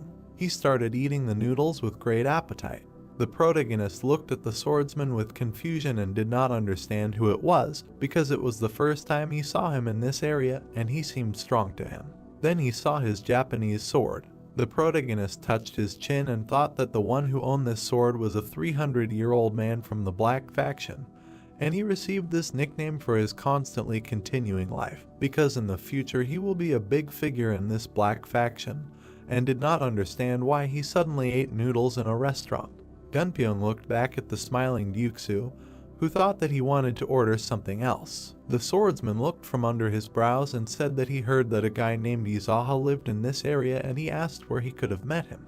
Ryuksu mockingly smiled, asking about the guy. The swordsman looked at the cook, who said that he was not aware of it since he had not been seen at all lately. Gunpyeong asked what had happened. The blonde continued to smile mockingly and said that this guy often got into all sorts of troubles. Maybe he had already fled somewhere far away and wondered why he was looking for a meeting with him, suggesting to ask others about him. The protagonist leaned back and realized that this was a very dignified moment for the head of the merchant clan. Gunpyeong frowned slightly, then lowered his gaze mockingly. Ryuksu looked at the swordsman, who said that he had heard that Ilian Prefecture was full of crazy people. From what he could see, it was truly a well-deserved glory when Ryuksu was about to approach him with sweat on his brow. The swordsman furiously frowned and shouted that Ryuksu dared to lie to his face when the guy was sitting in front of him. The protagonist looked at him coldly. Ryuksu furrowed his brows and frowned. The swordsman looked at the protagonist and asked him if he knew who was sitting in front of him. Jaha frowned slightly and said that he knew him as Gunpyeong from the Black Rabbit Union, and he also did not understand why he switched to informal speech with the clan leader. The brunette was slightly stunned, realizing that Jaha knew his name from somewhere. The swordsman tilted his head and asked Jaha who he was. The protagonist looked at him coldly and informed him that he himself had already said this and did not understand his repeated question. Gunpyeong frowned angrily and asked what he meant, who he was. The clan leader crossed his arms and smirked. He then touched his chin with a puzzled expression and began to speculate on who he was, although he had no answer to that, as he needed time to think about it for a while. He then looked at the guest and asked himself, who was he? Gunpyeong looked at him with a dark expression and called him crazy. He then began to eat the noodles with gusto. Ryuksu looked back at the protagonist, who wanted spicy noodles. The cook became tense and dumbfounded, realizing that this guy was still asking for food when they were about to be killed. The protagonist was very angry and slammed his fist on the table when he heard that the noodles were finished and did not understand why Ryuksu said this after taking his order. Gunpyeong drank the broth with a furious appetite and remarked that the area was funny. He then placed an empty plate on the table. He began to wipe his mouth and asked the owner to pay him. Ryuksu was smiling with all his might and did not understand what kind of payment he was talking about, since it was enough for him that his noodles were simply well eaten.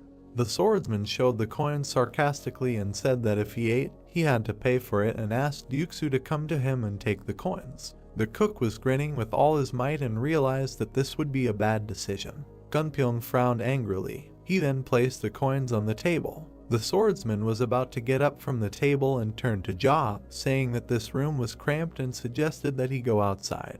Gunpyeong also looked back at Ryuksu and spoke to him. The swordsman looked at him with disdain and said that the noodles were delicious and he would come again. Then Gunpyeong began to leave, taking the blade with him. The protagonist approached the cook and asked him to give him a kitchen knife since he did not bring a weapon with him. Ryuksu was completely stunned in the sweat of his brow. Jaha stood in front of the other swordsman. Gunpyeong looked at him from under his brows and asked what he was going to do with a kitchen knife in his hands. The protagonist was holding a kitchen knife in his hands and said that he simply did not bring his weapon. The swordsman frowned angrily at this. He saw how the protagonist timidly held the kitchen knife. The protagonist brought the knife to his face and noticed that it smelled like garlic, and if this juice seeped into the wound, it would be quite painful. The brunette looked at him through his bangs and told the guy to get ready, because if he touched the errand boy, he would immediately get hit by a kitchen sword with the smell of garlic, and asked him to imagine how it would hurt when the garlic juice got into his wounds. Gunpyeong looked at him with disdain, calling him a scoundrel, realizing how the master of the Golden Phoenix Pavilion could lose to such a slob. The main character waved his knife and asked him why he came alone without subordinates, because attacking in a crowd was also one of the advantages of their clan. The swordsman replied that there was no need to create a noise to get rid of some errand boy, because it would be a shame. Jaha looked at him angrily and asked whether it would really be a shame for him to fight him. Gunpyeong frowned in response and said that they couldn't even have a normal conversation, and asked him if he really killed the master of the Phoenix Pavilion. The protagonist stared at him and asked why he had such a puzzled expression, as if he had just been disposed of. The swordsman became very angry at what he heard. He saw the protagonist stabbing him with a knife and knew that he was right, that he had just been disposed of. Gunpyeong frowned angrily and said that he was not going to listen to this nonsense anymore. He then reached for his blade. His sharp sword was emitting light. The swordsman extended the blade in front of him and asked why the errand boy in this area was so impudent. The protagonist calmly crossed his arms and replied ironically that he did not understand why some unknown guy was so self-confident. Gunpyeong became furiously angry at this irony. The swordsman immediately rushed to attack. The swordsman flew to attack the protagonist, who managed to jump back. Jaha looked at him intently and realized that his sword was quite sharp and strong, but if he tried to reflect it with a kitchen knife, then the blade would be finished. Gunpyeong tried to cut the air with his blade, trying to hit Jaha. The protagonist looked down and realized that introducing internal energy into the kitchen knife would be completely ineffective. Gunpyeong bared his teeth furiously. He swung his sword. The protagonist deftly dodged his attacks. He bounced off the ground with his foot.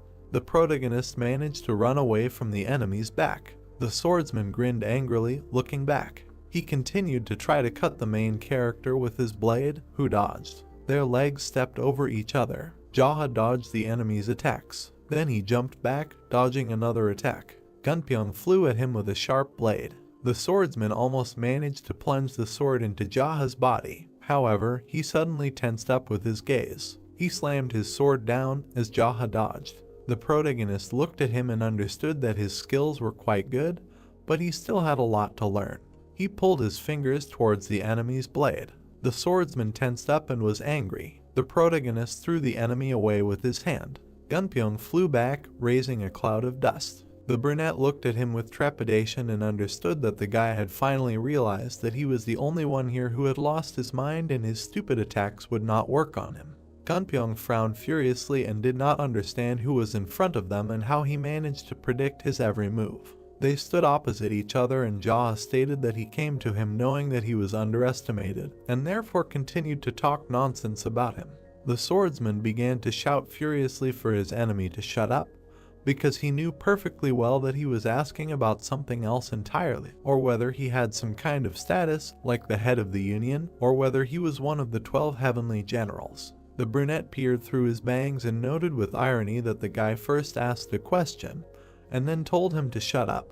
He added that what else could he do if his movements were so sloppy that he could easily follow them. Gunpyeong held the blade with his legs wide apart. The protagonist stood in front of him and did not understand why the guy was sharing, because Gunpyeong had mastered the useless martial arts that their clan's slaves were taught. The swordsman continued to grin and did not understand why he was suddenly calling his swordsmanship like a slave's. The protagonist sighed and said that all 12 heavenly generals were actually slaves of the great slaughterers. The swordsman tensed up in bewilderment. The protagonist stared at him and said that even calling them slaves was too much, because they were not just the black faction, but pawns of the great slaughterer's slaves. The protagonist looked at him with disdain. The swordsman was perplexed by such news, frowning. The brunette continued to look at him with disgust and called them slaves, because they were an ordinary cleanup crew. The swordsman continued to frown even more. The brunette looked through his bangs and said that it was an organization that provided all possible means to women, and he only existed to lick his ass. Gunpyeong furiously shouted for the guy to shut up. The protagonist spread his arms and said, "How should I look at this situation? Even these 12 heavenly generals, they were also disciples of a slave." The guy crossed his arms and said that they were told to wear an ugly mask, and they wore it. They were told to kill, and they followed all their orders. The protagonist waved his hand. He said that to take over any organization, then immediately take for the entertainment of the great slaughterers, they organized everything, determining the ranks. The protagonist looked at the fighter arrogantly. He said that these are scum who pay tribute and give women to the great slaughterers just to suck up. Gunpyeong angrily goggled his eyes. He bared his teeth, thinking that he wanted to say that he was wrong. The brown-haired man's hand was shaking. He did not understand why he could not object to a single word of that boy. The head of the clan looked intently at the fighter, asking why he was so surprised, and that he thought that he was at least a little cool. The brunette grinned slightly, saying that there was no need to consider himself some kind of loser, and that the great slaughterers was just an old pervert who would later also die at his hands. Gunpyeong looked at the clan leader with displeasure, asking what else he would say. The brunette looked at the guy with a serious look. He smiled slightly, thinking that he could only take a look at him. The brunette slightly raised the kitchen knife. He stated that if he managed to take first place in the leader battle of the 12 heavenly generals, he would learn more martial arts from the great slaughterers' slaves, asking what he would do with this knowledge and that he would become the best in the dark faction. The brunette raised his gaze upward. He noted that without a doubt, but given the bad character of the great slaughterers' slaves, he would simply waste his time using this lure. He enslaves slaves for fun as much as his heart desires. Gunpyeong looked at the protagonist with annoyance, asking if he had finished his tirade. The fighter held out his weapon in front of him, saying that since he was so outstanding, he would no longer just dodge. The protagonist smiled contentedly, noting that as he thought, he would come to his senses immediately if he was given a little beating. The brunette moved his hand with the kitchen knife to the side. He ran his fingers along the knife. Flames engulfed the protagonist's weapon. Gunpyeong's eyes widened. The protagonist had made a fiery sword out of the kitchen knife. Gunpyeong was slightly frightened, pressing his lips together. He thought that, as expected, he was a master that he could not defeat, but he would not retreat even if he died in this battle. The boys stood opposite each other. The clan leader said that he called it the taste of fire. The brunette held out a fire weapon in front of him, thinking that the official name was chlorinated incense. Gunpyeong began to fill his weapon with energy. A blue aura surrounded the sword. The brown-haired man smiled slightly. The protagonist narrowed his gaze, smirking. Gunpyeong opened his mouth wide, rushing to attack. He directed a blue slash towards the protagonist. The protagonist looked at the approaching attack. He clutched a kitchen knife in his hand. The clan leader sent a pillar of fire towards the brown-haired man. Gunpyeong's eyes widened. The brown-haired man held out a weapon in front of him, blocking the blow. The blow sent him flying. He spun on the ground. The protagonist looked at the guy. Ryuksu watched what was happening in surprise. He smiled slightly, thinking that the clan leader was cool, and this was a real martial arts master's fighting technique. The brunette kicked Gunpyeong in the body. Ryuksu watched as the protagonist kicked the guy. His face twisted in confusion. Ryuksu wondered what was wrong with him. Gunpyeong was lying on the bed unconscious. The protagonist looked at Sungti, telling him to wake him up. Sungti said he would. He slapped the sleeping guy, telling him to get up. The white-haired guy slapped the sleeping Gunpyeong in the face. He asked what he thought, that he could continue to sleep like at home and that he was not going to get up. The brown-haired guy put his hand in front of his face. He abruptly got up from the bed. Gunpyeong looked ahead in confusion, wondering that he was still alive. The protagonist looked at the guy with a serious look. He said that since he came to his senses, he should answer the question, asking where the great Rakshasa was. The brown-haired man narrowed his eyes at Jaha. He asked how he knew, noting that even the leader of the union probably didn't know about it. The boys stared at the brown-haired man. Jaha asked what he knew about the leader of the Black Rabbit Union. Gunpyeong said that he was most likely sitting in the room. The brunette narrowed his eyes. He noted that he was asking about what that bastard had been doing lately. A shabby Gunpyeong looked at the protagonist, saying that the leader was training. The protagonist looked up thoughtfully, asking if this was a rank battle again. Gunpyeong looked at the protagonist dumbfounded, asking how he knew about it. The boys looked at each other. The brunette asked what was so strange that he knew about it.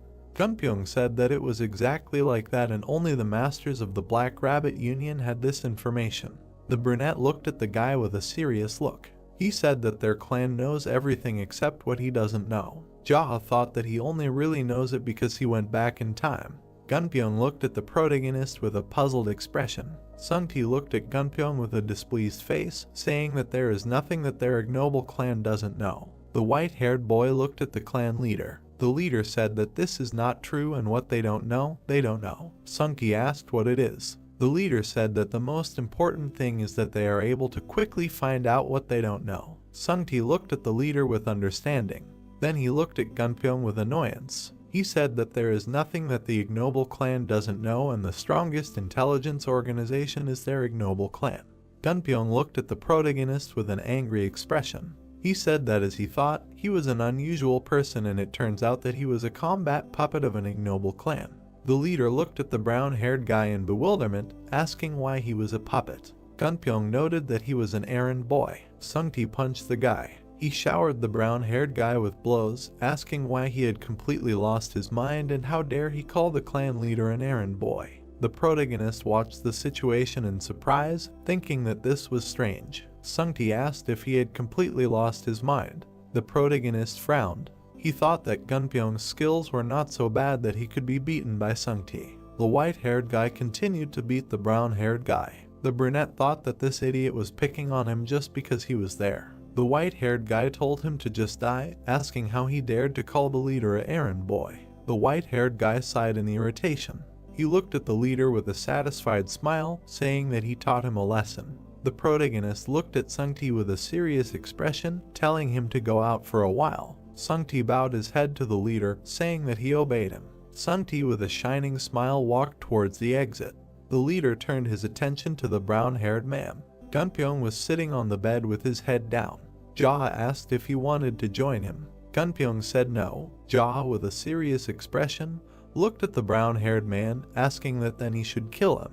Gunpyeong widened his eyes. The leader smiled maliciously. He told him not to answer rashly and to think it over carefully, and if he asked to kill him, he would do it immediately. Gunpyeong looked at the protagonist warily. The brown-haired man thought that, apparently, he would really kill him right away as soon as he said this. The brown-haired man twitched slightly. The protagonist asked how long he would remain silent. Gunpyeong lowered his head, asking for mercy. The protagonist smiled slightly, asking that he did not want to work for him, but asked for mercy. Gunpyeong looked at the leader with a smirk. He stated that if he spared him, then in the future, he would never disturb the ignoble clan again, swearing to this. The brunette looked at the guy intently. Gunpyeong noted that this concerned not only the ignoble clan, but also all those associated with it, adding that there would be no more difficulties with him, swearing on his sword. The brunette pressed his lips together. He thought that he had originally planned to make this guy his servant,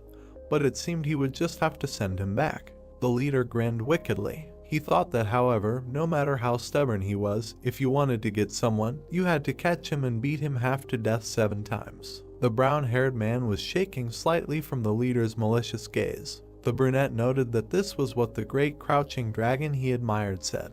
Gunpyeong widened his eyes. The leader told him to go. The brown-haired man looked at the brunette in bewilderment, asking where he told him to go. The protagonist looked at the guy with a cold gaze. He noted that he was telling him to get lost. The brown-haired man looked at the leader in surprise, asking that he could seriously leave. The brunette told him to remember one thing, that he was ready to accept his challenge at any time if he suddenly returned after becoming stronger. The brown-haired man looked at the brunette with horror. The protagonist said that in return, if in the future he even briefly heard that he had killed any of the merchants or ordinary residents. The protagonist looked at the guy with a terrifying look. He said that he would finish him off by tearing him into small pieces, asking if he understood. Gunpyeong looked at the leader with fear, saying that he understood. He stood up and bowed before the leader. The fighter thanked the protagonist for sparing him despite his defeat, noting that he would keep his promise until his death.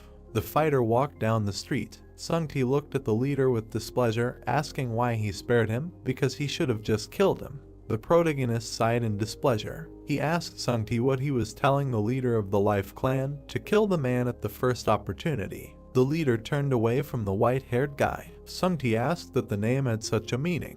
The protagonist said, "Well, screw it." The fighter dragged his feet on the ground. He looked down dejectedly, thinking that he really lost. Gunpyeong recalled the image of the leader of the Black Cat Union and his words. He frowned in annoyance, wondering why he had to take his own life. The fighter clutched his weapon in his hand. He looked down dejectedly, thinking that he was still hungry and he couldn't go back like this. The brown-haired man turned his attention to the side.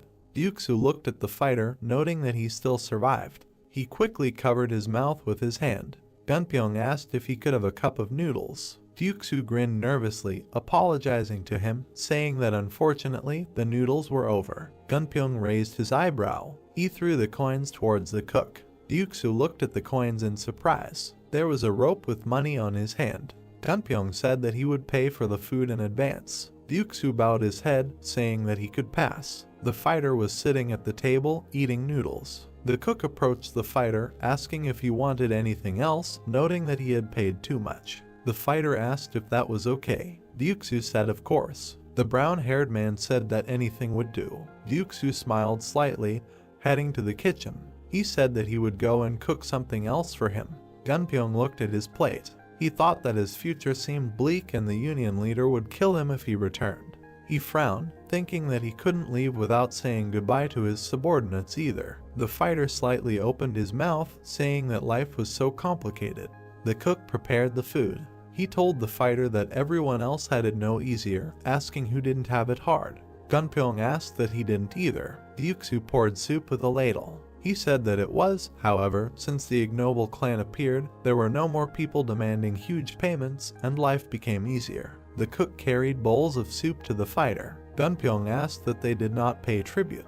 Ryuksu said that they did. Gunpyeong asked what about the ignoble clan, and that they did not pay them. Ryuksu smirked contentedly. He stated that the ignoble clan did not demand money and protected ordinary workers like them, adding that the leader said that this was the reason he created the clan. Gunpyeong looked at the cook with confusion, wondering if the protagonist was crazy. Ryuksu placed the bowl of soup on the table. The fighter asked what it was. He looked at the cook.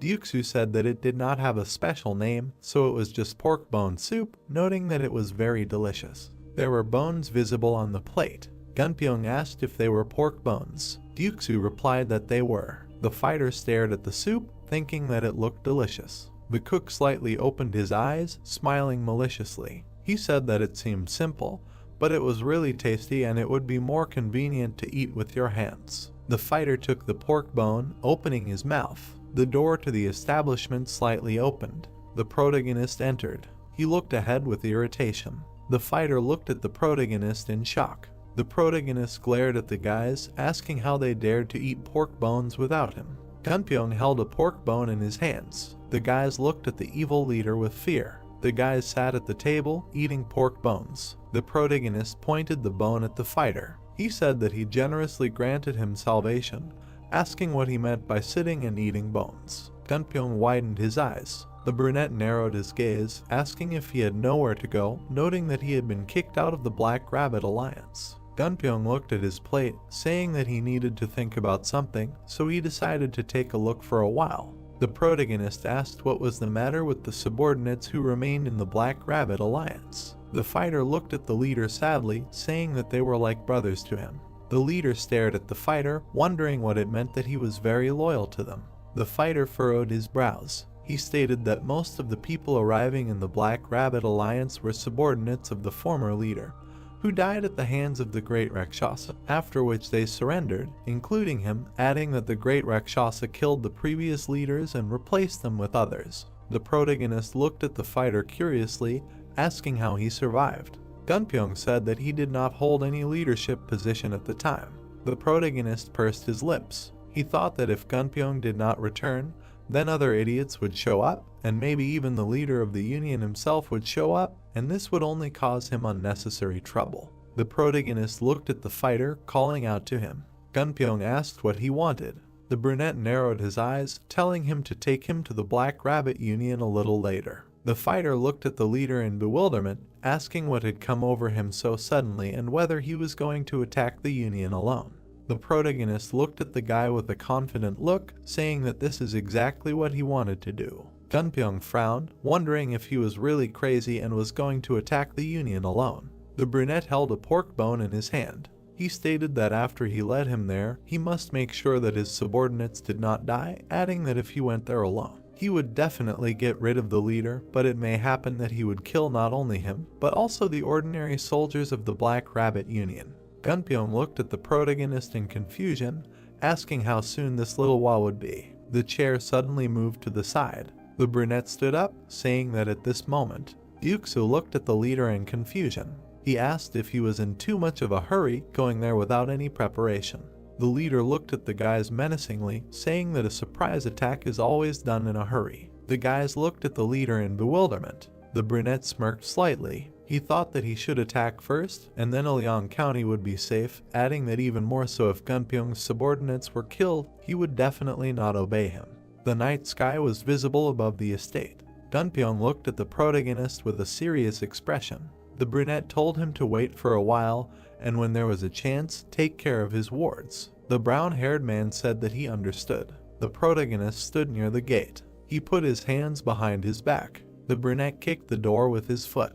A small window opened in the door. Eyes appeared from the window, asking who he was. The protagonist looked at the eyes, saying that he was Jaha from Ilyang County. The guard asked who Jaha was. The brunette sighed in displeasure, telling him to stop asking questions and just open the door before he himself could break it down. The guard told him to stop talking and he would let him get away with it this time, so he should go and have a drunken rampage somewhere else. The protagonist looked at the window where the eyes had disappeared. He immediately jumped onto the wall. He touched the wall with his foot. The protagonist grinned contentedly. The guards noticed the shadow. The leader jumped off the wall. The leader walked towards the estate. The guard opened his mouth wide, shouting that they had an intruder. The fighters began to run along the ground. They surrounded the protagonist, asking who he was. The leader noted that he had already said that he was Jaha from the Ilyang district. The leader of the union asked that he was Jaha. A man came out of the estate. The leader of the union looked at the protagonist with a menacing look, asking that he was the same errand boy. The protagonist grinned slyly. He thought that during a verbal duel, answering a question with a question was a worthy decision of a strong man. The brunette narrowed his gaze. He asked that he was the same rabbit slave of the great Rakshasa, famous as an old scoundrel. The head of the union pressed his lips together. The head of the clan looked at the man thoughtfully. He asked if he was mistaken, and the correct one would be not a rabbit slave, but a slave rabbit. The fighters looked at the main character in confusion. The head of the clan looked at the man with a serious look. He asked that in any case, how dare the head of some backwater gang, whose duty it is to be a slave, send a killer to him. The head of the clan narrowed his gaze, asking if he had his brains with him. The fighters goggled. Jaw flashed his gaze. He asked why he was silent, and maybe the rabbit, who does not know his place, will finally open his mouth. The fighter opened his mouth, saying that he was a crazy bastard. The leader of the union narrowed his gaze, saying that since he had already come, it meant that Master Gunpyeong, who went to deal with him, had lost. The protagonist smiled maliciously, telling the rabbit that this was enough of this useless talk, offering to fight. The leader of the union looked at the protagonist menacingly, asking why he would do this. The protagonist stood in front of the leader of the union. He addressed the fighters, saying that if their leader were to stand against him alone, he would be a good leader regardless of his skills. The fighters looked at the protagonist carefully. Jaha said that nevertheless, he was sure that he had some guesses about his skills if he ordered them to attack him first. The brunette pointed his finger at the leader of the union. He narrowed his gaze, noting that he was not worthy of them serving such a degenerate. The fighters gaped. Jaha stared ahead with a menacing gaze. He stated that this was not all, and that he was a worthless scum and a cowardly worm of the black faction, adding that he was incapable of anything, and that he was a rat hiding behind a mask. The fighters looked at the protagonist in shock, wondering why he had not finished his tirade yet. The clan leader stared ahead with a cold gaze. He stated that the alliance leader was a useless idiot who controlled them by relying on the insignificant influence of the great Rakshasa. The protagonist stood with his back turned, looking at the alliance leader. The fighters turned their gaze to the side. The alliance leader stared at the protagonist. He He noticed that the protagonist was talking about wanting to fight him one-on-one, asking that he thought there was a single master who would so easily succumb to the banal provocations of an errand boy. Gunpyeong appeared in the courtyard. He asked the union leader if he was going to send his subordinates to their deaths this time too. The union leader looked at Gunpyeong with disdain.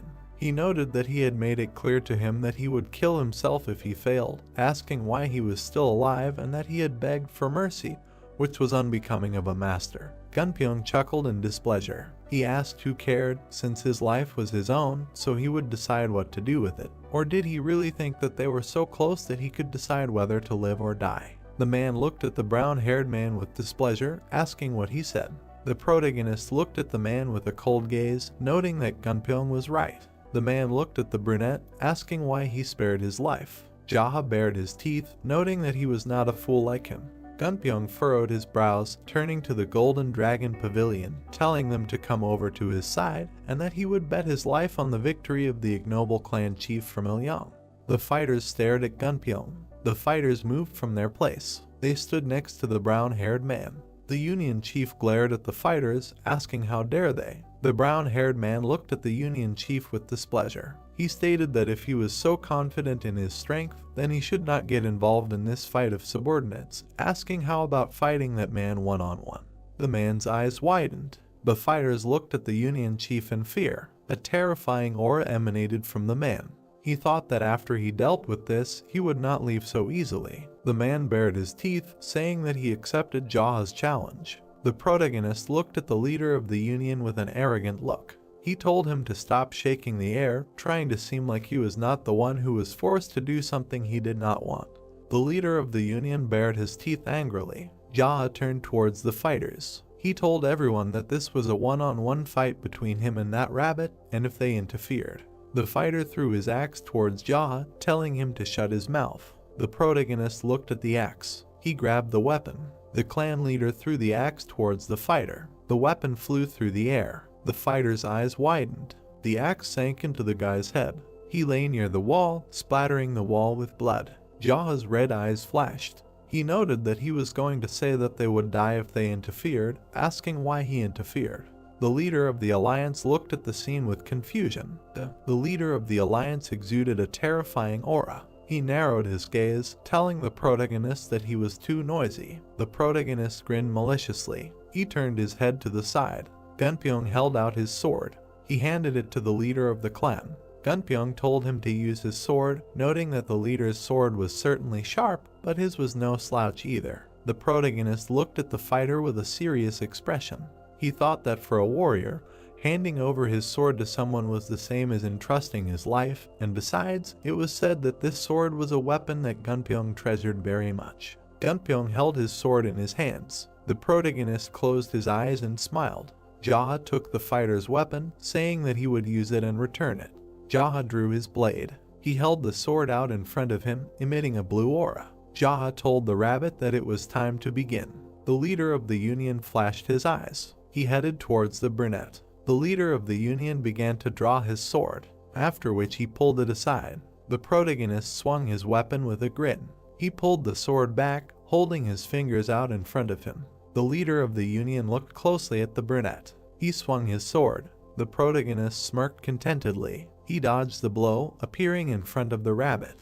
The blades of the leaders met in battle. The swords touched each other. The brunette began to emit a red aura. The guys swung their weapons. The protagonist relentlessly attacked the rabbit. The leader of the clan narrowed his eyes. The rabbit closely watched Jaha's movements. The rabbit blocked the protagonist's blow. He dodged the protagonist's attack. Jaha skillfully dodged the rabbit's attacks. They continued to fight tirelessly. The protagonist persistently emitted a powerful aura. The fighters looked on in shock, not understanding what the hell was going on.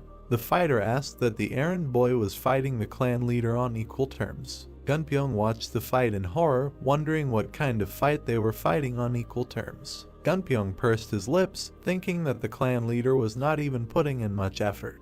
The protagonist dodged to the side. Brown-haired thought that he was deliberately allowing the collisions to discern the martial art of the alliance leader, the fighting techniques of the great Rakshasa. The protagonist looked ahead with an indifferent look. Brown-haired thought that apparently there was nothing else to see.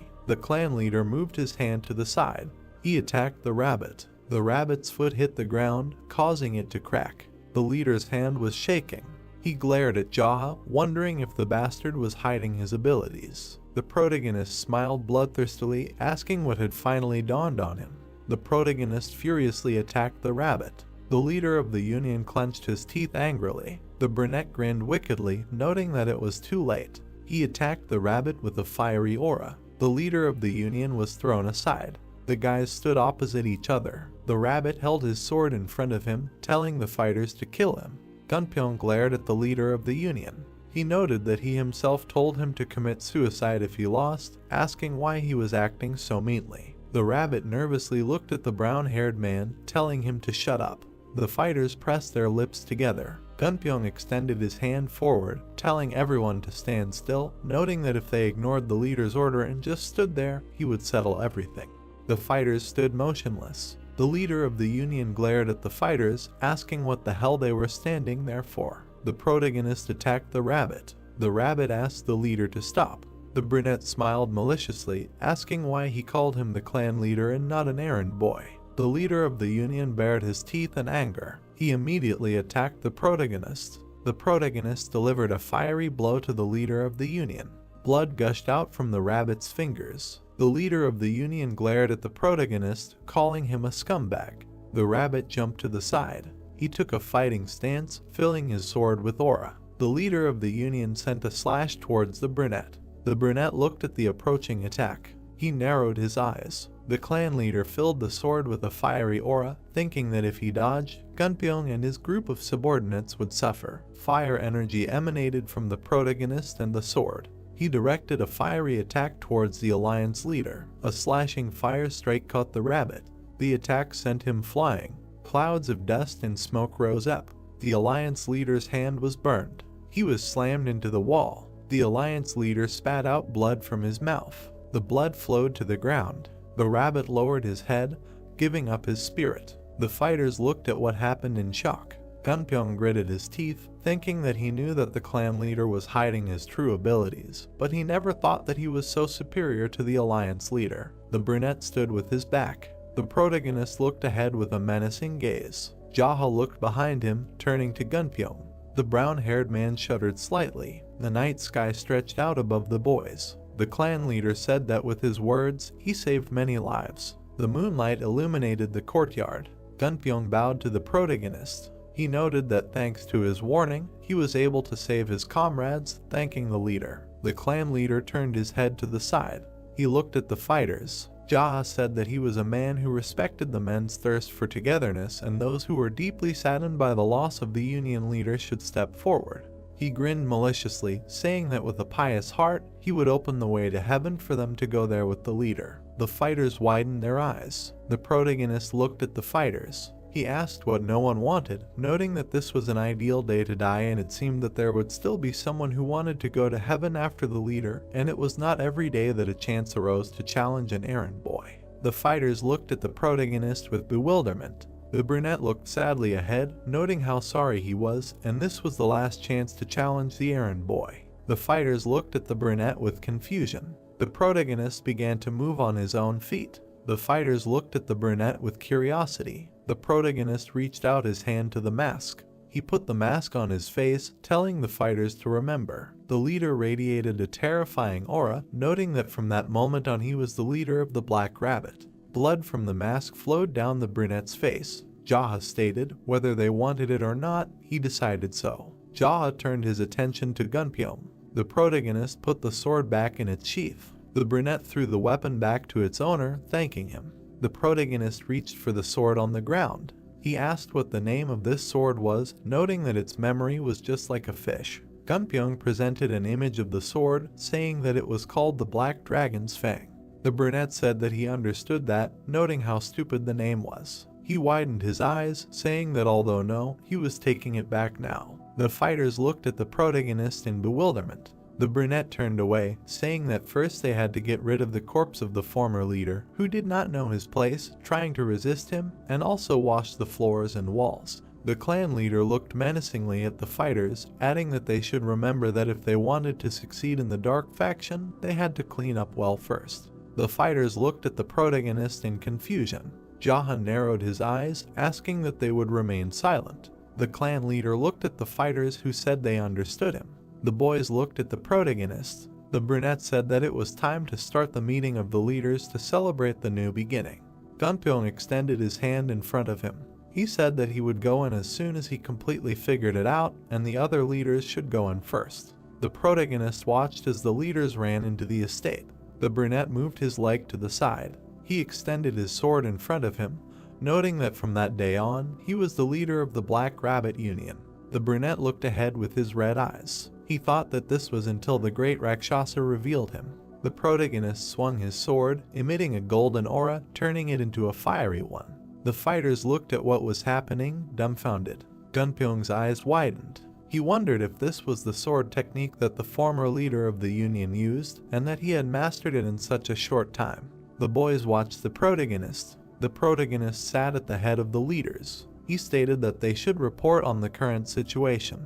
Gunpyeong looked at the clan leader. He noted that as far as he knew, thanks to the leader's generosity, quite a few soldiers from the Golden Phoenix Pavilion managed to survive in Ilyang, adding that he should give orders on how to deal with them. The leaders looked at the leader. The brunette smiled contentedly. He stated that as expected, Master Gunpyeong was worthy of praise. They all should look up to him, adding that not only was he smart, but he also treated his comrades and subordinates warmly, and before that, he had shown courage in asking for the lives of the other leaders to be spared. The leaders looked at the master. The master lowered his gaze in embarrassment, wondering why the leader had always been such a good person. He thought that he knew that he was unusual, but not so much as to even acknowledge the rumor. The clan leader noted that he was also a man with unusually good endurance. The master looked at the brunette with bewilderment. Jaha noted that he had gotten it good.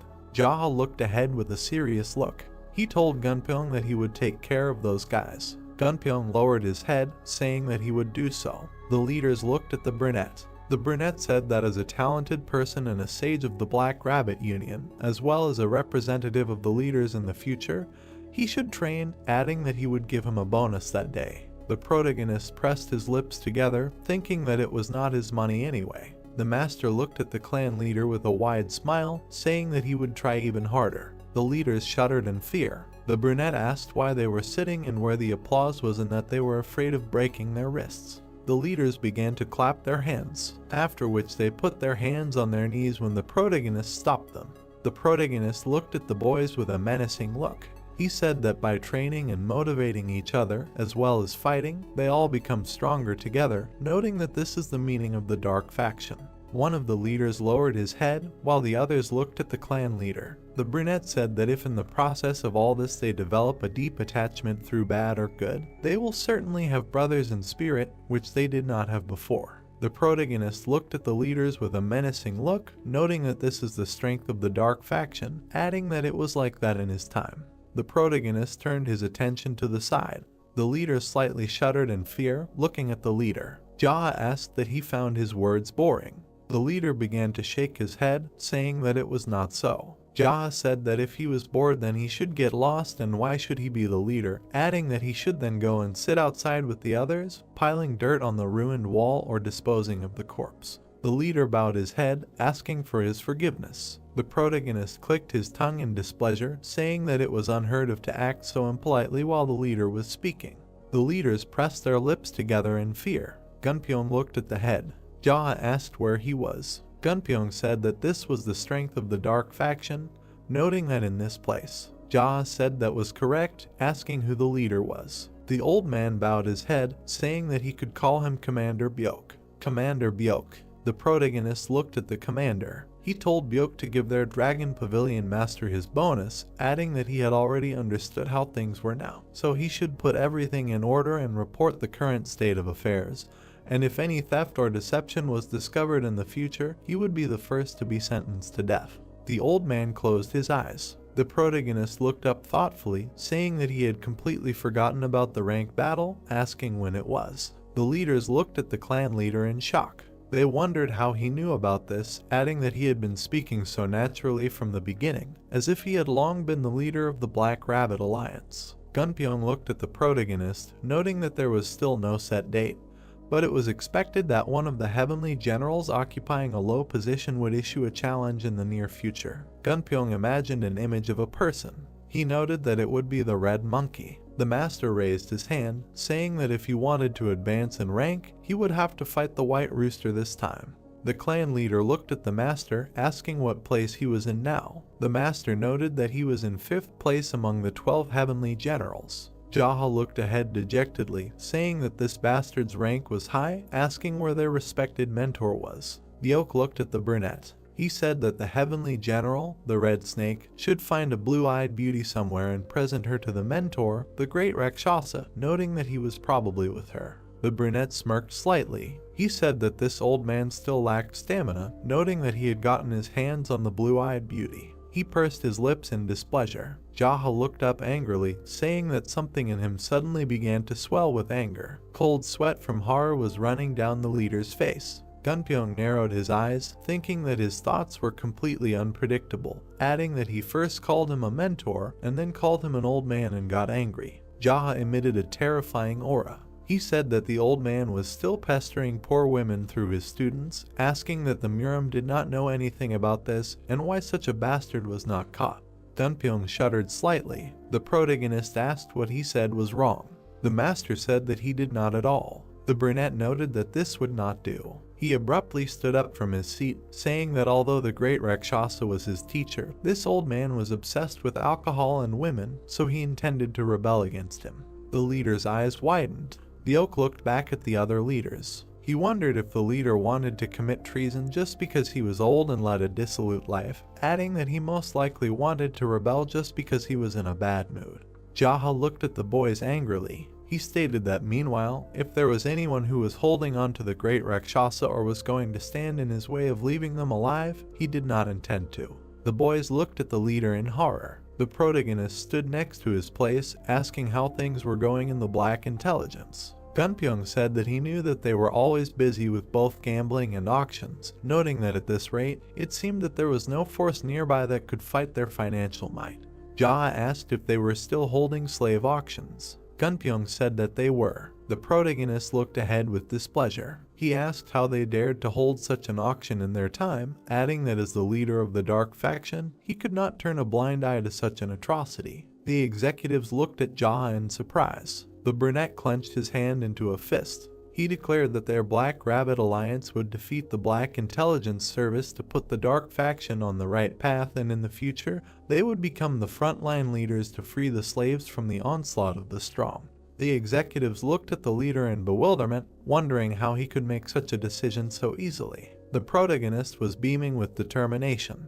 The executives wondered if the dark faction had any moral standards. The leader looked at the brunette curiously, asking why he suddenly decided to attack the Black Intelligence Service. The protagonist frowned, asking that he thought that buying and selling people was the right way. The brunette looked at the leader in anger. The man said that it was wrong. Jaha asked why he was asking that then, since he knew it himself. The protagonist sat with his back turned, looking at the men. He asked them why they studied martial arts in the first place, noting that he would not tolerate injustice. The protagonist looked ahead confidently, saying that wasn't this the way for those who walked at night drunk with their sword. The leaders looked at the clan leader in confusion, wondering what this had to do with it. The leaders shuddered in fear. The brunette said that they would have answered immediately, adding that they were embarrassing the person who was speaking, and now anger was getting the better of him again. The leaders bowed their heads, saying that they understood everything and would take note. The protagonist extended his hand. He stated that in their business, he would freely use elixirs, remedies, and everything else that the Black Rabbit Union had, adding that if anyone had an objection, they could settle it with a one-on-one battle. The clan leader looked menacingly at the leaders, asking if anyone was against it. The leaders looked at the floor. Jaha said that that was great. He smiled widely and closed his eyes. Jaha noted that he meant that it was good that he wouldn't have to get his hands dirty with their blood. The full moon was shining above the place. The protagonist stood by the open doors, looking at the night sky. He raised his gaze, thinking that this was such peace. Jaha remembered the faces of the leaders. He grinned slightly and chuckled. The head of the clan noted that he ended the meeting on a peaceful note and did not disappoint with its meaningful conduct, adding that he did not know that he had such a talent. A guy approached from behind the protagonist, saying that the preparations for dinner were complete. The protagonist stood with his back turned, saying that he would not eat dinner but just wanted to wash himself. He touched his mask, remembering that during the fight, blood splashes stained him a little, but he still had not managed to wash himself. The head of the clan took off his mask, looking at the fighter. The blonde looked at the protagonist, dumbfounded. The blonde bowed to the clan leader. Jaha asked what made his beauty so striking.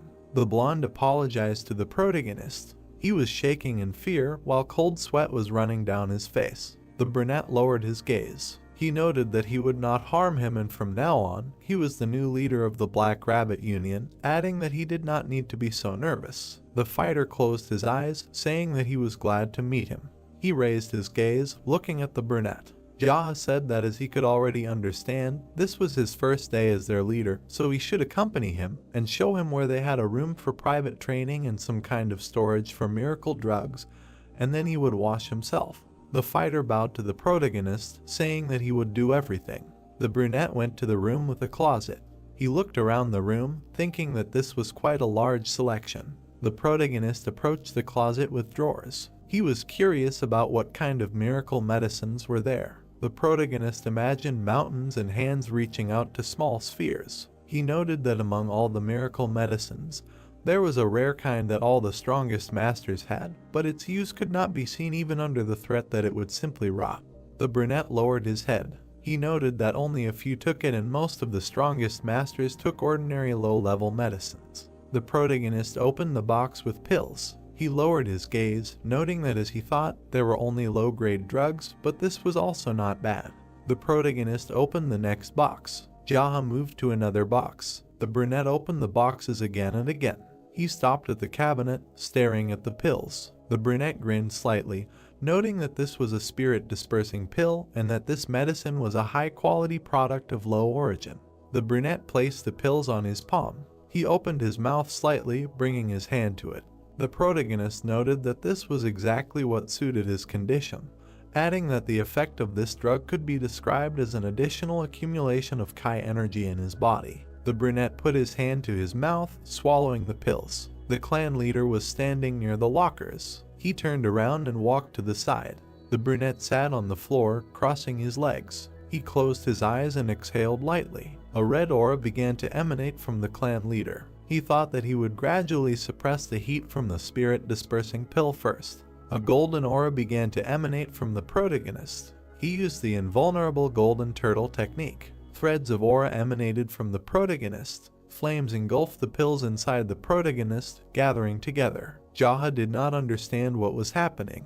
The protagonist continued to sit with his eyes closed. He noted that the heavenly pearl was absorbing the heat of this pill before he could properly practice the spiritual technique. The pills came together. The protagonist sat with his eyes closed. He opened them slightly. Jaha looked ahead thoughtfully, not understanding how this happened.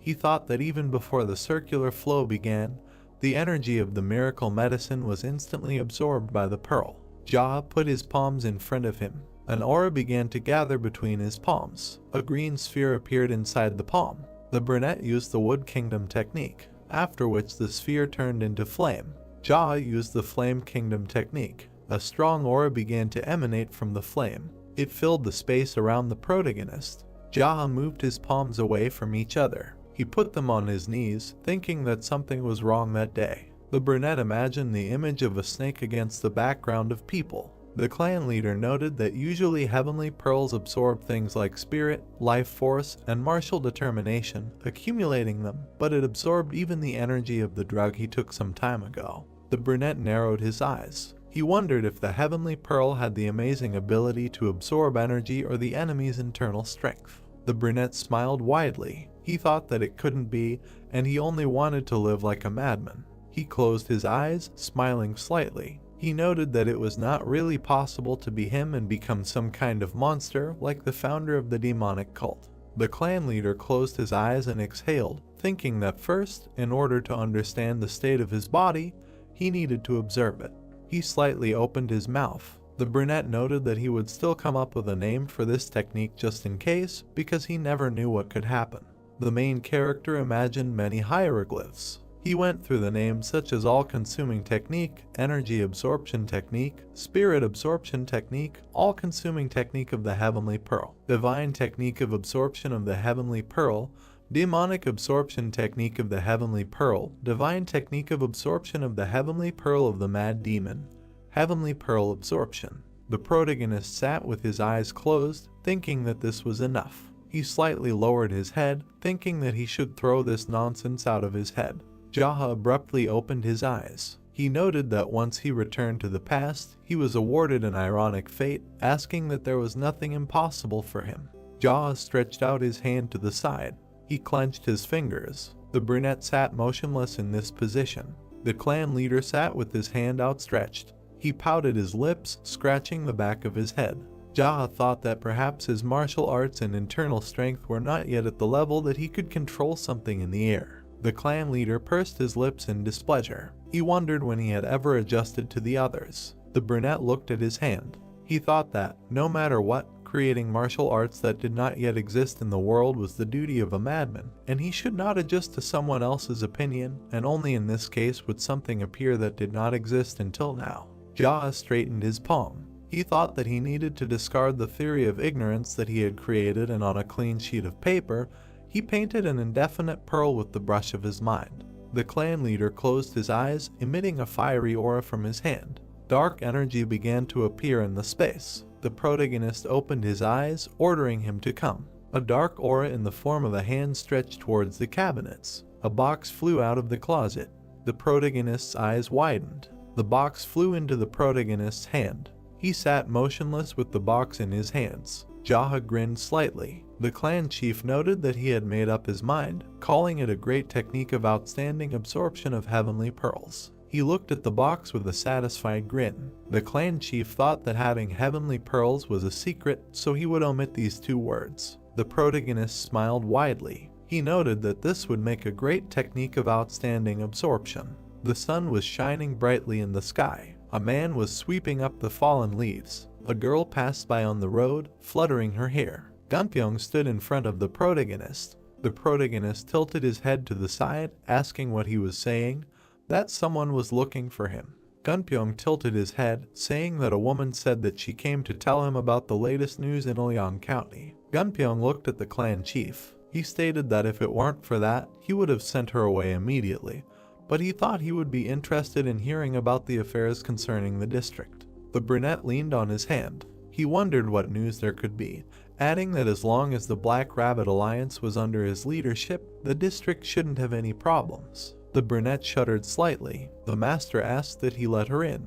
The clan leader stared at the brunette. The leaders looked at the protagonist. Jaha said to let her in. The doors to the estate opened slightly. A girl in green shoes entered. She bowed her head in front of the clan leader. She closed her eyes, trembling slightly. The protagonist stared at the girl from under her mask. He wondered if it was Mrs. Soso, noting that she hadn't been seen for a while, not understanding what she had forgotten there. Soso continued to stand motionless. Gunpyeong told her to tell him in detail about the leader, what happened. The brunette slightly opened her mouth, saying that her name was Sun Soso and she was from Ilyang County. The protagonist lowered his gaze, wondering what her name was Sun Soso. The girl looked at the clan leader in surprise. Jaha said that she had a beautiful name. He waved his hand, saying that it was nothing special and that she could continue. The girl stood with her back turned, looking at the brunette. Soso said that in the county there was a place called the Zaha Inn and a local errand boy. The leaders widened their eyes in horror. They looked at the girl, wondering what the errand boy was from the Zaha Inn.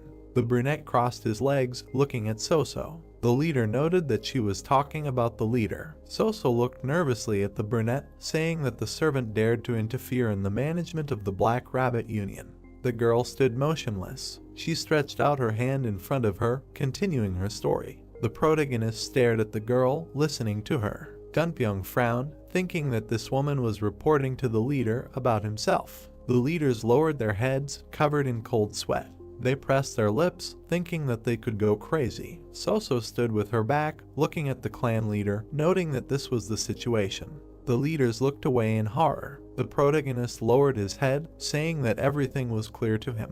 The protagonist looked at Soso, saying that he understood her. The brunette sat motionless in his place. He asked what it meant that the errand boy from the Zakin killed all the innkeepers and completely captured Leong, and that wasn't this good news. The brunette looked at the brunette with bewilderment, asking what he was talking about. The brunette smiled slightly, asking if their brave lady had a place to go. The brunette lowered her head, saying that she had nowhere to go. The protagonist looked up thoughtfully, saying that it was such a pity and how it happened that such a valiant girl was without her own shelter. The brunette extended his hand, wondering what to do and what could give her the position of managing servant.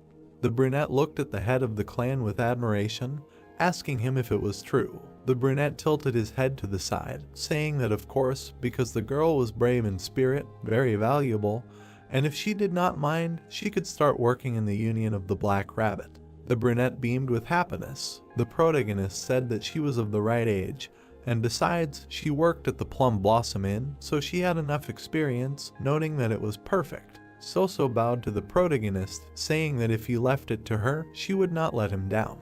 The brunette leaned forward slightly, saying that in return, she would promise him 2 things. The protagonist raised his index finger, saying that if she betrayed him, she would die. Soso smiled slightly, tilting her head, noting that she would not dare. The protagonist lowered his finger. Soso looked at the brunette in surprise. Jaha said that she should especially watch her mouth well. Soso narrowed her eyes, thinking that she seemed to have heard this somewhere before. Soso bowed to the brunette. Jaha asked if it was really that difficult for her. Soso said that of course not, and she would always follow his will. The protagonist said that it was okay then. The brunette widened her eyes when Jaha said that she was accepted. The protagonist pointed his finger at the girl, saying that a woman with a brave spirit was accepted. Soso smiled widely, thanking the leader, saying that she would serve him wholeheartedly in the future. The brunette smiled widely. He stated that she should be grateful that he gave her another chance and hoped that they would work together. Soso looked at the leader in surprise, asking what he was talking about. The brunette touched his mask with his hand, saying that this idiot's mask always covers his eyes. His hair fluttered in the air. Soso widened her eyes in horror. The protagonist took off his mask, asking why his beauty was so stunning. The brunette rolled her eyes, falling to the side. She fell to the floor, gaping. Gunpyeong leaned over to the girl. Jaha asked why she passed out. Gunpyeong put his fingers to his nose. He looked at Soso with confusion, saying that it looked like she fainted from being so scared. The protagonist hissed in displeasure, telling him to tell the servants to take care of her. Jaha added that she fainted as soon as she saw the leader and how rude it was. The master looked at the brunette with confusion, asking them to take care of her. The protagonist narrowed his eyes. He asked if he was suggesting that they just leave the person who fainted outside, noting that she had nowhere to go, calling them empty-headed. The leaders looked at the clan leader with confusion. The brunette looked at the boys with a serious expression, telling them to remember well. He widened his eyes, noting how merciful he was. The leaders gaped. They stared at the clan leader, saying that they understood him. The man shouted that except for the Golden Dragon Pavilion warriors, everyone needed to do 500 basic push-ups. The man shouted to remember Dark Faction is training first, training second, and war third. The guy was sweating. Jaha looked ahead and said that from now on, they would only focus on growing their strength, except for the time allotted for eating and sleeping. He looked ahead and said that no one was taking them seriously now. Shouldn't they become stronger, right? The man walked forward and told the Golden Dragon Pavilion warriors to go to the backyard, prepare sandbags and bring them here, and then place them on the backs of their comrades doing push-ups. He looked at So Gunpyeong and told him to step in with the guys from Golden Dragon Pavilion and watch over them. He told the leaders to do 100 push-ups. The man looked ahead and said that those who had finished would take wooden swords and beat those who tried to cheat. The men's eyes widened when he said that they would not beat them to death, but that broken bones were acceptable. The sweaty warriors ran forward. They ran toward the wooden swords. The hero exhaled and wondered, had they really used Kigong just to go get the wooden swords? The warriors were doing push-ups when he said that they had better finish their push-ups quickly. They gritted their teeth when he said that soon the Golden Dragon Pavilion would bring sandbags, and then they would have to do the rest of the reps with the sandbag on their backs. Jaha looked ahead and asked which they thought was more comfortable. He looked ahead and told them to speed up. The warriors shouted. The hero looked ahead. He nodded and said, "Great." He He looked down and said he had just expressed the increasing pain well with sound. The man was hitting the other man with a stick when he said that he allowed such screams, so let them scream as much as they wanted. The hitting with the stick continued. The hero smiled and said that the 5 people who could do 500 push-ups the fastest would be rewarded with a day's wages, so they should work even harder. He walked forward. Jaha was holding a book in his hands. His face darkened and asked if this was a collection of characteristics of the 12 heavenly generals. Byok smiled and said that he thought it would be useful for him to know about the masks, physiques, martial arts, and weapons of the 12 heavenly generals. He looked to the side and said that he wrote down everything he knew along with the illustrations. The hero looked at the book and said that the illustrations were especially impressive. He frowned. The man thought that there was a lot of information about the 12 heavenly generals in it that he didn't know. He looked at the book and asked if the red monkey was a woman. The manager looked down and said that she was a special disciple who stole items for the great Rakshasa, a woman who asked him to teach her martial arts as payment for the theft. He raised his head and said that she was far below him in rank. Because of her outstanding Qigong skills, there was no general who could easily see her. The hero looked at him and asked, is she really that good at Qigong? Byok looked at him and said that every now and then a genius is born in some field. It seems she has a natural talent. He asked if he had by chance also organized the information about the great Rakshasa. The manager's eyes sparkled and he said that she was at the very end. The boss was always left for last. The man smiled. He looked at him and said that their commander was really worthy of praise. He would give him gold. He bowed and thanked him, said that he did not do this to get money. He looked up and said that he would use it for his own life. They laughed. The woman came and bowed. Jaha smiled and asked if something had happened. She closed her eyes and said that a man in a mask had come and was looking for him outside. The hero looked at her and asked what kind of mask he was wearing. She replied that it was a monkey mask. Byok frowned and said that by all appearances it was a red monkey. The man looked at the book. The red monkey has incredible Qigong skills, has strong kleptomania, has the audacity to demand a draw, runs away when at a disadvantage. He closed the book. Jaha smiled and said that he was done with the characteristics. He walked forward. The red monkey sat in front of him. The hero looked at her. He sat down on the chair. The girl clasped her hands and asked how he was doing. He looked at her and said that they had not seen each other for a long time and called her a thief. The red monkey looked at him and said that she was extremely unpleasant to be treated like that. If you think about it, his voice and manner of speech are also strange. Jaha looked at her and thought, apparently they do not have such an atmosphere in communication. He said that recently, it seems that due to fatigue from training, he often says something strange. In addition, recently, while studying one of the complex martial arts, he was unable to control the Kai energy in his body. His throat suffered, and his temperature was quite high. That is why his voice became like that. She looked up and thought that it was perfect since he had internal injuries. The girl looked at him and said that she had come to greet him. If he just gave her some extra money like last time, she would just leave without challenging him. Jaha looked at her and thought that she knew that he shouldn't overexert himself before the decisive battle with the White Rooster and was specifically asking for money. He exhaled and thought that extorting it like this was, as expected, a complete mess. The red monkey crossed her arms and said that he would have to fight the White Rooster soon, but if he got hurt fighting her, his efforts would be in vain again.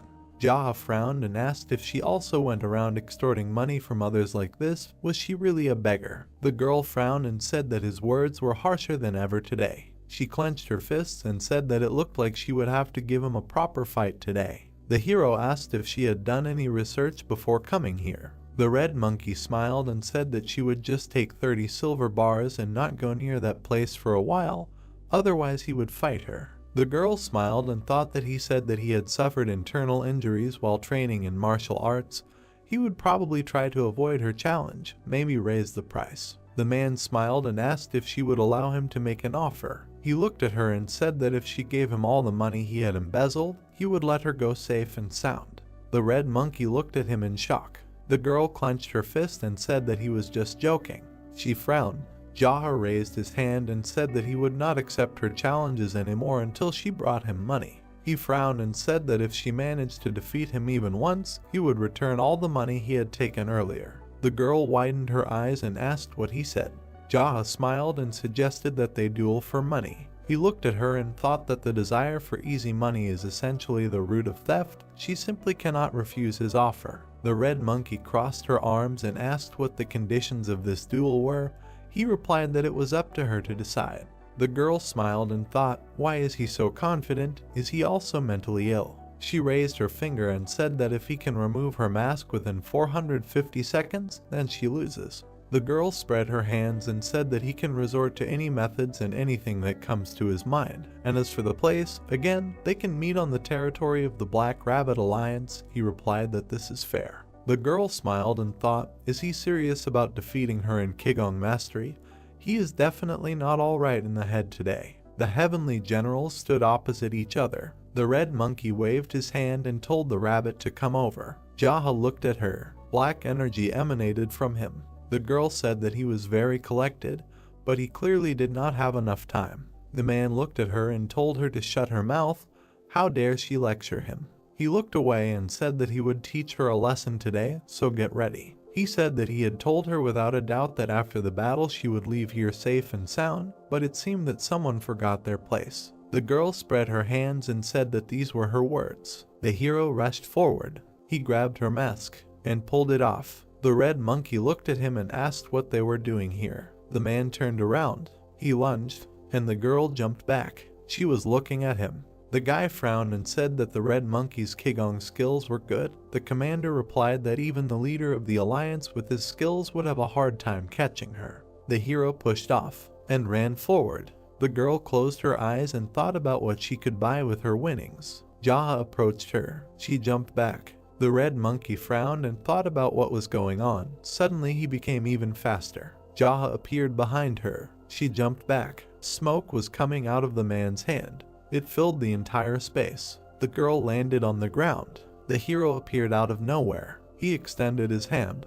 The red monkey jumped. He extended his hand, but he couldn't reach it.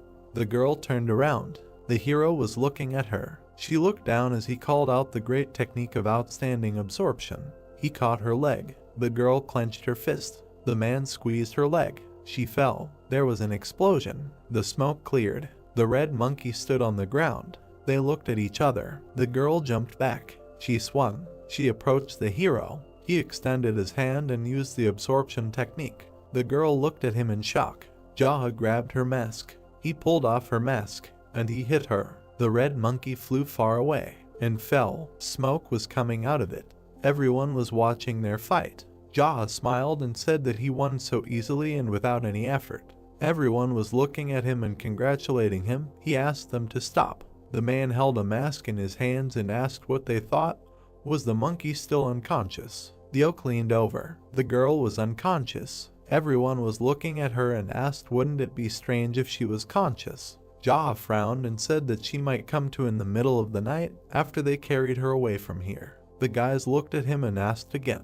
He said that she would then clean out the elixir storage or steal funds from the Black Rabbit Union Fund and slowly run away with the loot, but it wouldn't work on him. He looked ahead and told them to be careful, especially about her sweet traps. The guys darkened and confirmed. The red monkey disappeared and said that she had learned a lot from him today. The girl stood up. She smiled. The boys looked at her and said that she was very beautiful. They turned away. Diok also turned away. They looked at Jaha and said that he had overdone it. The hero exhaled and thought that she was literally a sweet trap. The red monkey bowed her head, being tied up. She sat in the middle of the dark room, thinking about how she couldn't move a finger and that she was tied up with pressure on her kai points. She squinted, looking ahead. The girl remembered fighting with the boy and thought that he was definitely not the brother she knew. She remembered looking into his eyes and thought that his abilities, the way he spoke, and even the aura around him all belonged to me, her brother. Frowning, she decided that she should have realized this sooner. Diok walked inside.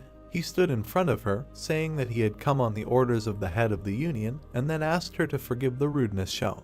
The girl looked at him in rage and asked what he was talking about. Suddenly, a terrifyingly dark aura began to emanate from her. The soldiers quickly stepped back and sat down near the chair. They smiled widely and looked at her, imagining the table. The manager thanked them and said that they had done a good job. The man sat at the table and picked up a pen. He looked sternly at the girl. She frowned and asked what he was doing. The man smiled and said that the head asked to draw the face of one of the heavenly generals and in great detail. The girl exclaimed in surprise, not understanding what he meant. The old man added that he was told to sketch. That's why he was drawing, and that their head is much scarier than she thinks, and he is only following orders, so she should not hold a grudge against him. The girl frowned angrily and asked why her face. The manager held out a brush in front of him and said that if he was not mistaken, then she became famous for being a thief. He was estimating the parameters for the sketch. They say that the head said that if she ran away or refused to help the Black Rabbit Union, then the portrait that he was about to draw would be given to the Murama Union. The oak began to quickly lean in different directions. He asked the girl not to move, saying that he wanted to sketch her in as much detail as possible. Red Monkey asked what he was looking at. The man looked at her sternly and asked how else he could draw her, despite these forms, because when you draw mountains, you have to look at the mountains. When you draw rivers, you turn your gaze to them. The girl clenched her teeth angrily. She shouted loudly, ordering him to stop. The man exhaled heavily and said that although she was the same heavenly general as their leader, it was very unpleasant to hear a person who was young enough to be his grandson address him as you, because it was extremely unpleasant. The girl grinned and asked what he would do with her. She frowned in anger when he asked her if he should draw her naked. The manager smiled and said that of course he was joking and that he would try to do everything as quickly as possible, so she should not be angry with him. He began to use the brush, saying that he had no choice, otherwise he would die. The girl thought that something told her that he was not drawing because he had no choice. On paper, they said that, as she could already understand, the head, the manager in this place before, was already dead. The girl frowned tensely. The old man sadly lowered his gaze and said that without giving a worthy rebuff, he flew over the fence and lost his limbs, after which he died. She looked at him in surprise. Sitting opposite her, the man added that he thought that she would also be torn to pieces and she would follow him. With a serious expression on his face, he said that she should show respect to the master because he was so kind to her. The girl lowered her head tensely. The man tried on the parameters again and said that he liked this pose very much, after which he asked her not to move. The old man painted a portrait of the prisoner. He bowed to the master and asked how he liked the result. The young man replied that the sister looked just like in life. The manager bowed even lower, hearing the words that he had passed. The master looked at him and said that if the sister wanted, he should make more sketches and give them to the Murama Union, and also spread rumors so that a group of followers and influential clans would know about it, and the monetary reward would be at his discretion. The old man bowed his head and agreed with his order. He went out the door and bowed to the head once more. The girl frowned and asked who he was. The boy smiled and asked if she had already realized that he was not a rabbit. Looking into his eyes, the girl said that a mask alone could not hide the true essence, after which she asked who he was that he dared to behave like that with the disciples of the great Rakshasa, and whether he was so self-confident as to withstand the wrath of the teacher. The boy smiled and said that if he had been afraid of him, he would not have started all this in the first place. She looked at him irritated and asked him not to call her sister. The girl bowed her head when she heard him say that he would call her a thief, after which she agreed to let him call her sister. She looked up at him and asked if he had spared her so that he could take advantage of her later. The girl smiled kindly and said that the most important thing in her life was money, and as long as he paid her well, she would do whatever he wanted without a single objection. Jaha looked at her and said that he planned to kill the great Rakshasa. The girl looked at him sternly and thought that he had gone mad. Frowning, she said that her teacher was much stronger than people could imagine, and she believed that the young man was not strong enough to achieve this. The hero looked her in the eyes and said that he would take her words into account and that he needed to make sure whether she could betray him or not. The girl offered to pay her to change sides. The young man looked down and sarcastically said that he already believed her. The girl gritted her teeth and asked what he wanted from her in that case, because in any case he would not believe her. Even if she said that she could really betray, the girl looked him in the eyes. The guy said that the general would soon bring the poison, after which he asked who she thought it was intended for. The girl jerked in fear, hearing the words that I was intended for her. She frowned tensely and thought that this madman was planning to poison her. She looked up at him and asked him not to act in such a way, after which she said that he could give her orders and she would carry them out without question. Frowning, she added that the guy even had her portrait. The gentleman looked down and said that he did not believe her. The general approached him and said that this was the very same purple dawn poison that he had asked for. She looked at it tensely. The swamp-colored ball lay on a white cloth. The general looked at the gentleman. The guy ordered to feed it to her. The soldier approached the prisoner. The girl held her breath and closed her mouth. The general forcefully shoved the ball into her mouth. The prisoner quickly shook her head, thinking that she would never swallow it.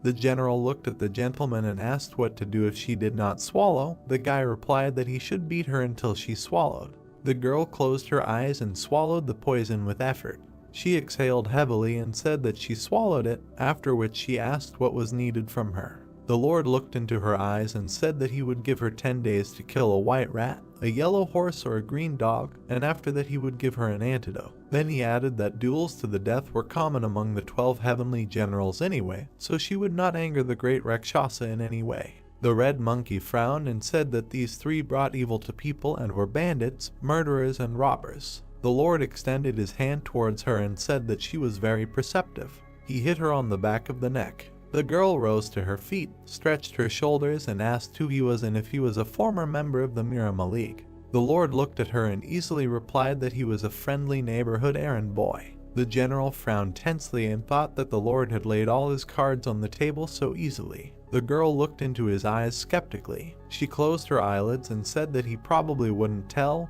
then added that she would return as soon as she killed one of the 3, and then they would talk. The general quickly turned to her and thought that she hadn't taken these words seriously. The gentleman called out to the girl as she left. She turned to him. The young man said that even though she had swallowed poison, the choice was hers, because she could tell her teacher everything and get an antidote from him, and then lay all her cards on the table. Red Monkey looked into his eyes and asked what she got out of his victory. The young man put his hands behind his back and said that there wasn't much to gain, because she herself was tired of silently following the teacher's pathetic orders, doing all the dirty work for him, and giving all the money to such a young girl. The interlocutor looked at him silently. She turned away and said that she was leaving.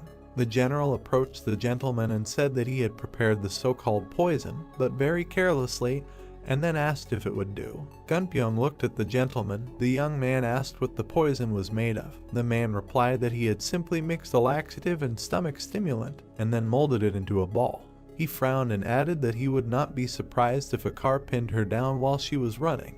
The gentleman narrowed his eyes and said that this was what he expected from the general, because he had approached the matter carefully. The girl ran along the forest road with a smile. She pressed her foot hard against the paving stones. The girl made a powerful jerk forward. Suddenly her body was pierced by need and pain. She grabbed her stomach and thought that her stomach was not feeling well, and then wondered if this was because of the poison. She frowned tensely and decided that this was why he had made her swallow it all. The girl looked straight ahead with a serious expression. She remembered how the gentleman had said that there was no particular benefit, and she herself was fed up with all of this. She imagined the image of his face in a mask and remembered his words about how she should give away all the money she had earned herself. The girl frowned and mentally addressed the gentleman, asking him if he thought she would risk her life and betray the teacher because of such nonsense. She exhaled with a smile and decided that the guy was crazy. Suddenly the girl turned pale, feeling a new urge. She looked down at her stomach and thought that she felt too sick. Suddenly she pursed her lips, realizing what was happening to her. The girl began to sweat, thinking that she was ready for anything, but not this. A sharp pain pierced her body. She bit her lip and decided that it was diarrhea. The girl grabbed her stomach and walked forward along the street, thinking that it would be better if it was an excruciating pain in her stomach, because in this place she definitely could not give in to weakness. She frowned deeply and decided that she would be a good girl for the rest of her days, after which she prayed. The image before her eyes began to shake. Her vision was becoming increasingly clouded. The girl quickly looked around. There was still a way to go. The people around her were looking at her suspiciously. The girl quickly turned away from the man. She bit her lip and decided that she was unlucky that it happened in this particular place. She swerved and walked forward down the street, thinking that she needed to get to where there was no one. She pushed off the ground. Her body was again gripped by pain. She thought that she needed to concentrate all her internal energy in her sphincter. She came out into a forest clearing.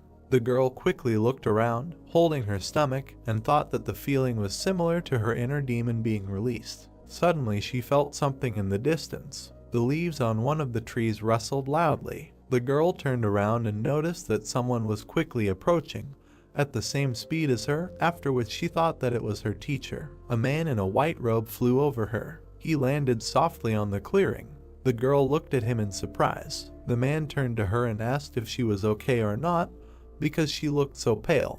The girl stuttered and replied that it was the poison. The red monkey frowned tensely and thought that she shouldn't so recklessly tell just anyone that she was poisoned. The girl bowed her head and timidly said that she was looking for the restroom. The man touched his chin with his hand and replied that this was a very unpleasant situation. He took a step forward. The man sat down with his back to her and told her to climb on top of him, because he was just heading to his favorite shop, and if she didn't want to relieve herself somewhere deep in the forest, he could quickly carry her there. The red monkey looked at him in surprise. Her body was again struck by pain. She asked him in a trembling voice to take care of her. The red monkey climbed onto his back and concentrated. The man smiled slyly. He took her legs and rose from the ground. The next second, the man rose into the air with explosive force. He smiled slightly. The girl clung to him in fear. The man asked her to remain calm, because she would be able to overcome everything as long as she remained calm. She looked at him in surprise and thought that, judging by the speed, he was definitely a master, and besides, he had a pleasant voice, after which she wondered where such a young master like him came from in this place. The guys rose high above the settlement. The man landed on the street. The girl quickly ran to the backyard, hearing words about the fact that there was a toilet there. The stranger watched his running companion. White doves rose into the air. The girl sat in a field full of red flowers, biting her hand. Bitter tears flowed down her cheeks. She thought that everything had happened too loudly. The girl walked tiredly down the street. She smiled softly and thought that she did not know how to look this guy in the eyes now, because he had definitely heard all this. She walked up to the entrance of the shop. The girl opened the door and looked inside. Jaha and if somewhere else in the region met her and asked if she was okay. The girl folded her hands, bowed and said that everything was okay, thanks to him, after which she would thank him heartily. Ryuksu put the pork ribs on the table and said that the guy was definitely lucky when it came to food. He smiled widely and added that he was going to use them in rice soup if the young man had not come today. The guy replied that he should be lucky at least in food, because in everything else, luck had definitely abandoned him. The girl looked at the dish with a wide smile and asked what it was, because it looked very appetizing. The cook smiled widely and said that these were pork ribs. Red Monkey repeated these words incomprehensibly. Jaha looked into her eyes, took a bite and again said that these were pork ribs. The girl's chin was dripping with saliva. She said that she understood everything. Suddenly she jerked in fear. Hearing the chef say that she should not stand there like a pillar and try a piece, the girl replied that everything was fine and that she had some stomach problems. Ryuksu put a small portion on the table and asked her to try his dish. The girl looked at the plate temptingly and thought that it looked delicious, after which she decided to eat a small piece. She scratched the back of her head and said that he shouldn't have done that. The man was annoyed but told her to take the bone with her hands and just eat it. The girl began to eat. The chef was beaming with joy. She bit off a piece of the bone with great appetite. Suddenly the girl frowned in surprise, then thought that it was incredibly delicious. The man leaned over and whispered in the guy's ear, asking him about the relationship between them. Chewing the meat, the guy replied that it was his sister. The girl froze tensely in place. She looked at him in fear and thought that now that she heard that voice, she remembered how she had relieved herself and remembered the appearance of the young master. Then she imagined Jaha handing her the fireball and noticed his eyes. She jerked in fear and began to stutter. The young man wiped his face with his hand. He smiled softly and asked if she was speechless from his incredible beauty. Blue lines began to spread across the girl's face. She thought that not only had he deceived her, but she had also relieved herself in front of him. Suddenly her body became paralyzed. The girl fell to the floor. The guy waved the bone and said that this was absurd, because she had fainted from her own brother. He looked at her and wondered if it was possible that she had fainted from the delicious taste of pork ribs. The men looked at her silently. Ryuksu looked at the gentleman and asked if he was now the head of the Black Rabbit Union. The guy confirmed it. The girl was lying on the floor with her mouth open. The guy said that she was one of the 12 heavenly generals, Red Monkey. The man smiled widely and said that now he understood why the guy called her sister, after which he asked him to take good care of her and said that she was quite cute. The youth frowned sternly and asked if this was love at first sight. The man looked into his eyes and said that this was nonsense. The guy calmly turned his gaze forward and said that if this was the case, then they would close the topic. Thank you. He looked at the girl lying on the floor and asked if she was going to continue lying there when she only had 10 days left. She suddenly jumped up and screamed in the negative, saying that she would complete her task within the allotted time. She bowed low to the cook and thanked him for the pork ribs. The man smiled widely and asked him to come again. Red Monkey smiled and said that it was time for her to go. She bowed low and quickly ran away. She looked back with narrowed eyes. The guy raised both his hands, indicating that there were 10 days left. Then he pointed his finger at her and ran his hand over her neck, indicating that after that time, she would be finished. The girl frowned in fear. She quickly ran away and thought that he was terrifying her because he was very scary. The cook put his hands on his waist and asked the young man if he was leaving. The guy answered affirmatively and said that he should walk around the area a little. As he walked away, he waved his hand at the man. Duksu agreed and asked him to come again. The young man walked down a small street, thinking that after so much training in the skill, his body felt like a feather, and it reminded him of the time in the past when he joined the speed squad. The boy remembered the images of his allies and thought that it was a mystical organization that almost no one knew about, and a member of the squad had the right to join it as soon as his skill reached its peak. He imagined the dark silhouettes of people rushing between the houses and added that the squad was full of madmen, ready to train in martial arts even until death, and each of them competed with each other in skill, regardless of what unions they were in. Then he remembered his image when he was still a member of the squad and thought that everything was in order to get the title of the fastest of all. But in reality, this title is called the King of Speed or the head of the Speed Squad. But, as it seems to him, in the past he managed to join the Speed Squad thanks to his exceptional skills of skill, but he never managed to reach the throne of the King of Speed. The guy smiled slightly and decided that he would look forward to meeting the masters of the Speed Squad, whom he had already known before. Suddenly, his gaze crossed with a man. The guy with a bandage on his forehead stepped forward and happily greeted the hero. He scratched his head and corrected himself with a smile, saying that he shouldn't call him so familiarly in such a place.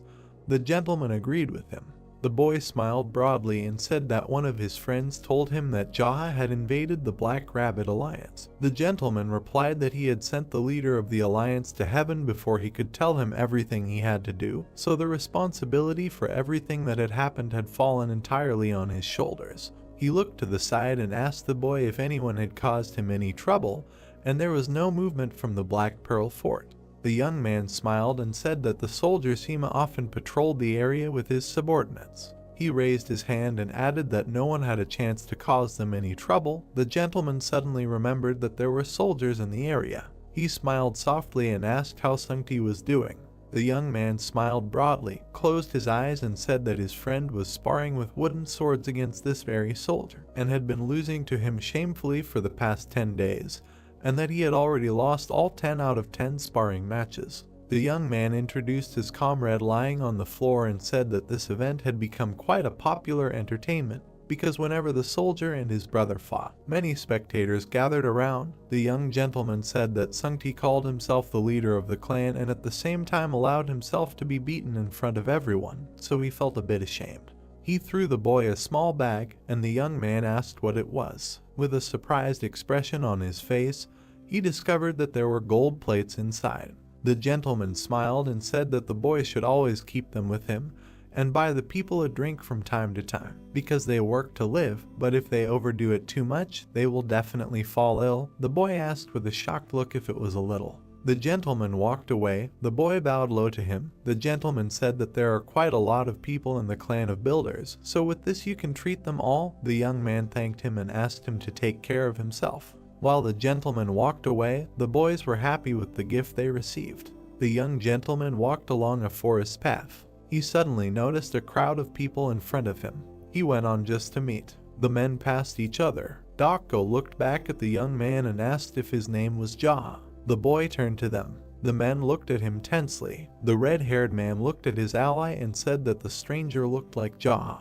One of his allies took out a sheet of paper with a sketch and said that he thought so too. The guy frowned and asked if they came from the Black Pearl Fort. The man looked him in the eye in silence. One of his allies approached and said that they did not expect to meet him here, and that he heard that the guy had recently left this place. Jaha looked at them silently and thought that they came to sow discord in the land as soon as they heard that he was not there, after which he added that dark groups often resort to such methods because they get to the person's surroundings, not giving him the right to escape. Dokko firmly stood on the ground. He looked at the interlocutor and introduced himself to him. Without taking his eyes off the boy, he asked if he had finished off the 3 men, and then told him that the head of the Black Pearl Fort had put a reward of 30 gold plates on his head, and that it was done on the orders of the Tiger Roar Alliance and the 3 Swords Merchants. He looked at his ally.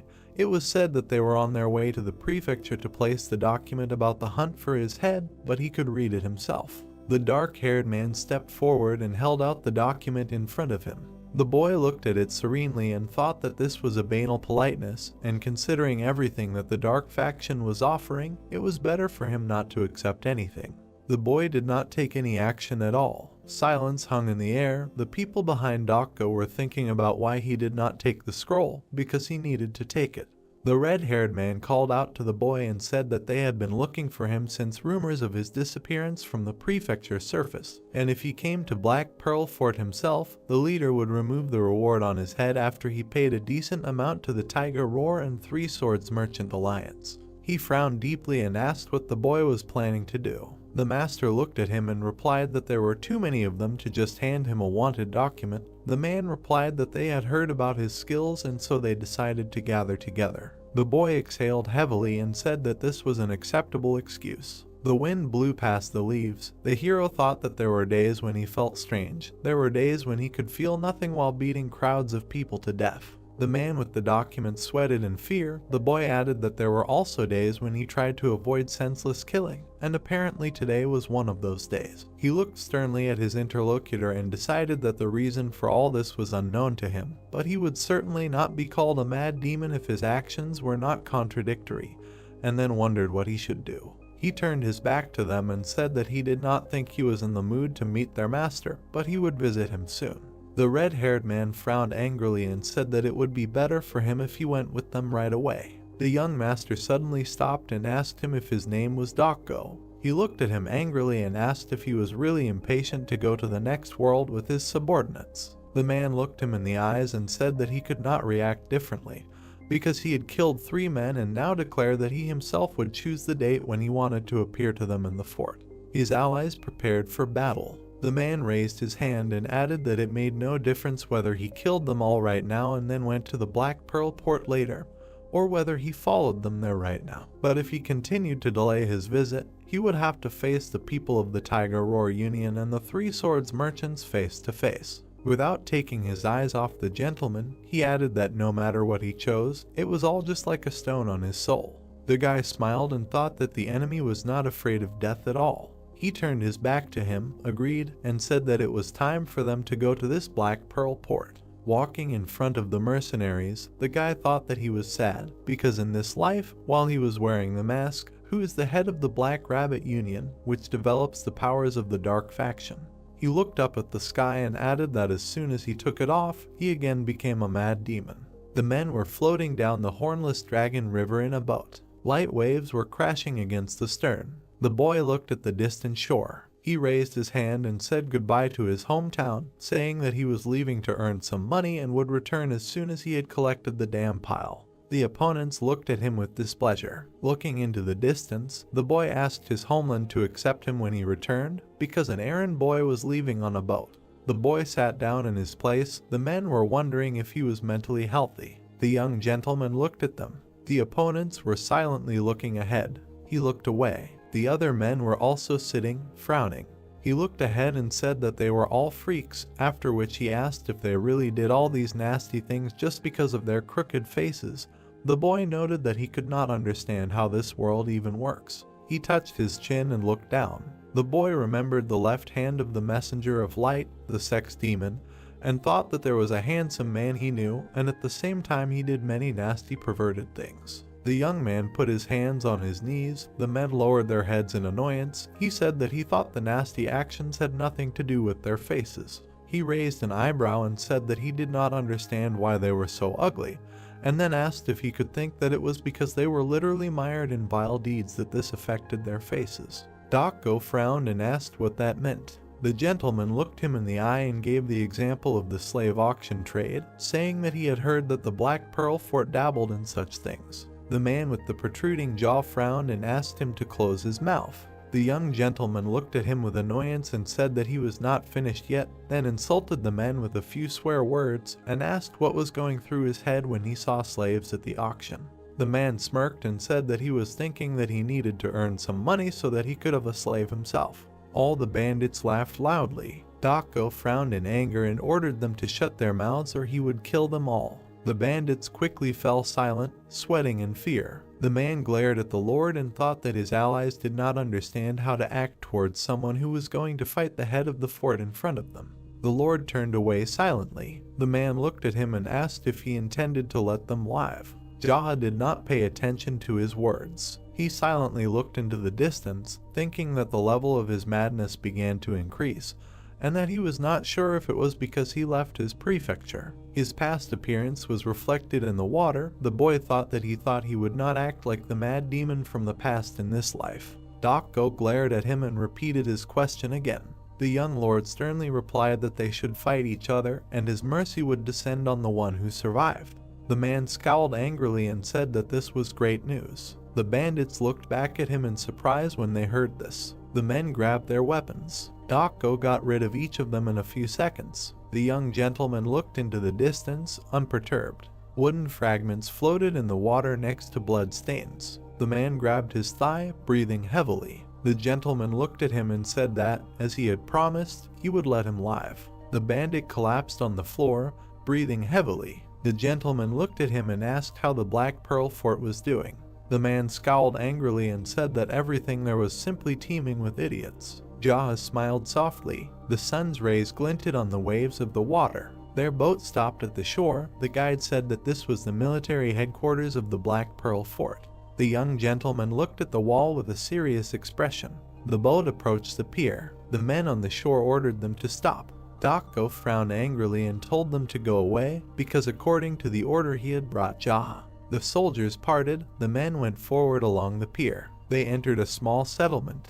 The people watched them with tired eyes. The young gentleman looked at the townspeople and thought that, it turns out, the Fort of Black Pearls has ordinary residents, after which he decided that this is logical, given that some people are kidnapped, turning into slaves. The men approached a tall building. A soldier at the entrance turned to the commander and asked what brought him to this place. The man replied that he brought a prisoner, after which he asked to convey this to the head of the fort.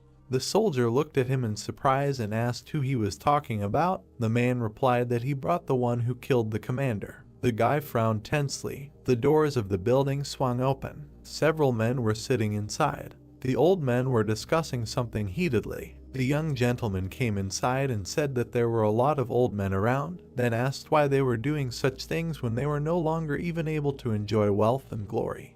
Go frowned and turned to the chief, saying that according to his order, he had brought the prisoner. The men quickly turned to him. The chief looked at the commander with an unperturbed expression. The young gentleman approached the bald man and asked him to move away. The next second, he hit the old man in the face. The man fell to the floor and twisted several times. The people present frowned tensely. The guy threw the table to the center of the room. He sat down right in front of the chief of the fort. One of the people present stood up from his seat and said that the guy did not dare to behave like that. The chief frowned and ordered him to calm down. The man sat back down in his seat. The old men watched the guy angrily. The chief smiled slightly and said that the boy had come a long way, so they would get straight to the point.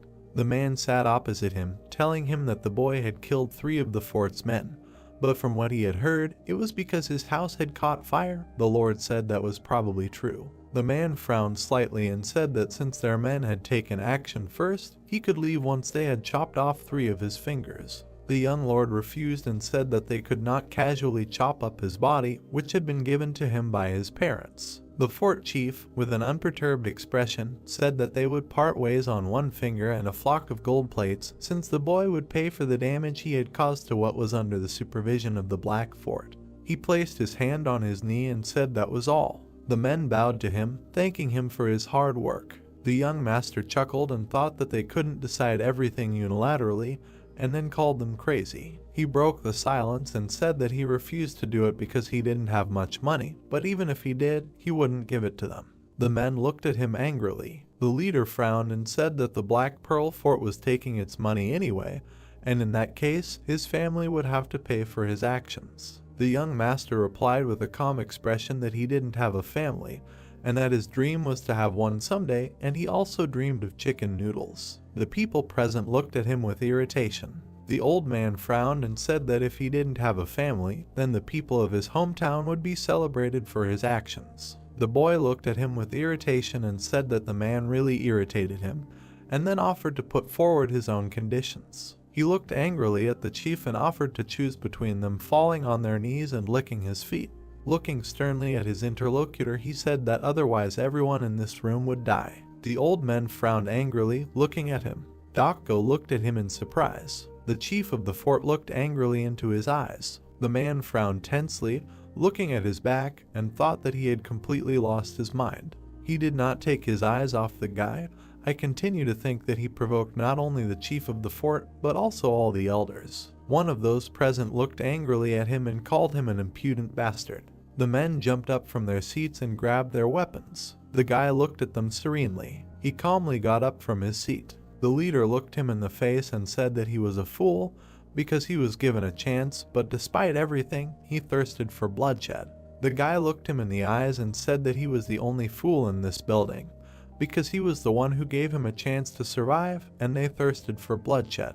Dokko looked at them tensely. The leader lowered his head onto his hand and ordered to kill the guy. The men quickly rushed into battle. The young master easily dodged the first blow. He slightly tilted his body and counterattacked the man. The bald old man flew back a few meters. His sword flew into the air. The dark-haired man directed an attack at the guy. The young man parried his blow, blocking his hand. It pierced the old man's body. The next second, the young man dodged a spear strike. He lunged and threw his opponent back. One of the elders threw his shells at the guy. The hero waved his arms, lowering his head. With one movement of his hand, he parried the flying sticks. Metal shells stuck in the floor. The two men rushed into battle. The blade, spinning in the air, began to fall to the ground. The young man quickly grabbed it. With one movement of his hand, he cut the bodies of the attackers. Scarlet blood gushed onto the floor. The men fell lifelessly to the ground.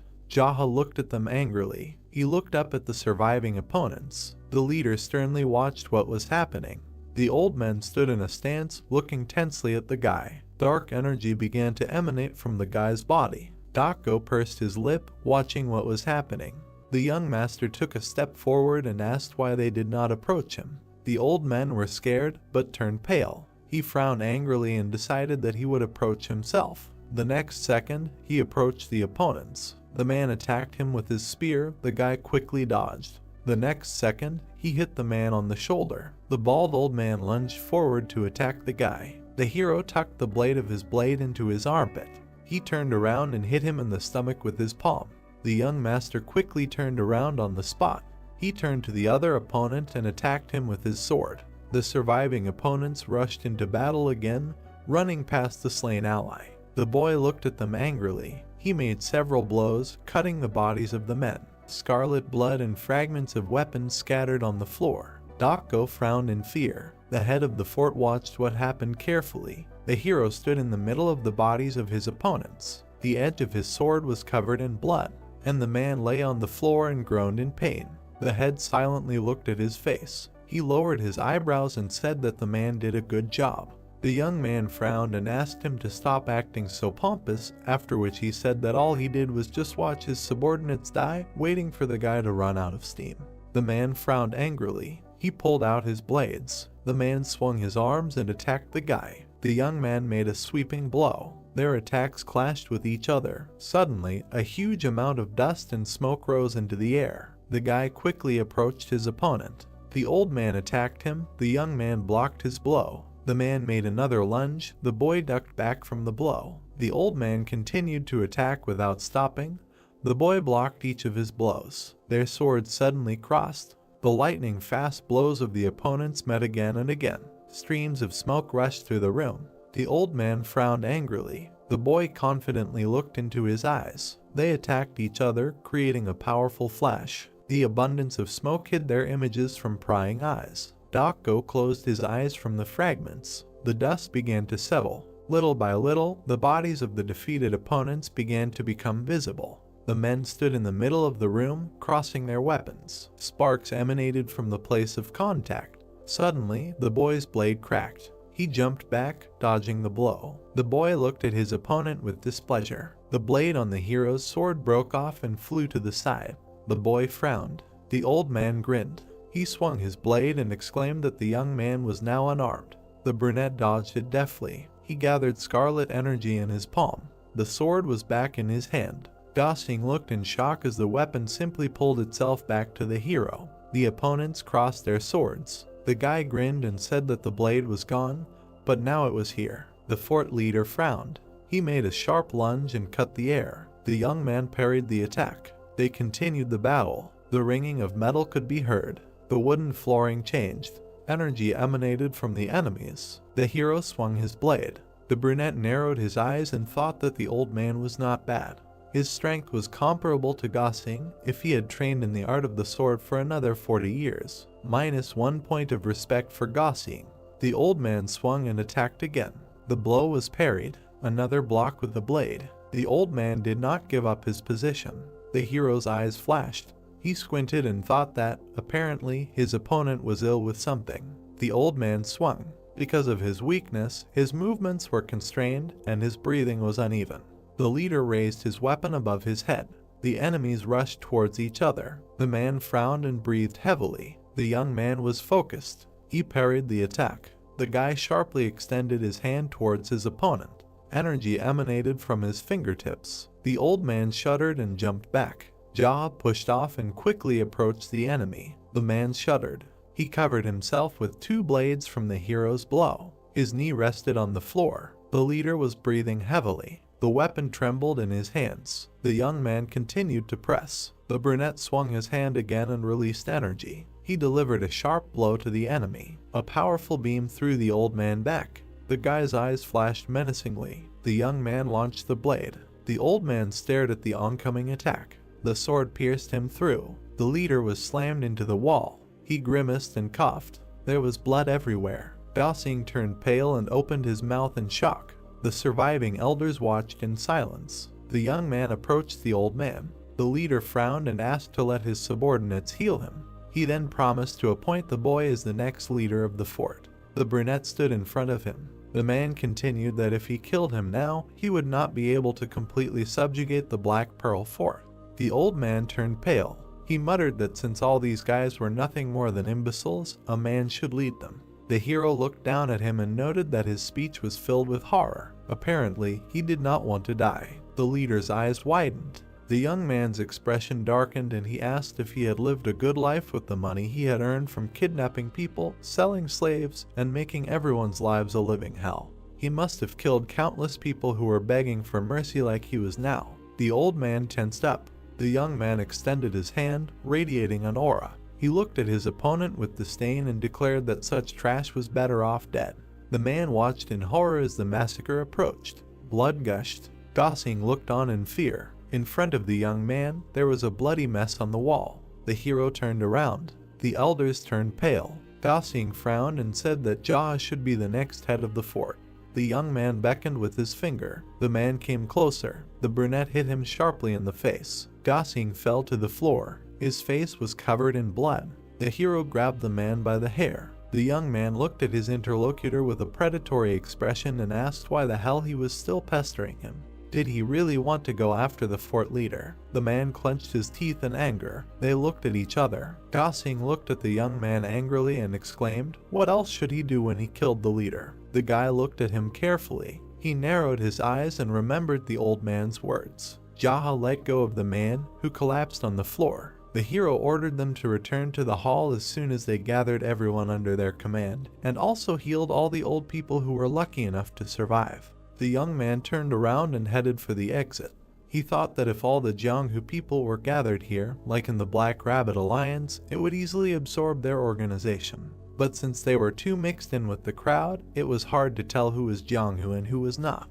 The hero crossed his legs and sat down. The boy exhaled and thought that he would have to pay for beating someone to death. Jaha sat at the head of the chair. Men sat on either side of him. The boy said that he would be brief. All his clothes were covered in blood. He said that he thought the best solution would be to appoint a fort leader and thus take all of Black Pearl under his control. Those present looked at him silently. The hero looked at Gosing and said that he would appoint him the next fort leader. The brunette turned to the man and said that his first task as leader would be to mobilize all those who could help in destroying the fortress walls. Gosing looked intently at the new master. He frowned and asked why. The boy scratched his chin in displeasure and asked if he really needed to have everything explained to him. Everyone present answered in the affirmative. The brunette leaned on his hand and exhaled. He explained that while they may believe that the walls protect them, they are absolutely useless against the Jianghu martial artists. The fact that the leader of the Black Pearl Fort, the strongest among you all, could not stand up for his life proves all of this. The people present continued to look at him silently. The young man propped up his cheek and continued that due to their isolation, they could not even negotiate with anyone outside the walls. Don't they think that they need to understand all of this for anything to begin to change? The men of the Leo looked on emotionlessly. The hero assumed that they did not buy what he was saying at all. Jaha sighed heavily and muttered that he was tired. He closed his eyes and waved his hand. The boy suggested that they start by tearing down the fortress and also advised going out more often. The world is much more spacious than the Black Pearl Fort. The subordinates looked at the master and agreed. The brunette held his head. He warned that if on his next visit he saw any slave trade, gambling, racketeering, or anything that would piss him off. The new leader shuddered. The hero smiled grimly and clenched his fist. He continued that he would kill Gossen, and then all the captains whose faces he had managed to memorize here. Everyone looked at him in fear. The guy glared and asked him not to forget to convey his respects to the head of the Black Pearl Fort in the afterlife. The subordinates fell silent in fear. One man raised his hand and asked for more details on what needed to be done. The brunette looked at him irritably and hissed that he had already written down a ton of things on what to do and what he was listening to him with. The guy angrily clenched his teeth and said, "Is it really impossible to turn on your brain and think over the details yourself instead of asking again?" The man turned away and sweated. The hero continued to grumble that if he couldn't even do that, then he should go clean up the bodies and dismantle the fortress with the rest of the mercenaries. There was no point in sitting around on his ass, calling himself a captain and asking about what needed to be done. The subordinate awkwardly looked away. The brunette continued to complain that it was because of such morons who became captains that their organization had sunk to this point. Jaha grinned and raised a finger to point at Gosing. He informed them that from now on, they would ask permission for everything from the bastard sitting over there before doing anything.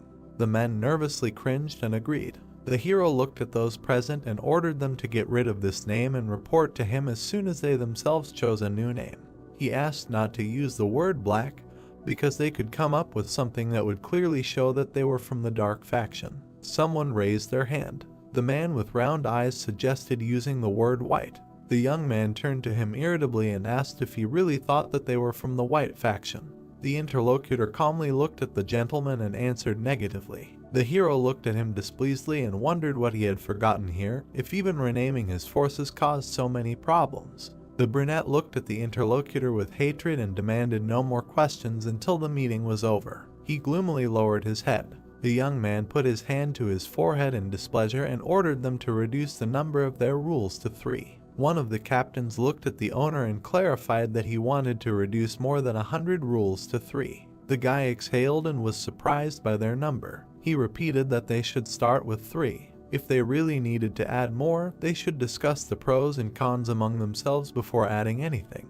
The hero extended his hand and added that the taxes should be eliminated and all captured people should be released, and all documents related to the bounty hunt should be burned. Also, the captains were not allowed to take money from the fort leader's vault. The men looked at him, puzzled. The boy ordered that they use it to help the people in dire straits and build proper houses here. He gave the task of involving people from outside and building a couple of buildings. The young man looked at the audience and clarified if everything was clear. The captains watched silently. The boy frowned and asked what kind of atmosphere was in the air. One of the men raised his hand and noted that Captain Gossing had already said much of this. He looked at the other men, who confirmed his words. The brunette turned. Gossing frowned and looked at him. They stared at each other silently. The guy narrowed his eyes and told him to try. The man agreed. The young man asked him to get him a change of clothes because his current ones were too soaked with blood. Night. The man stopped in front of the gate. The guard turned in that direction and asked who was coming. The hero came closer to them and answered that he was their leader. The men shuddered. One of them sweated and looked at the young man. The guards bowed sharply. The guy passed by. He looked around and muttered that it was too quiet.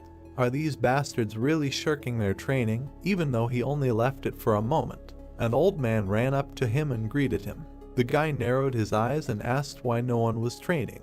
The interlocutor answered that it was not like that, it was just that the golden boar was here. The brunette frowned and clarified that one of the 12 heavenly generals was here now. The old man sweated and answered in the affirmative. The guy walked down the corridor. According to the collection of conquests, no one knows whether this man became the golden boar because of his gluttony or whether his gluttony is related to becoming the golden boar. His martial arts level is somewhere between 7 and 8 Ragna, and it is known that he became the strongest disciple of the great Rakshasa due to his physical strength and body condition. Presumably, he is the young leader of a rich group of merchants who brings huge amounts of money to the great Rakshasa. The young man entered the hall. A fat man was sitting at the table and eating. There were many dishes in front of him. It was Gold Boar. He noticed the hero standing in front of him. They looked at each other in silence. The guest straightened up and ordered the young man to bring water. The guy looked at him gloomily. Silence fell. The man frowned with displeasure and repeated. The brunette took the jug and went to him. He poured water into a glass and thought that he was just wandering in without an invitation and putting on such a show. Apparently, Gold Boar wasn't afraid of the black rabbit at all, who could very well be the hero. The guy studied him carefully. The man took a sip and muttered that he had never seen him here before. He asked where their leader had gone. The young man looked at the guest and mentally replied that he had gone to heaven. Then he silently turned around and left. Gold Boar looked after him with displeasure and said that if this place weren't the Black Rabbit's alliance, he would have taught this arrogant jerk a lesson. The hero walked down the corridor, the old man keeping up with him. He bowed and said that he had prepared some clothes for the leader. The fat man burped. He turned towards the sound. The hero entered in a new kimono and mask. Gold Boar smiled and greeted Brother Rabbit. The brunette looked at him silently. The young man looked at the guest with disdain and asked what he wanted here. He raised an eyebrow in displeasure and asked again. The guy came closer and asked what business he had.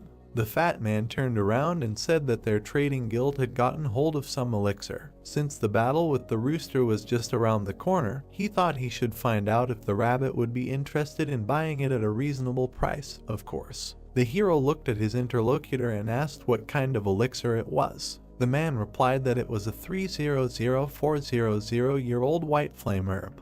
The young man asked about the price. The guest put on a mask. He stood up and said that since he had a trustworthy buyer in front of him, he was ready to sell it for 50 gold bars. He would also add 10 boxes of regular white flame herb to them. The guy looked at his interlocutor and demanded that they be brought here. The man happily turned around and noted that he had made the right choice, because he had planned to make the same offer to the white rooster if the boy had refused. The brunette watched Gold Boar walk away and noted that he would immediately change sides as soon as the situation required it.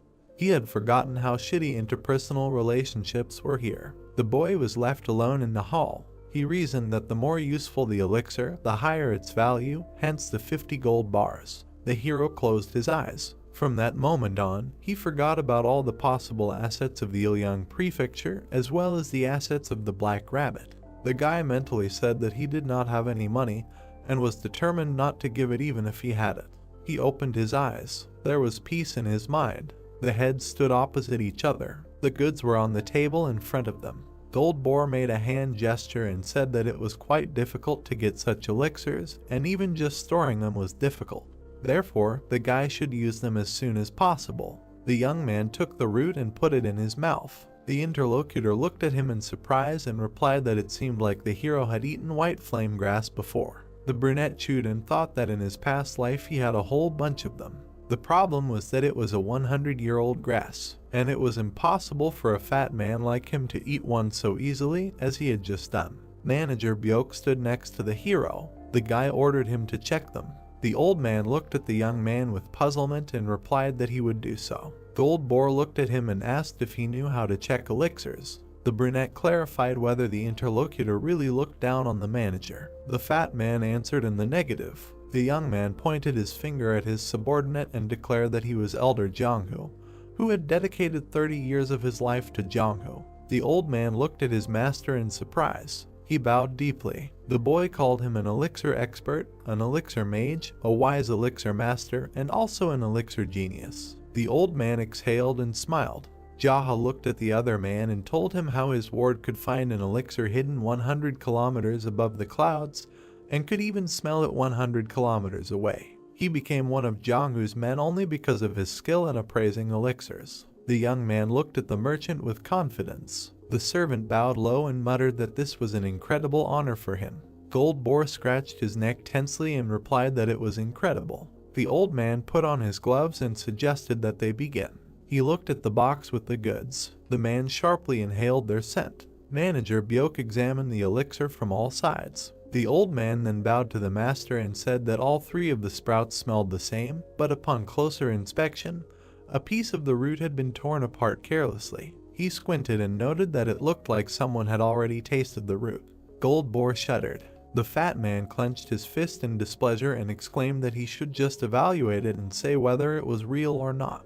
The merchant was already showing his generosity by giving them away for only 50 gold bars. The manager bowed and apologized. He looked at the owner and said that the white flame grass was real. It would be difficult to obtain grass of this quality, even if he sent someone to Namling County to buy a few. The man looked at the youth carefully and added that due to the difficulty of transportation, if there were even one more route, the heavenly general would ask for at least 100 gold bars. Gold Boar laughed and noted that the manager's knowledge of medicinal herbs was just as deep. The hero nodded at the chest and asked the interlocutor to accept the payment and take it.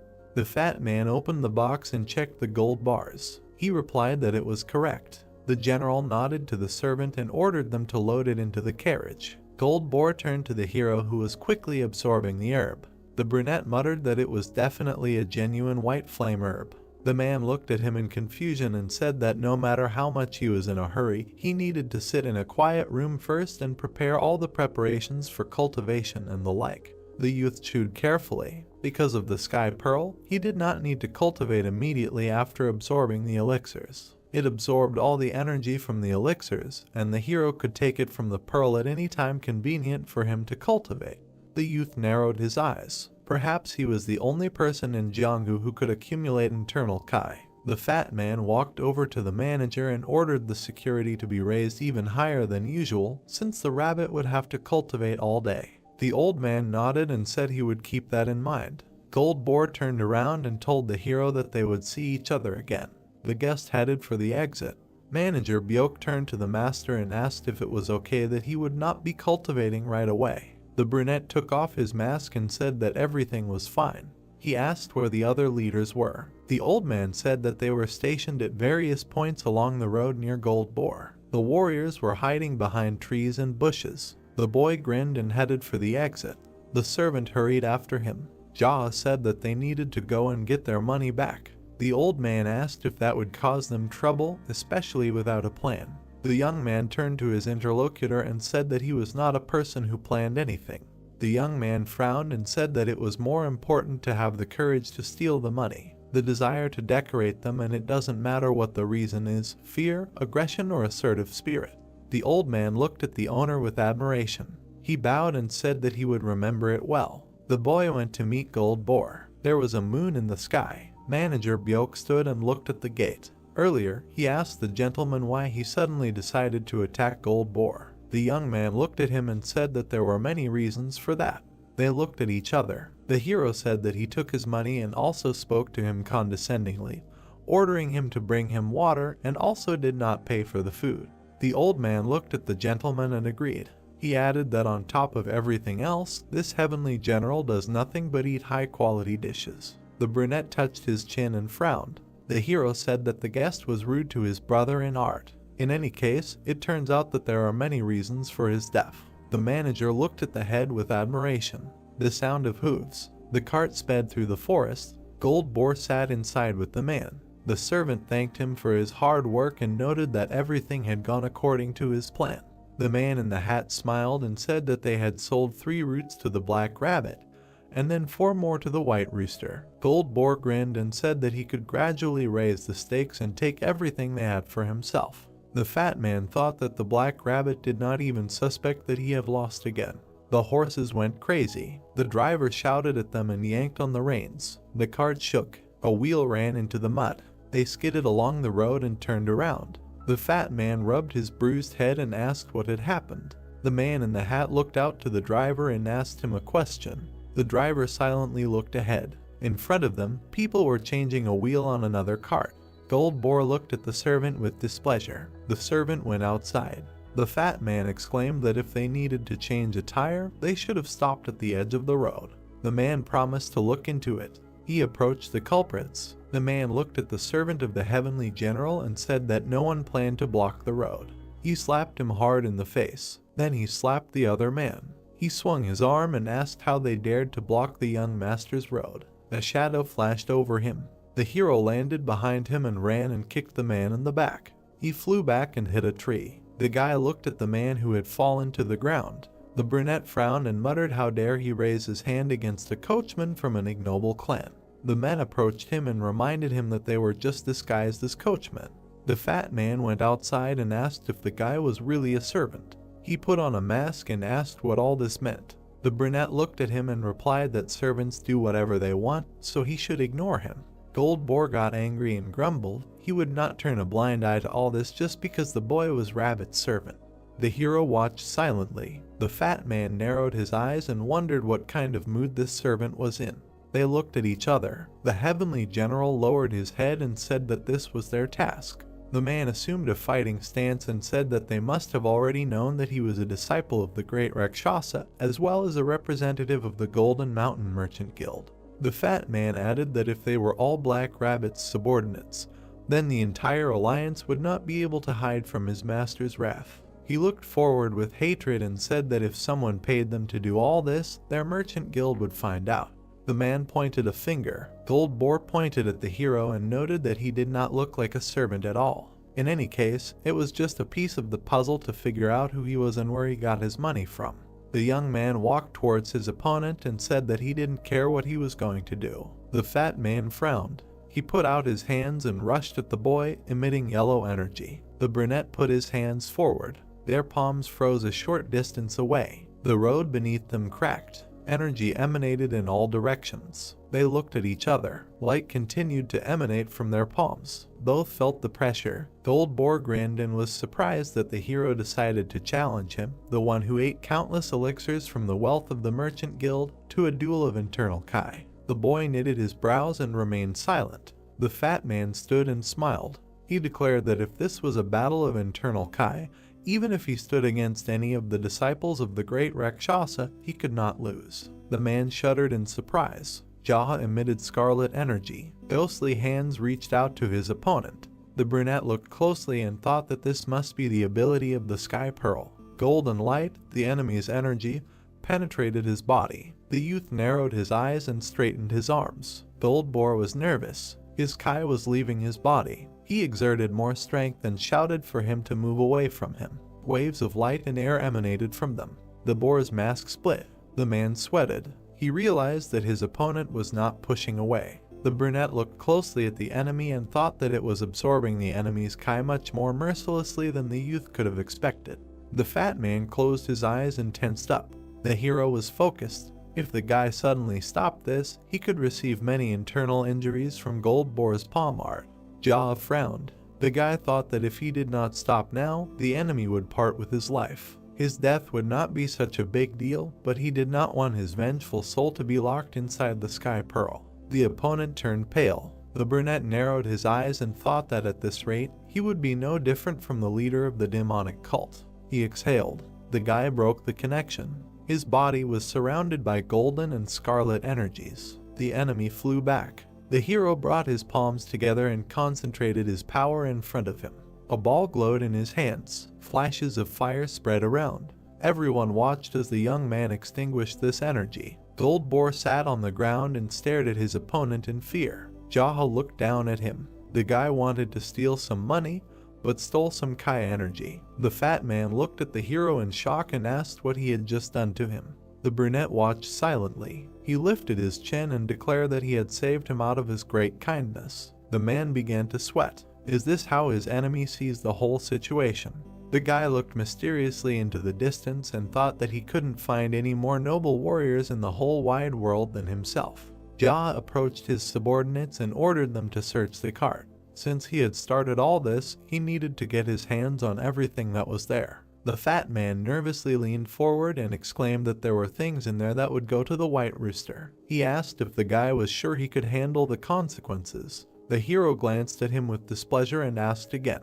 The young man demanded that his men make sure they would get everything out of there. The brunette noticed the chest in the hands of the servants. It was a box that contained 100-year-old roots. He demanded that they bring him this small box. The fat man shuddered and protested. The servant put the chest on the ground and opened it. Inside were roots. Yahello frowned and said that the enemy's way of doing business was unfair. Having sold 3 roots to the black rabbit, he intended to sell 4 to the white rooster. The fat man frowned tensely. The young man looked at him and said that the other man was involved in gambling on death matches and had also been caught fixing matches. The hero asked if he wanted to completely eliminate the black rabbit from the game with these actions. Gold Boar looked at him with a smirk and asked if he had any evidence. The brunette came closer. The heavenly general recoiled. The guy slapped him and replied that there was, of course, no evidence. The fat man was shaking and holding his face. The young man leaned over him and said that if the head of the Black Rabbit clan had something on this matter, he would order all his subordinates to attack the Golden Mountain Merchants Guild. Gold Boar grabbed his cheek and said that the head would not tolerate this. Yahello's eyes flashed and replied that the great Rakshasa would most likely turn a blind eye to this. The servant next to him raised his hand to give a reason. The hero pointed his finger at him and gave his word. The guy smiled and explained that if they gave him half of the wealth of the Golden Mountain Merchants Guild, he would turn a blind eye to it. The guy confirmed his words. The servant clenched his fists joyfully, and they applauded him. The fat man looked at the hero with fear. He turned to his subordinates and asked who he would rather talk to, the Black Rabbit Union or the Great Rakshasa. The men crossed their arms and replied that it made no difference to them. Another young man raised his hand and suggested telling both. The brunette shook his head and replied that it would be a little more difficult that way. He was doing all this to enjoy life, but if the guy did something like that, it would be boring.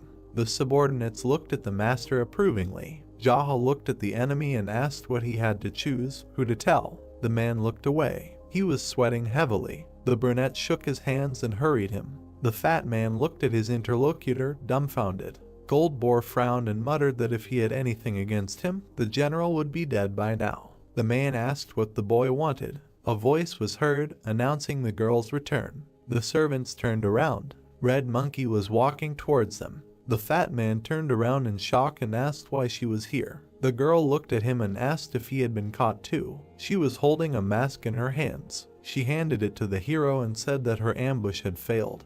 But she had fought him and now the ranks had been reorganized. Now her enemy was in heaven. The brunette smiled and took the trophy. He praised her for her work. Red Monkey folded her hands and asked for an antidote. The fat man looked at them in surprise and did not understand why she was calling the boy brother. The hero looked at his interlocutor. She complained that she could not fight normally because she constantly needed to go to the toilet because the diarrhea did not go away. Gold Boar stared at her, dumbfounded, surprised that the girl could talk about diarrhea so easily in front of everyone. Yahello looked at her and said that he would keep his promise. They turned to the fat man. He exclaimed who he was. The brunette frowned. The girl flinched, noticing the hero's reaction. She slapped Gold Boar sharply, then another. The fat man looked at her questioningly. The girl glared at him with displeasure and asked how dare he show such disrespect to his brother. The man held his face with tears in his eyes. He did not understand anything. Red Monkey bowed to the boy. He praised her. The hero turned to the servants and ordered that all the boxes be loaded back into Gold Boar's carriage. The rest could clean up and return. The boy asked to take those who were unconscious and later he could be released. Yahello looked at the fat man and demanded that he call his coachman because the three of them had somewhere to go together. The interlocutor was about to protest. The brunette exchanged glances with the girl. She approached the heavenly general and swung her arm in warning. She demanded that he stop bothering their brother. They exchanged glances. The fat man received another slap. He grabbed his cheeks and asked what it was for. The hero approached them and noted that fighting brothers and sisters should not hit each other so hard. The girl nodded and replied that she would take this into account. The mask in his hands glowed. The young man put it on. Green energy emanated from him. The fat man stared at him in shock, trying to understand what he was planning. Red Monkey bowed and greeted Brother Dog. The hero narrowed his eyes and noted with satisfaction that she grasped everything on the fly. The girl looked menacingly at Gold Boar. He winced and repeated her bow. The guy looked at them and said, "At ease." The interlocutors straightened up abruptly. The three of them were sitting in the carriage. The fat man looked at the hero and tried to understand who he was and how he managed to become such a strong martial arts master. The man glanced sideways. The girl smiled awkwardly in front of the young man. Gold Boar thought that she did not dare open her mouth in front of the great Rakshasa, but she behaved this way with him.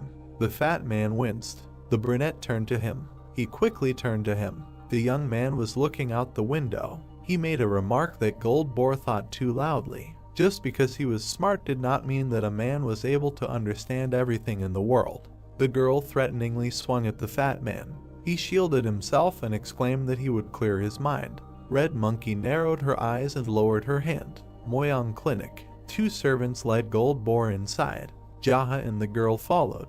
The doctor ran up to them and asked what had happened. He turned to his assistants and ordered them to take the young gentleman inside. The man looked at the others. The boy looked at him silently through his mask. He was examining the man with glasses. The boy narrowed his eyes. The poison demon, Moyang Beak. The man who saved him in his past life from Kai reflux. Moyang Beak lost his entire family because he dared to argue with the great Rakshasa. How much can the heart of the one who survived be defiled while he nursed his hatred? The man who clearly demonstrated this on himself, the poison demon. He became stronger due to his deep knowledge of the body and medicine, and when this was not enough, he began to study poisons. He even tested them on his own body. In a constant cycle of self-poisoning and healing, the doctor became an entirely different person. Ultimately, he became the one who finished off the great Rakshasa. The poisonous demon did not leave aside even the disciples of Rakshasa. But even among the followers of the 12 heavenly generals, there were those who renounced their past and chose the path of a calm and quiet life, but he found and killed them. The hero met him after he killed the great Rakshasa. The doctor hated not only the members of the Janghu, but also hated people as such. Because of this, he swore that he would never save anyone's life again. Moyang Beak cured countless people, but none of them helped him in his endless fall into madness, and all because of fear of the great Rakshasa. He and his disciples were also once his patients, and because of all this, the doctor simply hated people and sank deeper and deeper into the Janghu. The reason why the hero is grateful to the poison demon is because he threw away his oath that he would never save a man again, and saved him from Kai reflux. The man who was slowly sinking into the abyss of madness was able to sympathize with him, a man who had long been mired in it.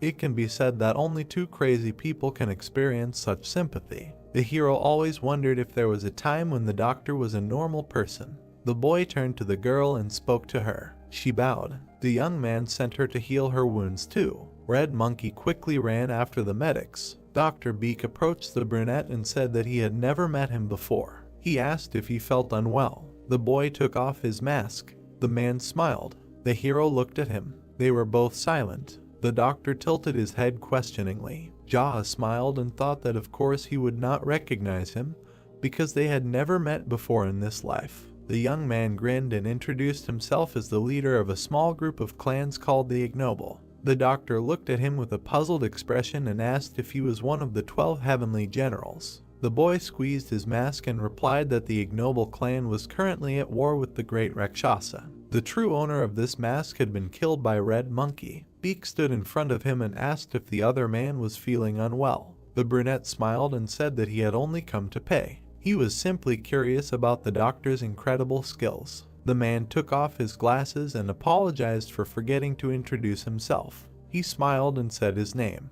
Moyang Beak. The boy nodded and asked for just a second. The boy opened the box with the roots. The doctor looked at the contents in surprise and asked why he had brought them here. The hero asked to evaluate them. The man sat down at the table and said that, judging by the diameter of these roots and the number of petals, this was at least 100-year-old white flame grass. The brunette asked if it was 300-400 years old. Beak smiled and said that was too much. They were quite expensive, so everything they found was delivered to the Central Plains. Even 100-year-old grass was quite rare these days. The guy frowned and thought that he knew Goldboar had lied to him. He had assured him that they were at least 300-400 years old. The two men sat opposite each other. The hero said he had already eaten 3 of them. The doctor congratulated him. He said that because of the huge amounts of energy contained in the roots of the white flame, the boy should be careful of the disease of frenzy that could follow eating them. The young man looked at him and replied that he was always angry, so everything was fine.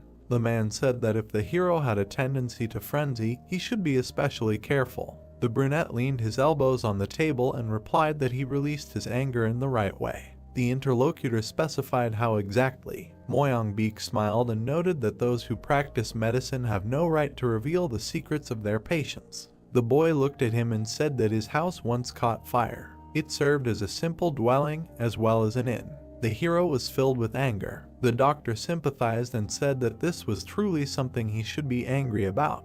Jaha nodded and said that was why he killed the arsonist. He smiled and added that he felt so peaceful after that. The doctor looked at the boy awkwardly. Later, the hero learned that those he killed were trying to become a sect in the Dark Faction, having obtained permission from the Black Rabbit Union. That's why the Union's thugs came after him and continued to talk nonsense about whether the boy wanted to live. Beak looked at the interlocutor tensely and asked what he did. The brunette replied that he killed them. He smiled again and said that as soon as he did it, he immediately felt peaceful. The man looked at the beaming boy in confusion. The hero continued that after that incident, they sent out the killer, but he left him alive because he had balls. Then, after eating pork ribs together, they broke into the Black Rabbit Union. Then the boy was excited. Moyang Beak looked at the boy in confusion. The brunette grimaced and said that although he had no intention of killing the head of the Black Rabbit Union, he had pissed him off, so the hero sent him to heaven. Jaha smiled brightly and said that he felt peace again then.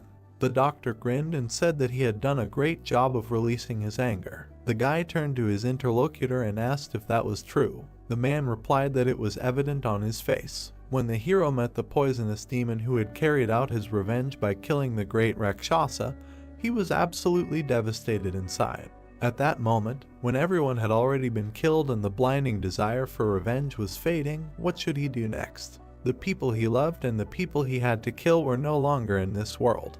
The guy frowned and thought that he would not let all those misfortunes that awaited Moyang Beak happen, because he owed him. The brunette took a sip and thought that there was no need for the man to become a poisonous demon again. He put the cup down and looked ahead resolutely. One madman of him would be enough. The guy turned to the voices in the next room. The girl was thanking someone. Jaha smiled and noted that her deepest gratitude was showing itself, because now she had hoped that her shit would erupt along with the rest of the diarrhea. The doctor returned to the room. He smiled and said that none of them had received serious injuries, so there was no need to worry. The brunette nodded. The man came closer and added that, although their injuries were mild, their mental state was very unstable. He thoughtfully touched his chin and explained that Red Monkey, apparently, had not slept for days. And she also kept asking about what the main character was doing. In addition, the girl was suffering from diarrhea. The brunette was sitting opposite him. The doctor said that Red Monkey begged him on her knees to stop her diarrhea. The two men looked at each other in silence. Beak chuckled. The hero looked at him and said that he had fed her laxatives and made her think they were poison. The young man said that he had fed her a ton of laxatives and nothing had stopped them. The boy had ordered her to deal with one of the three most vicious heavenly generals, the green dog, the yellow horse, or the white rat. The young man clenched his fist. He frowned and said that he would have had no choice but to kill Red Monkey if she had continued to resist him, just as the leader of the Black Rabbit Alliance had done.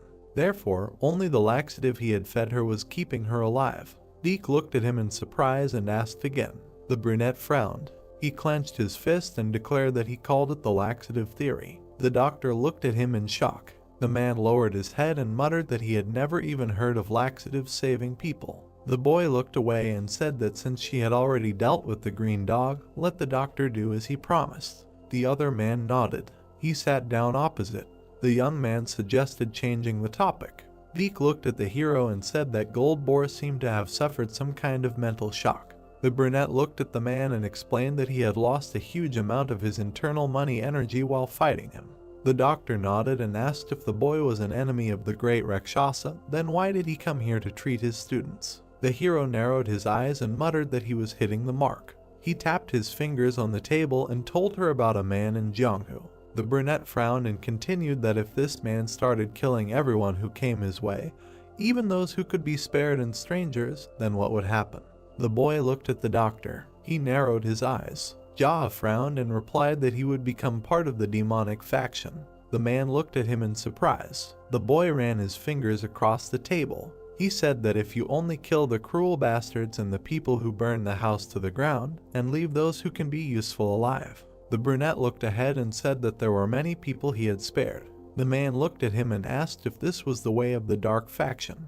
The boy objected that this was his position regarding their paths in life. The doctor touched his chin and repeated. The boy stared at him and explained that he treated people in the hope that they would improve one day. Even if he could be betrayed in the future, he was ready to endure it. Moyangbeek looked at the boy and asked if the hero was a member of the Light faction. The boy replied that it would be difficult for him to join them now. The doctor asked why. The brunette replied that he was not a virtue. The bespectacled man narrowed his eyes and noted that it was unlikely that everyone in the White faction had valor. The guy exhaled and added that there were a lot of such people among the clan's founders and top officials. In addition, they were also very strong. Jaha looked closely at his interlocutor and explained that people who lacked valor were part of the Light faction because they were their students and the students of their students. This is the power of heritage. If you look at it this way, the hero is not like that. His house served as an inn and became ashes, and he was an errand boy. They looked at each other. Jaha said that because he lacked heritage, he needed time and strength to become part of the Light faction. The doctor thought about it. The brunette looked at him with a smile and thought that the poisonous demon was a normal person. The man shuddered. The young man opened the chest with gold. The doctor asked what it was. The hero answered that it was payment for treatment. The brunette smiled and thought that giving such a huge amount to the one who saved his life was not a pity at all. Moyangbeek bowed and muttered that this was too much. The boy objected and asked to prepare a quiet place for him to sleep while he waited for their treatment to be finished. The man took 3 ingots and smiled. He noted that even this was excessive. The boy frowned and insisted that the doctor take all of them. He refused with a smile. The brunette frowned and thought that the man was stubborn even before becoming a poisonous demon.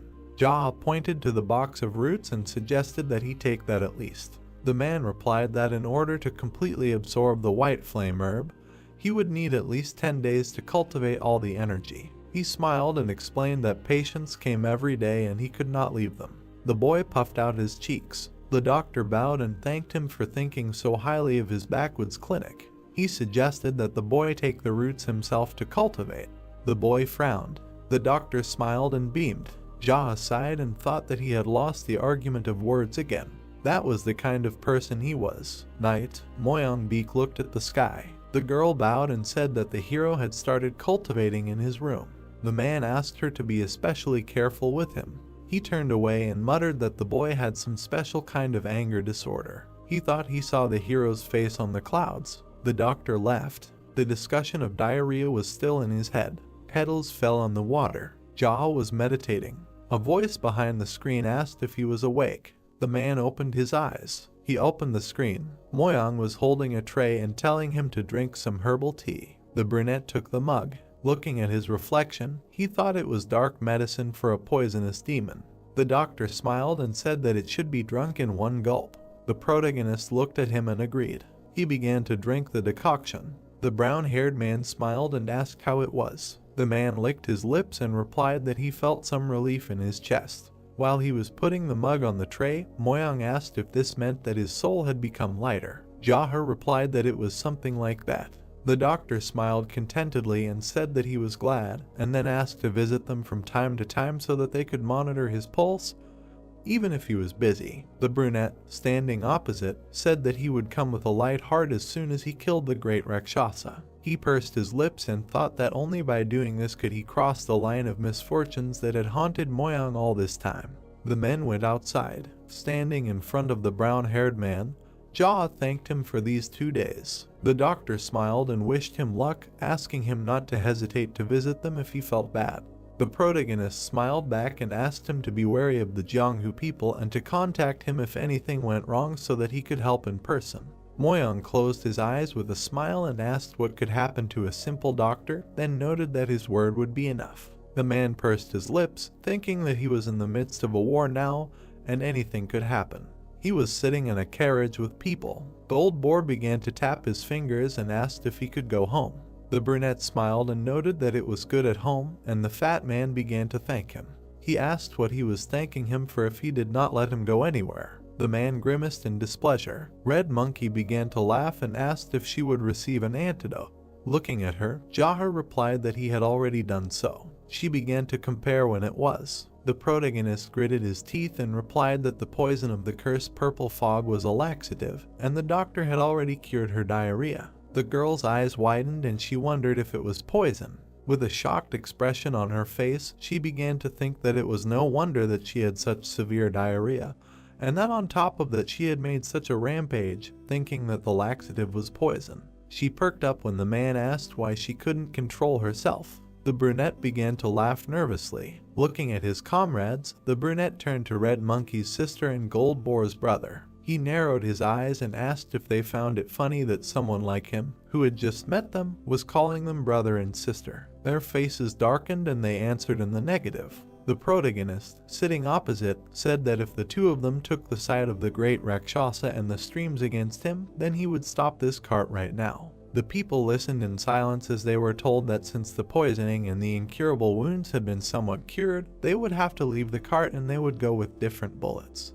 Jaha looked at them and said that they were not his slaves or the slaves of the great Rakshasa, so they were free to do whatever they wanted. Red Monkey asked with a surprised face if it was true that they would not get away with it.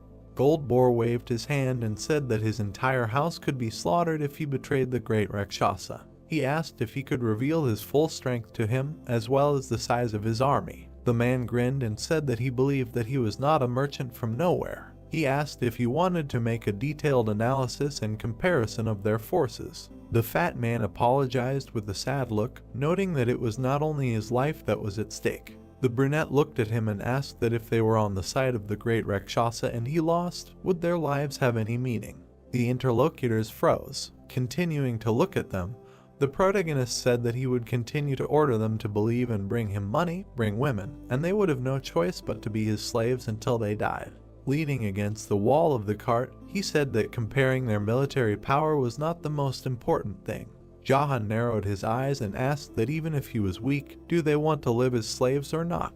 Gold Boar lowered his eyes. The man turned to him and noted that he was born into a rich family and received everything he wanted, and he should have at least some pride in the clan, but just look at him now. He asked if he thought that this money belonged to him. The merchant perked up. The brunette asked, "Isn't his house now the warehouse of the great Rakshasa?" He bowed and asked him to answer if he disagreed.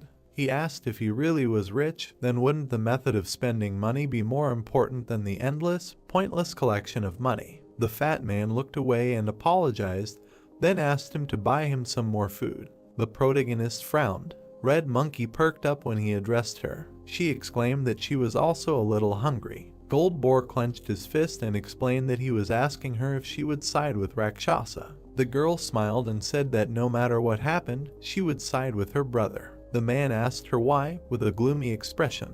She replied that he had taken her to the toilet and to the doctor and then fed her pork ribs. The merchant listened with an indignant face to her words about how she had been a little sad that he had fed her some poison, but it had turned out to be only a laxative. The brunette looked at the floor and asked what would happen if the great Rakshasa fed her poison. She asked if she would definitely die, because it would not be a joke and he would not take her to the toilet and she would have to hide in the bushes. Red Monkey smiled and said that she was afraid to even think about it, so she would be on her brother's side. Jaha narrowed his eyes, thinking that he was again reproaching the girl's heart with a laxative. While the sun was shining in the sky, he offered to have lunch. They entered the courtyard. There was a wrestling training session. The warriors saluted. As the man walked forward, they greeted the leader. Gold Boar nervously spread his arms and then asked if he really was the Black Rabbit all this time. Remembering the two masks, he asked if it turned out that the servant in the rabbit's palace was Brother Dog. Sweat was pouring down his gloomy face, and the merchant asked if it was true that he was the servant. He wondered what kind of incomprehensible situation this was. The girl bowed when the brunette called her, noting that he had Kai reflex again. She slapped him in the face and ordered him to come to his dreams. The fat man perked up. The protagonist and the brunette began to beat him. When they left, he wondered how many times they hit him in these moments. After a while, they ate. Jaha watched his comrades and then called them. They looked up at him. Sitting at a large table, the man said that they must become stronger. There is nothing more pitiful than being weak in Jianghu. They entered the room. Gunpyeong stopped and said that the heavenly generals, Yellow Horse, White Rat, Black Ox, and Red Goat were at the gate. The brunette narrowed his eyes and asked if he had been exposed. The guy stood opposite and said that he was not sure. When the leader asked him about the troops, he replied that they were the only ones there. Looking at his comrades, the protagonist said that he wondered why they all came together. Gold Boar frowned and said that White Rooster must be on his way, and the rest probably came to watch the battle of the four strongest heavenly generals. Jaha stood up and said that they had to go. The man walked forward. He was wearing a rabbit mask. Black Ox and the horse were looking at him. White Rat and Red Goat were standing on the other side. The four of them bowed, noting that they had not seen each other for a long time. The brunette frowned. White Rooster smiled and asked if he was doing well. The protagonist, looking at him, answered in the affirmative and then asked about his life. The general replied with a grin that there was nothing special. Three more appeared from above. The generals were standing on the roof. Gold Boar and Red Monkey with surprised faces began to ask why they were crowded here. Jazza looked up and wondered if even White Tiger, Green Dragon, and Red Snake had come. His eyes widened. A man landed on the ground. The man with the long crowbars stood up. The brunette recognized him as the great Rakshasa. The man and the girl's expression darkened, wondering why he was here. The people present folded their hands. The generals bowed and greeted the master. Jazza also folded his hands. Lowering them, he wondered why he came here. Rakshasa narrowed his eyes and said that he came here because he was bored and then told them to fight. The man walked forward. He walked towards White Rooster. The general turned around when the master called him. He shook his head and asked him to step back because he could not handle him.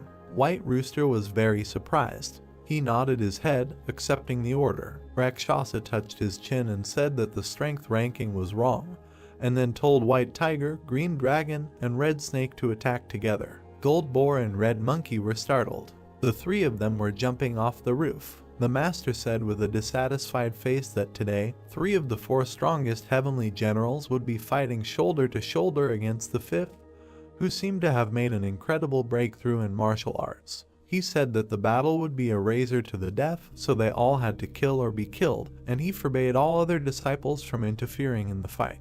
The protagonist narrowed his eyes and wondered if he had noticed. He raised his hand and spoke. The master asked if he was really going to say something without any conscience. The fifth one with his hand raised said that the humors were a little wrong. Rakshasa lowered his head and asked if he should adore one or crush White Rooster. The man, looking at him, said to do as he wished. He lowered his eyes. Then he began to laugh loudly. Red Goat and White Rat froze in confusion. The brunette smiled and said that in a fight to the death, the master should take part personally and not force his own students to do it. Everyone fell silent. Gold Boar and Red Monkey darkened. Rakshasa grinned and said that he could not imagine that he would become stronger in his beliefs. However, he did not think that one of his students could say something like that. He asked to show his face. The protagonist frowned and exclaimed that he was not his servant. He asked why he was forcing someone to film something when he had just met him. His companions' mouths dropped open in shock. The master closed his eyes and laughed. His gaze darkened as he told all 4 generals to fight. Jaha bared his teeth and asked if he was going to stand aside while his disciples fought. He asked if he was really doing his business that dirty. Rakshasa pursed his lips. The 5th one waved his hand and said that if the 4 heavenly generals attacked at the same time, he would simply run away. He pointed out that his knowledge of Kingdom was much deeper than his fighting skills, and then suggested that they play tag across the globe.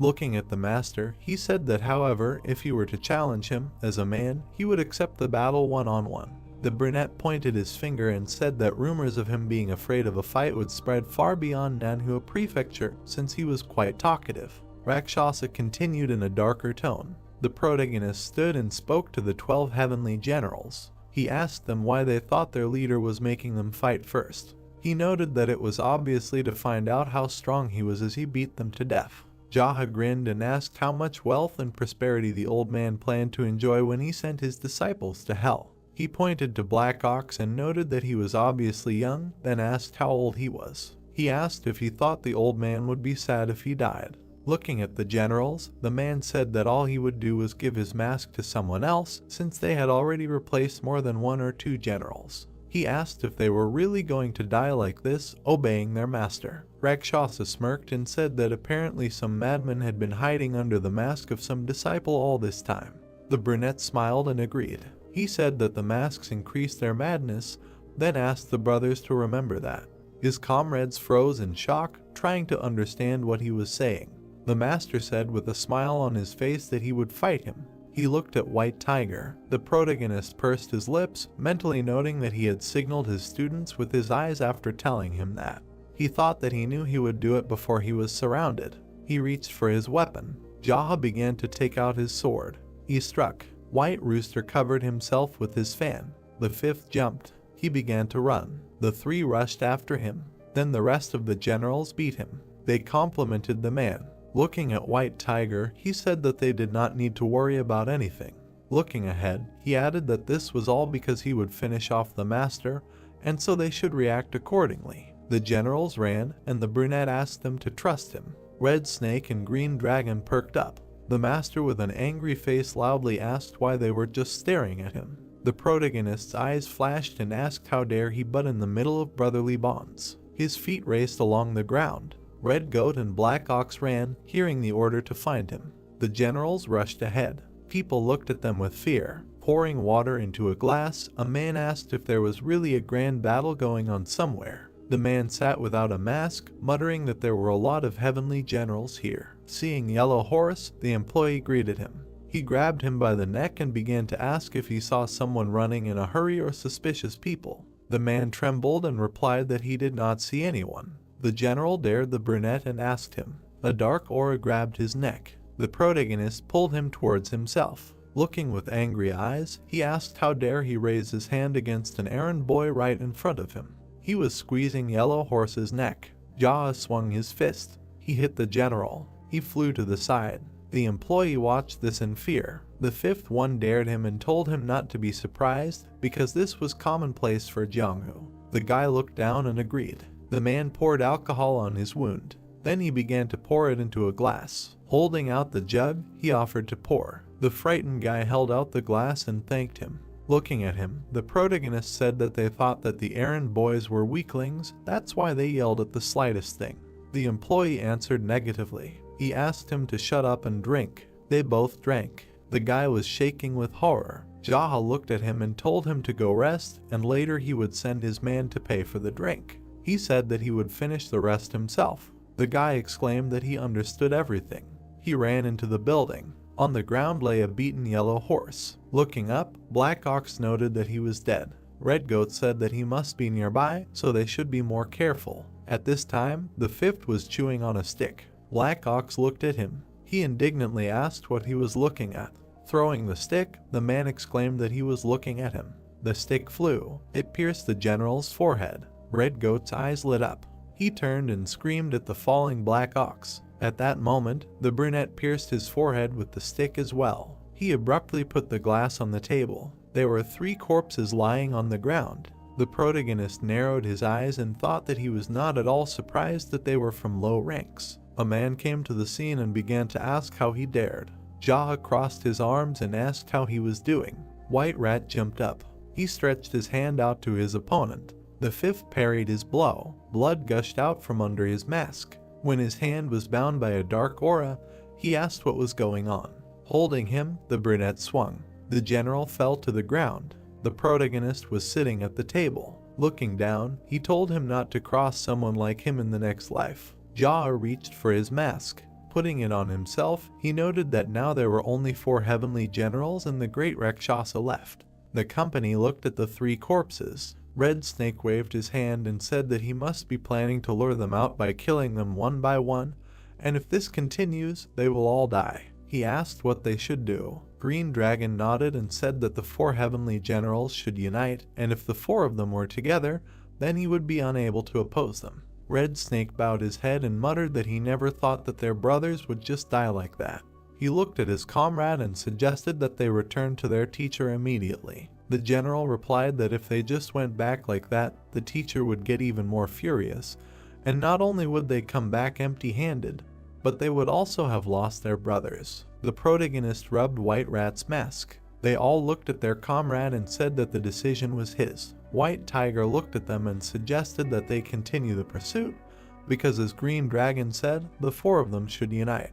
He turned to White Rat and asked him to report the death of his brothers to the teacher, and also to say that the 4 of them were going after the head of the intruder. He looked at the general when the latter asked if he was trying to keep his distance from the teacher. White Tiger replied that Rabbit's target was the teacher, and most likely, he would not do all this just to destroy all of them. White Rooster raised his fan and asked if everything he said was true. White Tiger looked at him and answered that he thought so. He added that first of all, he believed that everything he was saying was nothing more than complete nonsense, but sometimes a lie from a crazy person turns out to be the truth. The generals fell silent. One of them asked why he killed their brothers then.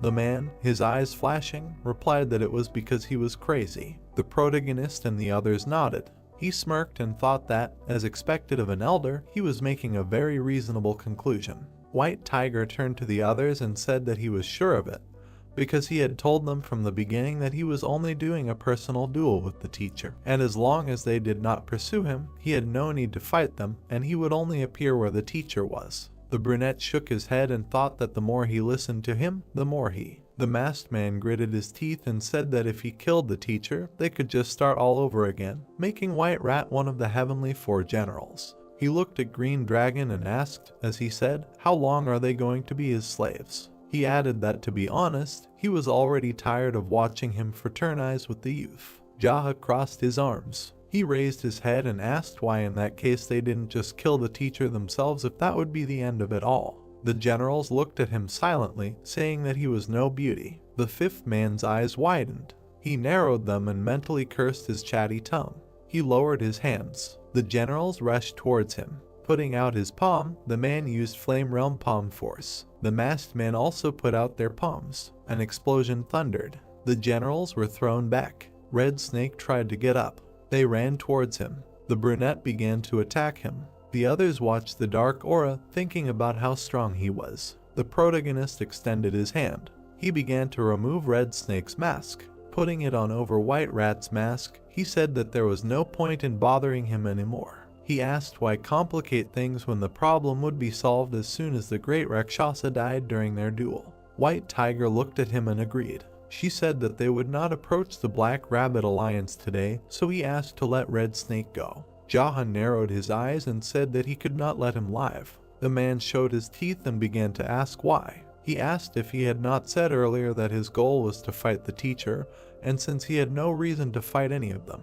Looking at him, the 5th said that it was so, but Red Snake had kidnapped defenseless women and given them to the great Rakshasa. The others perked up. The brunette turned his head and said that he had heard that he had recently given him a blue-eyed beauty, and then asked if it was true. The others became gloomy, sweating. They wondered if he was saying that he would kill him because he had kidnapped defenseless women and given them to the master, or because he had given the blue-eyed beauty. The protagonist swung his fist. The general was thrown back from the blow. He crashed into the wall. Looking at him, Jaha thought that Red Snake was the most loyal general of the Great Rakshasa, and without a shadow of a doubt, he did everything for the Great Rakshasa, and this was enough for him to finish him off. He turned around and said that from now on there were not 4 generals, but 3. The others stared at him silently. The 5th one turned around and said that he went to fight the Great Rakshasa. He noted that if they did not value their lives, they could fight him 4-on-1 in the alliance of the Black Rabbit. The man reached the place. Walking forward, he told the teacher that his student had arrived. Wearing 2 masks on his head, he said that Red Snake and White Rat had arrived. Continuing to walk further, the brunette said that Zaha had knocked out Black Ox and Red Goat in a beautiful knockout and also returned alive. Narrowing his eyes, he asked the teacher where he was. The man in front was sitting surrounded by warriors. Gunpyeong looked at the leader and thought that he knew that he could die so easily. The protagonist smiled and called out for the teacher. The warrior's expressions darkened, trying to understand why he was calling the Great Rakshasa so familiarly. Gunpyeong thought that based on what he said when he returned, it was definitely their leader. The master smiled and greeted him, and then asked what was the last moment of Red Snake's life. Looking at him, Jaha said that he hugged the wall after he hit him, and now he was most likely waiting for his turn in hell. Rakshasa muttered that he was upset because he was his most precious disciple. The 5th one lowered his head and said that there was something that he had always wondered about. He pointed to the mask on his face. Looking askance, he asked why they wore them. The master smiled widely and said that in all this time, none of his countless disciples had ever asked about this. Starting to introduce the different masks, he said that wearing a mask, one can naturally do terrible things, and regardless of whether it is they or the mask doing it, the concept between them is becoming more and more blurred. With a smile on his face, the master said that since he answered his question, he wants to see his face because one of them will die today anyway. The brunette adjusted the mask and said that he did not want to do this. Looking with a gloomy look, he added that he could not because we were going to do something bad. Rakshasa grinned. He got up from his chair and said that he was sorry because someone like him had to become his student. The protagonist looked at him and said that even if he were his student, he would still kill and, like today, asked why they wear masks. Descending the stairs, the master said that this is how a man should live. His sleeves fluttered. Jaha narrowed his eyes, thinking that he was not so popular among the common ladies, despite the fact that he had a beautiful side. Looking at Rakshasa, he wondered why someone like him was mating all along the east and west. His eyes flashed, thinking that he was suddenly filled with rage. Walking up to the general, the master asked him how he wanted to fight and then asked him to choose a martial art. He said that as someone who had trained in martial arts for many years, he gave him the right to choose. Glancing at him, the 5th asked what he was most confident in. Rakshasa said that old people were always confident in their Kai art, but since he would be at a disadvantage, he should choose something else. The brunette smirked with his eyes and suggested that he choose the Kai art. The man smiled and thought that judging from his voice skin, he was still young, but he was eager to fight him in the Kai art with someone who had trained in it for several decades. He extended his hand forward. The protagonist did the same. They looked at each other. Their energies collided. Their palms were close to each other. 2 auras of different colors were shining. Because of this, the wind was rising around. The master shook himself irritably. His eyes widened and he mentally noted that his Kai had not moved him at all. He wondered if he had almost the same amount of Kai as he did when he had been saving it for decades. Jaha looked at him. He noticed the blade. Rakshasa attacked him with a sword. The 5th one intercepted his hand. He stopped the blade right at his neck. Narrowing his eyes, the man reminded him that he said that he wanted to fight in the art of Kai, and then added that as he thought, the teacher would not disappoint. The master's eyes widened. His face was reflected in the brunette's eyes. He hit his head. Blood gushed out of Rakshasa's mouth. The protagonist hit him with his forehead again. Red Snake's mask broke. Jaha continued to hit. White Rat's mask was covered with cracks. He struck it once. The man's face was blue and covered in blood. The protagonist squinted. He activated his aura. The master opened his eyes slightly and thought about his kai. The veins on his body began to swell, and he wondered if it was being sucked out of him. Rakshasa froze. His eyes turned white and his mouth was open. He fell to the ground. His hand trembled. Looking at his skinny palm, the master wondered what was going on. He shifted his gaze when he was greeted. The man raised his head. The protagonist stood above him and said that he was the leader of the Engable clan, Ijaha. The master, sitting on the ground, muttered his name. Looking at him, the fifth said that he would have saved many more of his foolish disciples if he had accepted his challenge in the first place. He asked his disciples to say a few words as their leader before passing away. Rakshasa spat out blood. Raising his battered face, he asked where he could see his students if he had killed them all. He turned around. Gold Boar and Red Monkey came out to him. The master looked at them. 3 generals approached the estate. They all watched in silence. Raising his eyes, the man noted that quite a few people were still alive. While his eyes were rolling, he said that the head of the Engable clan was simply incredible. The brunette looked at him silently. Rakshasa suddenly raised his head. Looking at everyone, he began to say that his students worked hard to take care of a teacher like him. He said that from now on they should dedicate themselves to serving the Engable clan. The battered man said that they could all continue to live without their masks. The generals perked up. Red Monkey and Gold Boar watched in silence. The master fell silent. Reaching out his hand to him, the protagonist mentally noted that he had spoken warm words to his students at the end of his journey. He closed his eyes. He looked at the generals. He told them to take off their masks because it was the last wish of their teacher. They began to take them off. Looking at the others, Jaha told the Black Rabbit Alliance to rebuild the interior and clean the streets from the corpses that were lying around. Lowering his head, he suggested talking about the 12 heavenly generals. He called the manager of Byoke, Red Monkey, and Gold Boar with him. The 3 remaining generals looked with displeasure. The trio stared at them. The man sat on a chair and said that from now on he was their great brother. Everyone turned around in surprise. The brunette touched his chin and said that he could become their master if he taught them something. But since he looked much younger than all of them, the great brother would be the ideal solution for us. He asked about the objections. Everyone present froze, mentally asking again if he was going to become a great brother, being the youngest. The protagonist turned his head and noted that now he would tell them what to do. He said that if he had to repeat anything, they would be fighting him in a duel to the death, so they should listen very carefully. Red Monkey smiled and said that she understood everything. Jaha nodded and thought about how people who shared pork ribs formed a deep bond. The generals watched him. The man waved his hand and said that they should not be shy around each other because the teacher was already dead. The former generals darkened. The brunette looked at them with a stern gaze and said not to be shy. Phrases of agreement were heard in the room. The protagonist lowered his head and said that he did not know how much power they had or how many subordinates they had. He told them to make sure that they could clean up everything they had done while carrying out the order of the great Rakshasa, and then they should join the Engable clan to be with him. The guy who was the green dragon asked again about the clan. Jaha looked at him and started to tell him that the Engable clan was formed by the union of the common working class, and it was a secret, lousy, complicated, chaotic organization. He asked what they thought they should do first for the clan. Silence reigned in the room. The man also fell silent and thought that of course they did not know this, just like he did. Looking at his comrades, he said that they could report to him from time to time what was happening and could come with problems in the future. The brunette added that he would leave them now and they would be on their own. Narrowing his eyes, he said that they should clean up everything that the dark faction had done. The man, who was White Tiger, replied that everything would be done. The protagonist nodded. Looking at those present, he said that there was no point in giving orders to adults, and since they had taken off their masks, they had to change. Sitting on the chair, Jaw said that he was not a good person, and also not very patient, and it was 10 times harder for him than for an ordinary person to restrain himself from killing someone.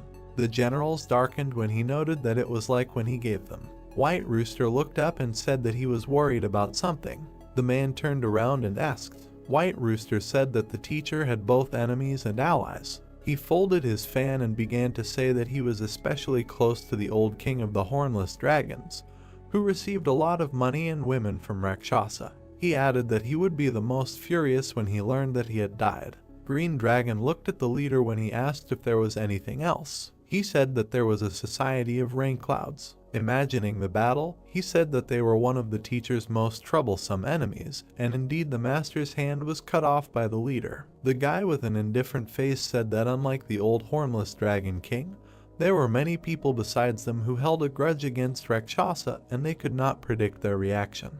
The protagonist's eyes flashed and asked if that was true. He sighed loudly and said that it was a relief. Red Monkey turned to him and asked what was the reason for her joy. Yahello looked up and said that he was glad that there were so many people he could kill. The room fell silent. Introducing the women, the brunette asked if Rain Cloud was written in the Rain Cloud Society with the same letters as fornication. White Rooster with a tense face answered in the affirmative. The protagonist looked at him and said that it was a very provocative name. He bowed down and addressed the manager, telling him to send a letter to the Rain Cloud Society in the name of the Black Rabbit Union and write that they should live chastely. The old man smirked and asked if they should send a declaration of war under the guise of a letter with good intentions. The protagonist looked at him and called him resourceful. The manager smiled sheepishly. White Rooster frowned and said that there was no reason to mock the forces of the Rain Cloud Society. He asked if it was really necessary to provoke them first. Looking at him, Jaha called out. With a serious face, he told him to shut up. The man gritted his teeth and agreed. Sitting on the chair, the brunette asked what the problem was with declaring war on the Rain Cloud Society. He said that they were already at odds with them. He thought about it. The protagonist slammed his fist on the armrest. Everyone in the room tensed up. Jaha, with an angry face, started shouting that he could not leave a clan with such an indecent name alone. He told the manager that there was no need to disguise the letter as a sign of goodwill and he should just send them an obvious declaration of war. Everyone in the hall darkened, and Goldboar wondered if he was going to declare war on a clan just because he didn't like their name. Jaha clenched his fist in indignation and shouted that the Rain Cloud Society were also enemies who tore off their teacher's arm. He asked if it wasn't obvious that as his students, they should take revenge. The generals and comrades caught on. Looking at the leader in fear, they wondered if he really wanted to take revenge on someone who tore off Rakshasa's arm if he was the one who killed him. The man glared angrily and asked what the answer was. Everyone began to agree and say that they should do it. The brunette argued with them. Everyone sat tensely. Standing in front of them all, he said that they should be more cheerful. Clouds floated across the blue sky. While the sun's rays illuminated the Union, the man said that he was busy. The protagonist walked out through the arch. The warriors turned to look at him. The warriors bowed to the leader. Gunpyeong turned around. Jaha waved his hand. A petal flew past him. The man turned around. In front of him was a large rose tree. He began to approach it.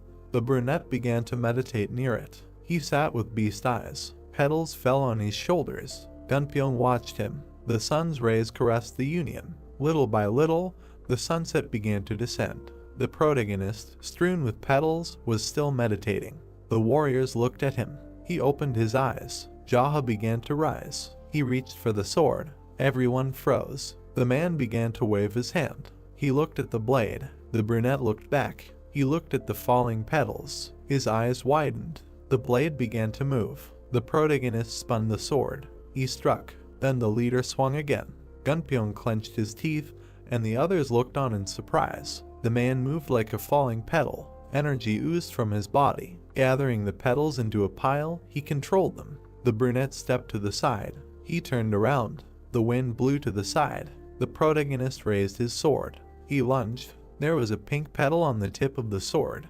Jaha looked at the same one that flew past. The blade passed through it. The petal was cut into two parts. A stream of petals followed the sword. The man struck with the sword. He waved his hand. The wind hit the warriors. They stood with shocked faces, asking what they just saw. Looking at the protagonist, they asked if it was possible that he had just created a new sword technique. Turning to the trunk, the brunette asked what kind of tree it was. He froze, and from behind they answered that it was a blossoming plum tree. Jaha put his hand on the bark. Smiling, he said that in that case, they would call it the blossom plum technique. The warriors stood there with surprised expressions. Red Monkey perked up when she was addressed. The leader narrowed his eyes and noticed that she had sneaked a peek at his own martial art, as expected. The girl frowned and asked if he was implying that she was a thief. The man pursed his lips. The brunette spread her arms out to the sides and asked if the name sounded too weak for a sword technique. The protagonist asked if he should call it the Rakshasa sword technique then. Red Monkey pointed and said that Plum Blossom would be more memorable. Jaw suggested that she go eat. She raised her head to the sky and said that she wanted to enjoy the view a little longer. The girl smiled. Gold Boar was eating a piece of meat. The leader sat next to him and asked if he had become a heavenly general before Red Monkey. The man looked at him and answered in the affirmative. The brunette chewed and asked why he had let her hit him so many times then. Holding the meat in his hands, the fat man replied that he had also thought about it, whether it was normal or not. He frowned and said that it was unacceptable in a famous Orthodox sect. While his eyes were filled with anger, he said that she would be expelled for slapping her elder brother. The old boar shook his head, saying that they were not a famous Orthodox sect, they were from a dark faction, and then asked, in a close faction, is it okay for a junior to slap an elder? He said that he thought deeply about it after the first slap. The man, looking dark, indignantly asked how she dared, and later noted that he would teach her a good lesson. Frowning and gritting his teeth, he said that the brunette stole his internal energy. Turning to him, the fat man said that the girl's internal energy is also not something to laugh at. He said that this was the easiest problem to deal with. The protagonist ate calmly. Gold Boar called him. He raised his head and asked again. Sitting at the table, the man said that he was probably exhausted. Jaw confirmed this and suggested continuing the dinner. Putting a piece of food in his mouth, he asked if he liked Red Monkey. The fat man grimaced and asked if he had been sleeping all this time. The leader chewed and asked if he didn't like something. The man's body sighed. He lived to eat. The brunette smiled and said that he filled his mouth well. Gold Boar took a bite and said that since his internal energy was stolen, he needed to eat to replenish it. The protagonist said that his fat man's logic was unbreakable. The man glanced at him and said that then thank God he was fat.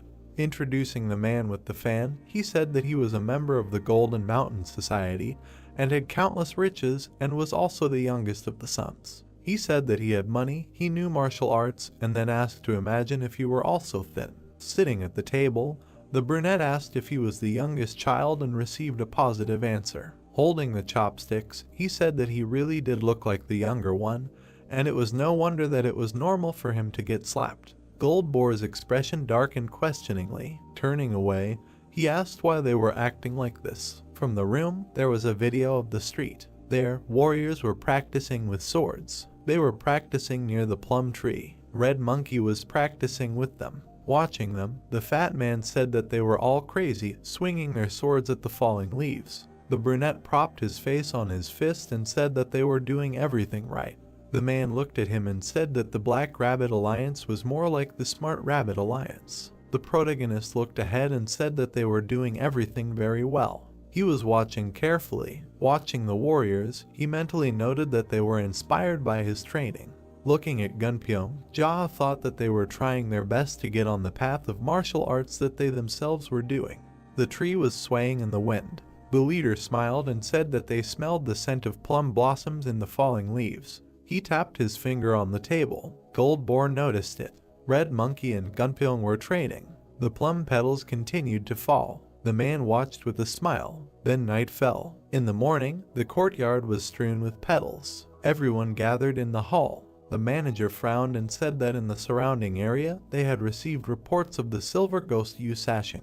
Introducing the fighters, he said that in addition to the meteor wanderers who were causing money problems, several famous martial artists had also gathered in a large group. The protagonist looked up and asked him why. The old man looked askance and said that after the news of some of the 12 heavenly generals and the death of the great Rakshasa, he added that they thought that Manhwa had become weak. With a tense face, the manager mentally asked, are they now trying to seize the opportunity to seize Manhwa? The protagonist looked away and said that they knew that someone had killed Rakshasa. He asked why they thought that Manhwa had suddenly become weak. The eyes of those present widened. The two surprised boys agreed.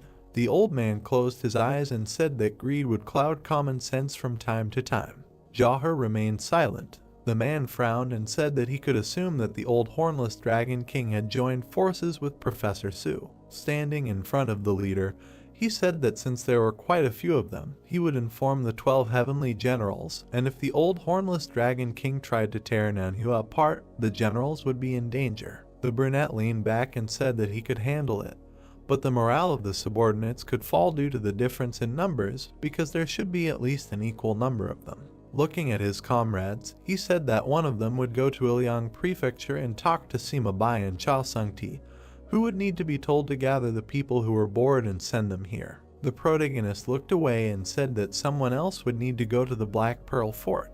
Dunpyeong gritted his teeth and asked again. Looking at him, the leader said that he needed to tell a man named Dak Go-sing to bring about 700 elite soldiers. The guy asked if they would really come. The man narrowed his eyes and asked to tell him that the leader of the ignoble clan was calling him. He sat on a chair and said that this should more or less equalize their numbers, and thus the subordinates would not lose heart and a frontal battle would begin.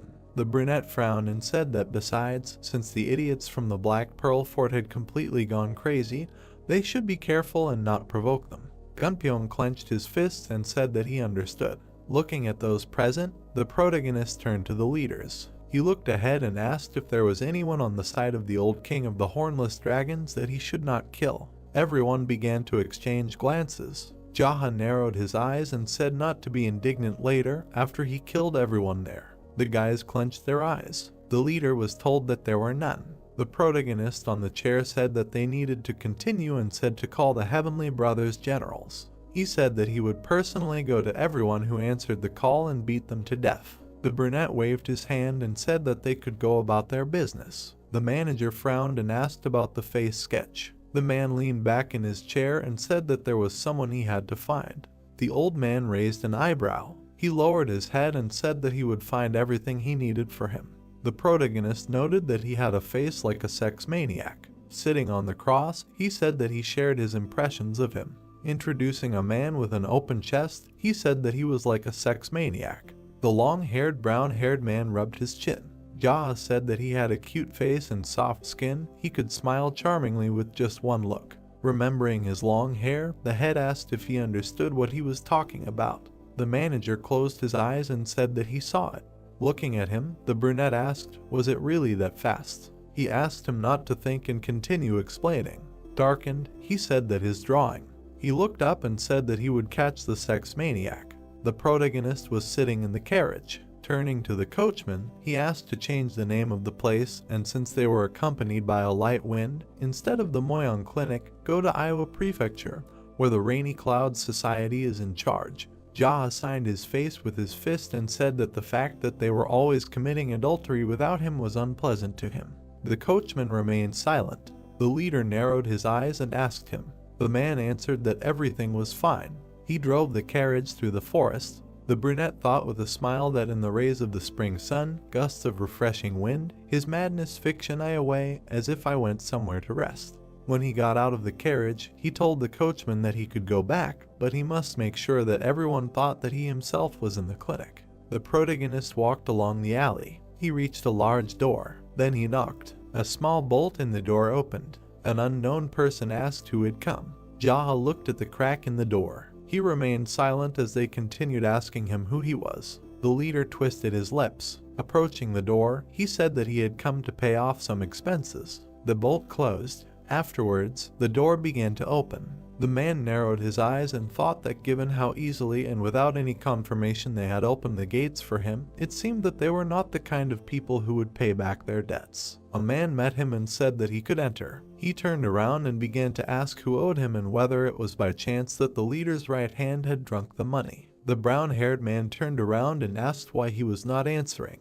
He waved his hand, saying that he should pull himself together and get his thoughts together. His hand was intercepted. The brunette held him by the wrist. The man frowned and began to demand that he let him go. The protagonist flashed an angry look. The man clenched his teeth tightly. Jaha continued to squeeze his hand. The brown-haired man, with bulging veins on his face, asked where the guest came from. Without letting him go, the leader replied that it was a long story. He added that he might have come from his mother's belly, but he believed that they were not asking about his roots now. Looking at him with a gloomy look, the brunette asked if he wanted to know what district he was from, noting that they might not be asking about his geographical location. The man, covered in sweat, listened, saying that he might be interested in what forces he was from, but it was a long story. While his arm was being twisted, he asked to spare him. The protagonist looked at the trembling palm. He threw the brown-haired man away. He flew to the ground. The leader turned around and walked away. He walked around the yard, thinking that since most of the people subordinate to the commander-in-chief, Professor Sue, seemed to be not here, and it was much more deserted than he expected. The brunette approached the pond. Koi fish were swimming in the water. The protagonist raised his head. After a while, he approached the man. Looking at the object in his hands, he asked what it was. The man looked up with displeasure and asked who he was. Jaha looked at him and replied that he was someone who was here to see Professor Sue. The brunette with a cheeky face said that he had just left. Standing by the large stove, the leader asked who was left here and if the leader's right hand was still there. The man replied that there were only guests here now. Turning his head, the man asked what it was. While he was looking at the stove, the guy was telling him that they burn waste in it. The brunette smog looked at it and asked why they needed it and what they burn in it. The man at the stove replied that they burn corpses. The protagonist asked why they burn them at all. The brunette took a bone and said that they burn them if they don't pay their debts, adding that he was only following orders, so he wasn't very sure. Jaha narrowed his eyes and asked if it meant that if they don't pay their debts, they are killed, and he burns these corpses. The guy gnawed on the bone and agreed. The leader sighed and said that he wasn't sure he wanted to kill someone who eats. The brunette perked up. The man turned around and told him to finish eating.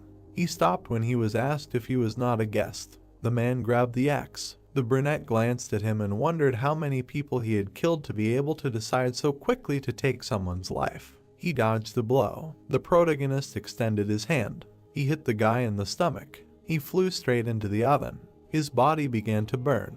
Jaha watched these. He glanced at the axe. The head went with him. He approached a tall building. Then the man opened the doors. He entered a dark room. The dancers froze in fear. People turned their attention to him. The brunette began to climb the stage. The girls behind him began to run away. Squinting, he asked someone to turn on the light because it was too dark here. Those present reached for their weapons. Bloody bodies lay around. Blood was dripping from the axe. The man looked forward. Suddenly, people began to approach him. There was a man standing behind him with his subordinates. He looked around and asked what the hell was going on. He turned to the brunette and asked who he was. Then the guy turned around. His right hand tensed up. He thought it was a man. He had a bad feeling about him. The guy turned around and said that he came to collect a debt. The commander was surprised. What? How much did they owe him? What did he do? The guy came up and asked how much they could give him. The captain frowned and asked if 300 gold plates were enough. He simply remained silent in response. Then he came closer and said that it was amazing, but the head of the Black Pearl Port asked him to pay exactly the same amount, and he heard the answer that he needed to pay a debt to the head of the Black Pearl Port. He raised his hand and said that then he could take his 300 and pay him. The brunette raised his head and said that he didn't need to pay anyone, and he asked why, and said that he was sure that he was crazy and demanded that he pay the debt back from the moment he owed him. The guy lowered his eyes and said that the dead don't care. The Algov most likely doesn't even remember who's in their debt, and that person should be no less grateful to him if he was in his debt. The commander tensed up. Did he really want to say that he killed the head of the Black Pearl Port? Then it dawned on him. There were corpses of people lying around. The men tensed up, didn't know what to do. The brunette turned around and said that he shouldn't even think about running away. He would put the bolt on his subordinates and follow him. There was also no point in ordering his people to attack him. The bolt would continue to lie on them, and they would only kill him. The head's right hand lowered his head and asked what they wanted from him then, to bring him money. The young man came closer and said that they should forget about it. It was useless, their forces were just regrouping while he went for the money, so they just needed to stand here. Why don't they take some time to confess? He ran up and asked again with shouts. The young man explained that he was talking about grief for the dead. As the man approached him, he added that he needed to think carefully about how they had ended up like this. He looked them in the eyes and said that they should not have been weaklings from the moment they were born, so how did it all turn out that they had become so weak? There were many doors in the room. Some warriors were watching him from around the corner. The guy lowered his head and asked if his opponent was serious about continuing to behave like this, not even saying a word to him. The man was thinking, completely out of his mind. The sick bastard grabbed him. He looked at the dead men again and thought that he had been confused and had not noticed earlier, but all these people had died from one blow of an axe. Then he frowned and ordered his subordinates to all go outside. The doe stood nearby and did not understand what was happening. The man added that this must be done right away. After that, they all left, and so the men stood opposite each other, left alone. The right hand of the chief raised his hand and said that he had sent them all away, so it was worth telling him what he wanted. It was necessary to have a proper talk about it. He was ready to cooperate with him, hand over someone. He was even ready to beg for mercy on his knees. At that moment, the brunette looked at him and ordered him to kneel. The man did so. He knelt and looked down. The young man looked at him. Then the man raised his head and said that fortunately, the chief was absent now, so he could ask him for whatever he wanted. He was sure that this man was not interested in money or women, but at least he should share with him what he wanted. The brunette came closer and asked when Professor Su would return. He answered that it might be closer to evening. The young man got angry and asked the man if he thought he could handle murder. He was surprised. And then he looked at him and thought that he would persuade him like this, said that it would not be easy for him, but he would be able to finish him off by using all his subordinates at once. He would come back drunk, so it would be easier than it could be. He would cope and kill him. The brunette came up and said that this man was a traitor. Blood was dripping from his axe. The man got scared and began to ask to believe him. He could just kill him if he couldn't cope. In any case, he planned to kill him, and he would also be able to kill them all at that moment. The young man leaned over, put his head on his hand and said that he had heard that the professor's strength was comparable to the great Rakshasa. Well, the man thought that he could cope with him. He looked at him and said with a smile that this was only in an official duel. The guy looked at him carefully. Then he swung and struck right on the head. Blood flowed. The man fell to the floor. The brunette looked at him and said that if you think about it, none of the Rainy Cloud Society would be useful to him. Soldiers ran up to him and shouted that the leader's right hand had been killed. He looked at them, how many more had to be killed, and began to go down the steps. After some time, he approached the building. He went inside. The doctor met him and said that he was glad to see him. The guy raised his head and asked if he had come late. The man replied that everything was fine. Besides, he had fought with someone again. The guy gritted his teeth and replied that he had fought quite fairly. This was a daily routine. Then the doctor raised his hand and offered to drink tea. The young man did not refuse. They were sitting at the table. Tea was pouring into a glass. The doctor raised his hand and asked who they were fighting with this time. The guy looked at his reflection in the glass and asked if the man had heard of the great Rakshasa. He also looked at his reflection and said that he had. The brunette leaned forward and said that it looked like all the dark faction societies had united with each other after his death, so first he needed to visit the Rainy Cloud Society. Then the doctor lowered his head and asked, did they do things in the company of rainy clouds, to which he received an affirmative answer, with an explanation, with an axe. Beak raised his head and asked how. That's what he heard, that he divided their firebrands into halves. After which the man looked him in the eyes and said that everything was clear. Murder is murder, no matter with an axe, a sword or a fist. Then asked if the young man killed someone who could not have been killed. The guy looked at him and answered that no. Then the doctor laughed and said that it was good. A strange silhouette appeared behind the young man. The man said that it looked like his inner demon was standing right at his gate.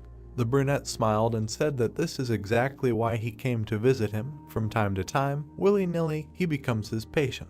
The young man put the mug back. He looked up and thought that if he joined forces with the professor, he felt that he could really become an unstoppable crazy demon, so he restrained himself and returned to hang the doctor. The man was just drinking tea at that moment. The guy raised his mug. There was a demon behind him. He thought that he wanted to become a reasonable mad demon who strives to correct his mistakes, and not a mad demon driven by the thirst for slaughter. He lowered his head and thought that his goal was to become a slightly better mad demon.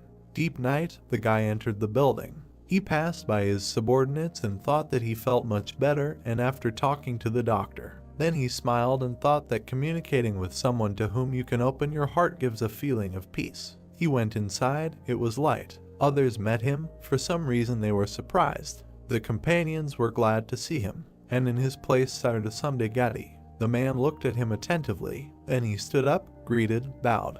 Everyone else did the same, greeted the master, the great brother. He sat down in his place and looked around at his and ordered everyone to sit down. Then he asked his assistant if everyone had introduced themselves to each other. He answered that they had. The leader looked at him and asked why the man had suddenly sat down in his chair. He smiled and said that after all, he was the general of the Hao clan. The guy turned away and said that that was also true. The blonde looked at him and said that it was so, he was a general. The leader lowered his head and did not want to answer that yes, a general. The girl looked at him, turned and said that this man claims to be his right hand, is it true? The master asked again. Then he looked at him. The assistant's face twisted at that moment. She mentally prayed for them to say that it was so. And the chief turned away and thought that it was obvious that he had raised the cunning fox with his own hands. After which he replied that no, the words spoken had broken the man. The master put his hands on his knees and said that this man was only a clan general. They had no such thing as a right hand. However, the position of the general was very important one way or another, so he should be treated as expected. Then she added that they themselves saw that the man would immediately jump back from one or two of their blows, so it was worth protecting their fragile boy. Everyone began to laugh. The generals lowered their heads and decided to leave. The master called out to him. The man turned around, and then he turned to him and said that if there were objections, it was worth becoming stronger. The blonde looked at him and said that he himself would not mind. Everyone here met a strong teacher, became even stronger due to eating elixirs and studying the strongest martial arts. Then he lowered his head and added that he had no master, not even elixirs. He raised his sword only to survive. He frowned and said that therefore, he believed that he would have a chance if they fought without using internal energy. The brown-haired man got angry and suggested fighting without it, right now. Then the general looked at him and asked if he really thought that now was the time. He didn't know how to read the atmosphere at all. They would do it next time. He looked at him angrily and said nothing. The girl started laughing. In general, everyone around started laughing. The blonde was offended. The master exhaled and said that of course he would do it next time. It would be better that way. The general bowed and said that he would do as he was ordered. Yahello looked at the others and said that now, since everyone was gathered, they needed to discuss something, how best to crush them, so that rumors would spread more effectively, follow them or take defensive positions. There was no need to be shy. Everyone could express their thoughts. The general came up and asked who they would fight against. The master replied that the enemy would be the old hornless dragon king, Professor Su, and a couple of small groups of dark factions. The blonde realized his weight and said that he believed they should have more than 400 or 500 soldiers. Everyone looked at him, wondering how he even knew this. The master raised his head and asked if he really thought so. The man looked at him and said that he thought that playing defensively would be the best option. Then he lowered his head, and when asked why, he replied that because they lacked people. Besides, it would be a more fun choice. The leader asked if that was all. The man replied that it was. He lowered his head and said that then they should take a siege, defensive position. He raised his hand and added that he thought this option was the most fun at the moment. If anyone else had a better option, he could listen to them. Everyone looked at him and thought that the decision was seriously made because it was more fun. The brunette hit his knee with his hand and said that great, he would take it as the absence of other opinions, so they chose siege defense. He raised his head and added that they were evacuating the servants and those who did not study martial arts to the prefecture, since they could be captured during the battle and killed. Then he lowered his eyes and asked who wanted to escort the people to the prefecture. The enemies could move after them even tonight, so they needed to leave them immediately. Everyone looked at him and remained silent. Then the brunette looked. No one, in that case, could the general do this. He does not think that he will be of much use to stay here. The man turned and said that he was Sungti from the Hoa clan. He would stay here as a representative of the Yiliang prefecture. The master scratched his head and said that apparently everyone wanted to stay here. Then he would decide who would go. Turned to the manager. He would go. He nodded and said that he understood everything. Then the young man added that it was necessary to take full responsibility for the vanguard and leave the rearguard to spy by.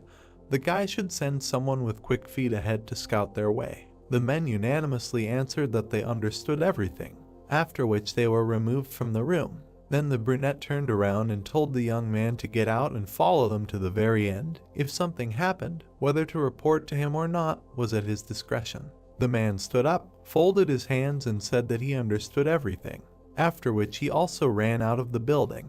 Then the head smiled and said that since they had nothing else to do, they could have a little drink. Everyone was happy and agreed. Night, headquarters. Everyone was sitting inside, eating and drinking. The guy was holding his tea. Then he looked to the side. People entered the room. A man with red hair entered and said that his older brother had arrived. The log looked at him and said again, "This sick son of a bitch." The man pointed back and said that as ordered, he took reinforcements with him. Everyone turned. People greeted them, said that they noticed that there were many masters here. Then the man sat down. He took a glass. He held it out and asked to pour him some. The general looked at him. Then he jumped up and said that this man could pour himself some. He got very angry. I added that, by the way, who is he to be called the senior of the head? Apparently he has completely lost his mind. The man looked at him and also got angry, but said nothing. They poured a drink into the mug. This man was sitting and taking care of himself. The general was sitting next to him, angry because the man decided to ignore him. Suddenly, someone from the side asked if this man decided to change his name. He looked to the side and said that although they were once a port of black pearls, now they are part of the Hao clan. In response, the question came, what kind of nonsense is he talking? Then the man stood up and said that they were a bunch of idiots, and therefore couldn't choose a name for themselves. He should have expected this from people like them, so they just decided to remain the Hao clan. He frowned and added that the number of rules they were making had already exceeded 10, and that the head would be a heavy burden. The blonde was very surprised. He sat, looked at the man and thought, a port of black pearls, and also a head, are they someone there, this bastard? The blonde looked at him, then suddenly turned away and was surprised. The leader turned to the man and asked how many of them he had brought with him, and in response he heard that they had asked for at least 100, right? He smiled and said that he had decided to only want the elite and had brought 30. They would work for 100 soldiers, so there was no need to worry. The master looked at him and said that this was a great job. The man suddenly put down the glass and said that this alcohol was kind of weak. Could you really get drunk with it? They were funny guys though. Everyone looked at him silently. Then the guy rolled his eyes. He turned to the leader and asked what the plan was. In response to the fact that there was none, he asked how come they just need to kill them and that's it.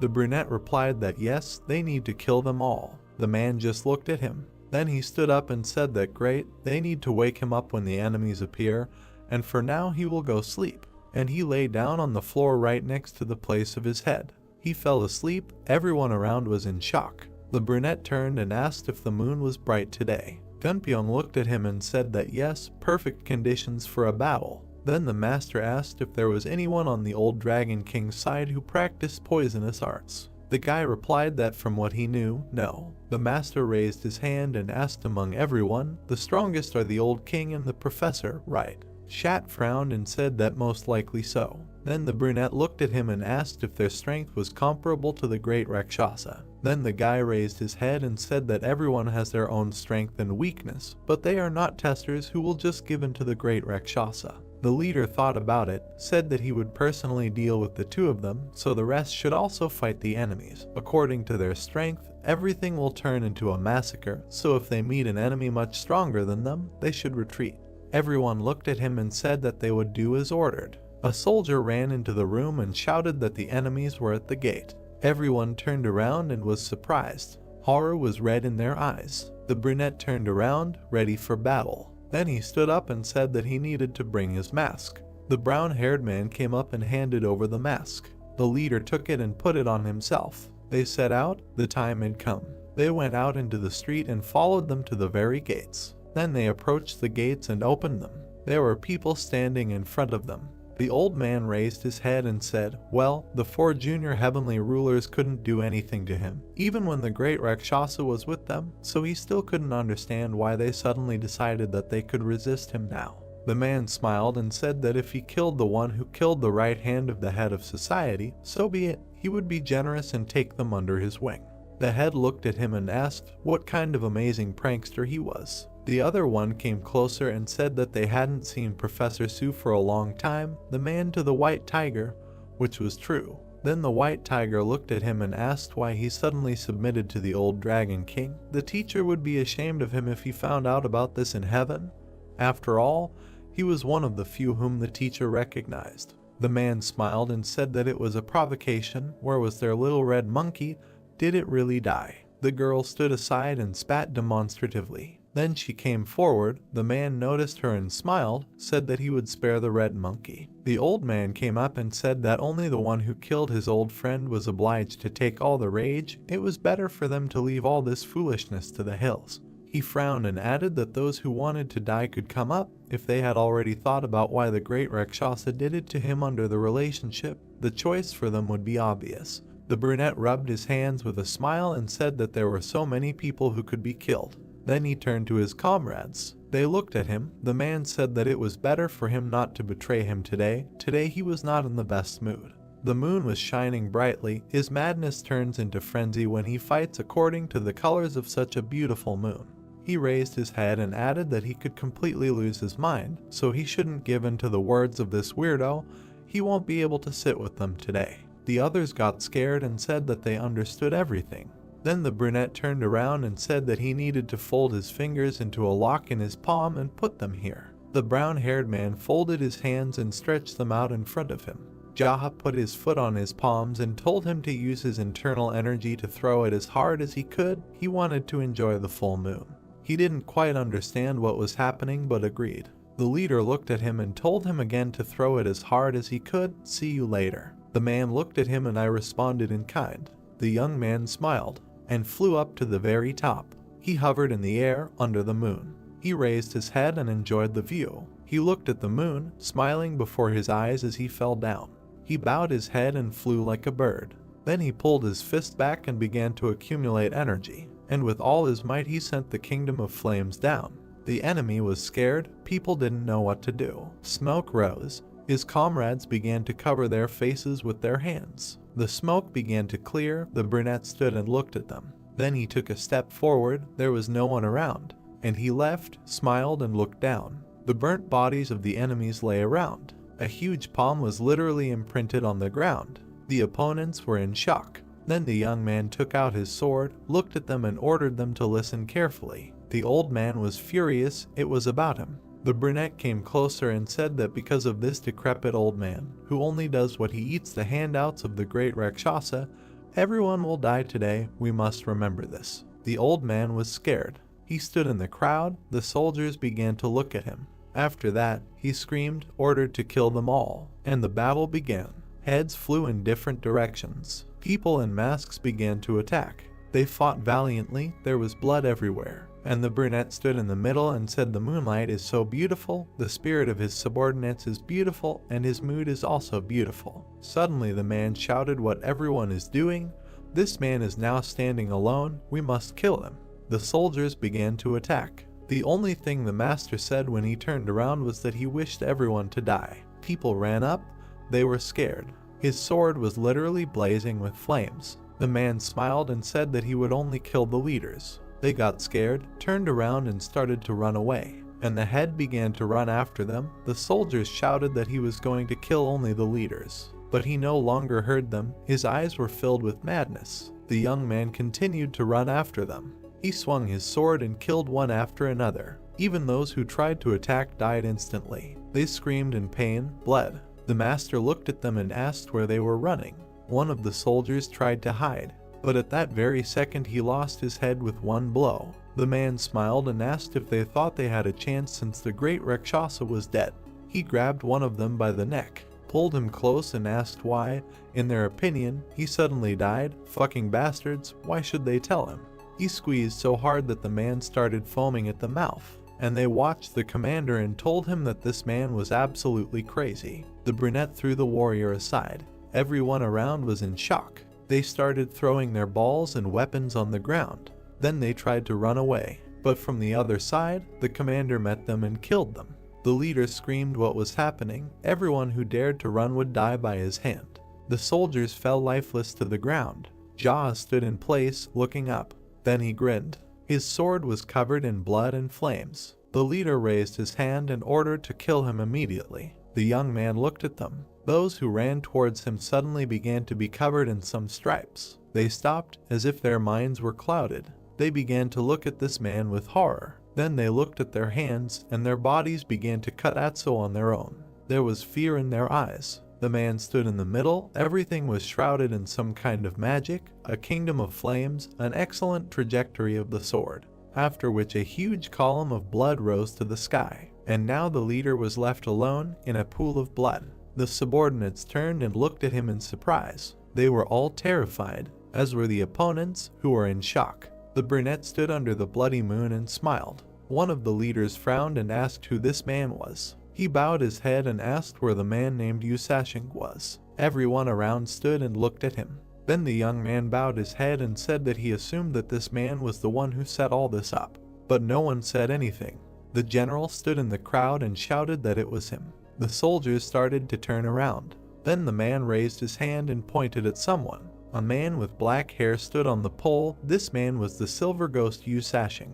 He looked at him angrily. The brunette turned around and asked why the general thought it was him. The man frowned and replied that in all this chaos, this man had done nothing, just like him.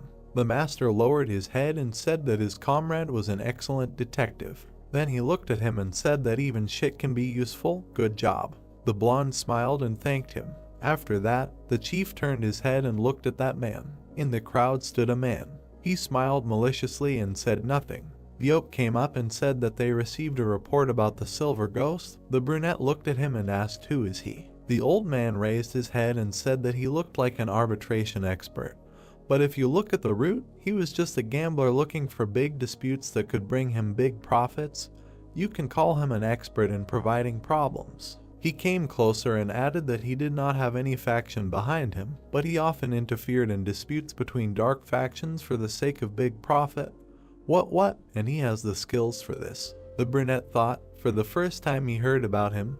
Why was he so worried about him, even more than the professor and the old king of hornless dragons? The man turned to him and said that he was not a black dwarf. The head look did not understand what was happening. He turned and said that it was true, it could not be that some black dwarf was so strong. The brunette lowered his head.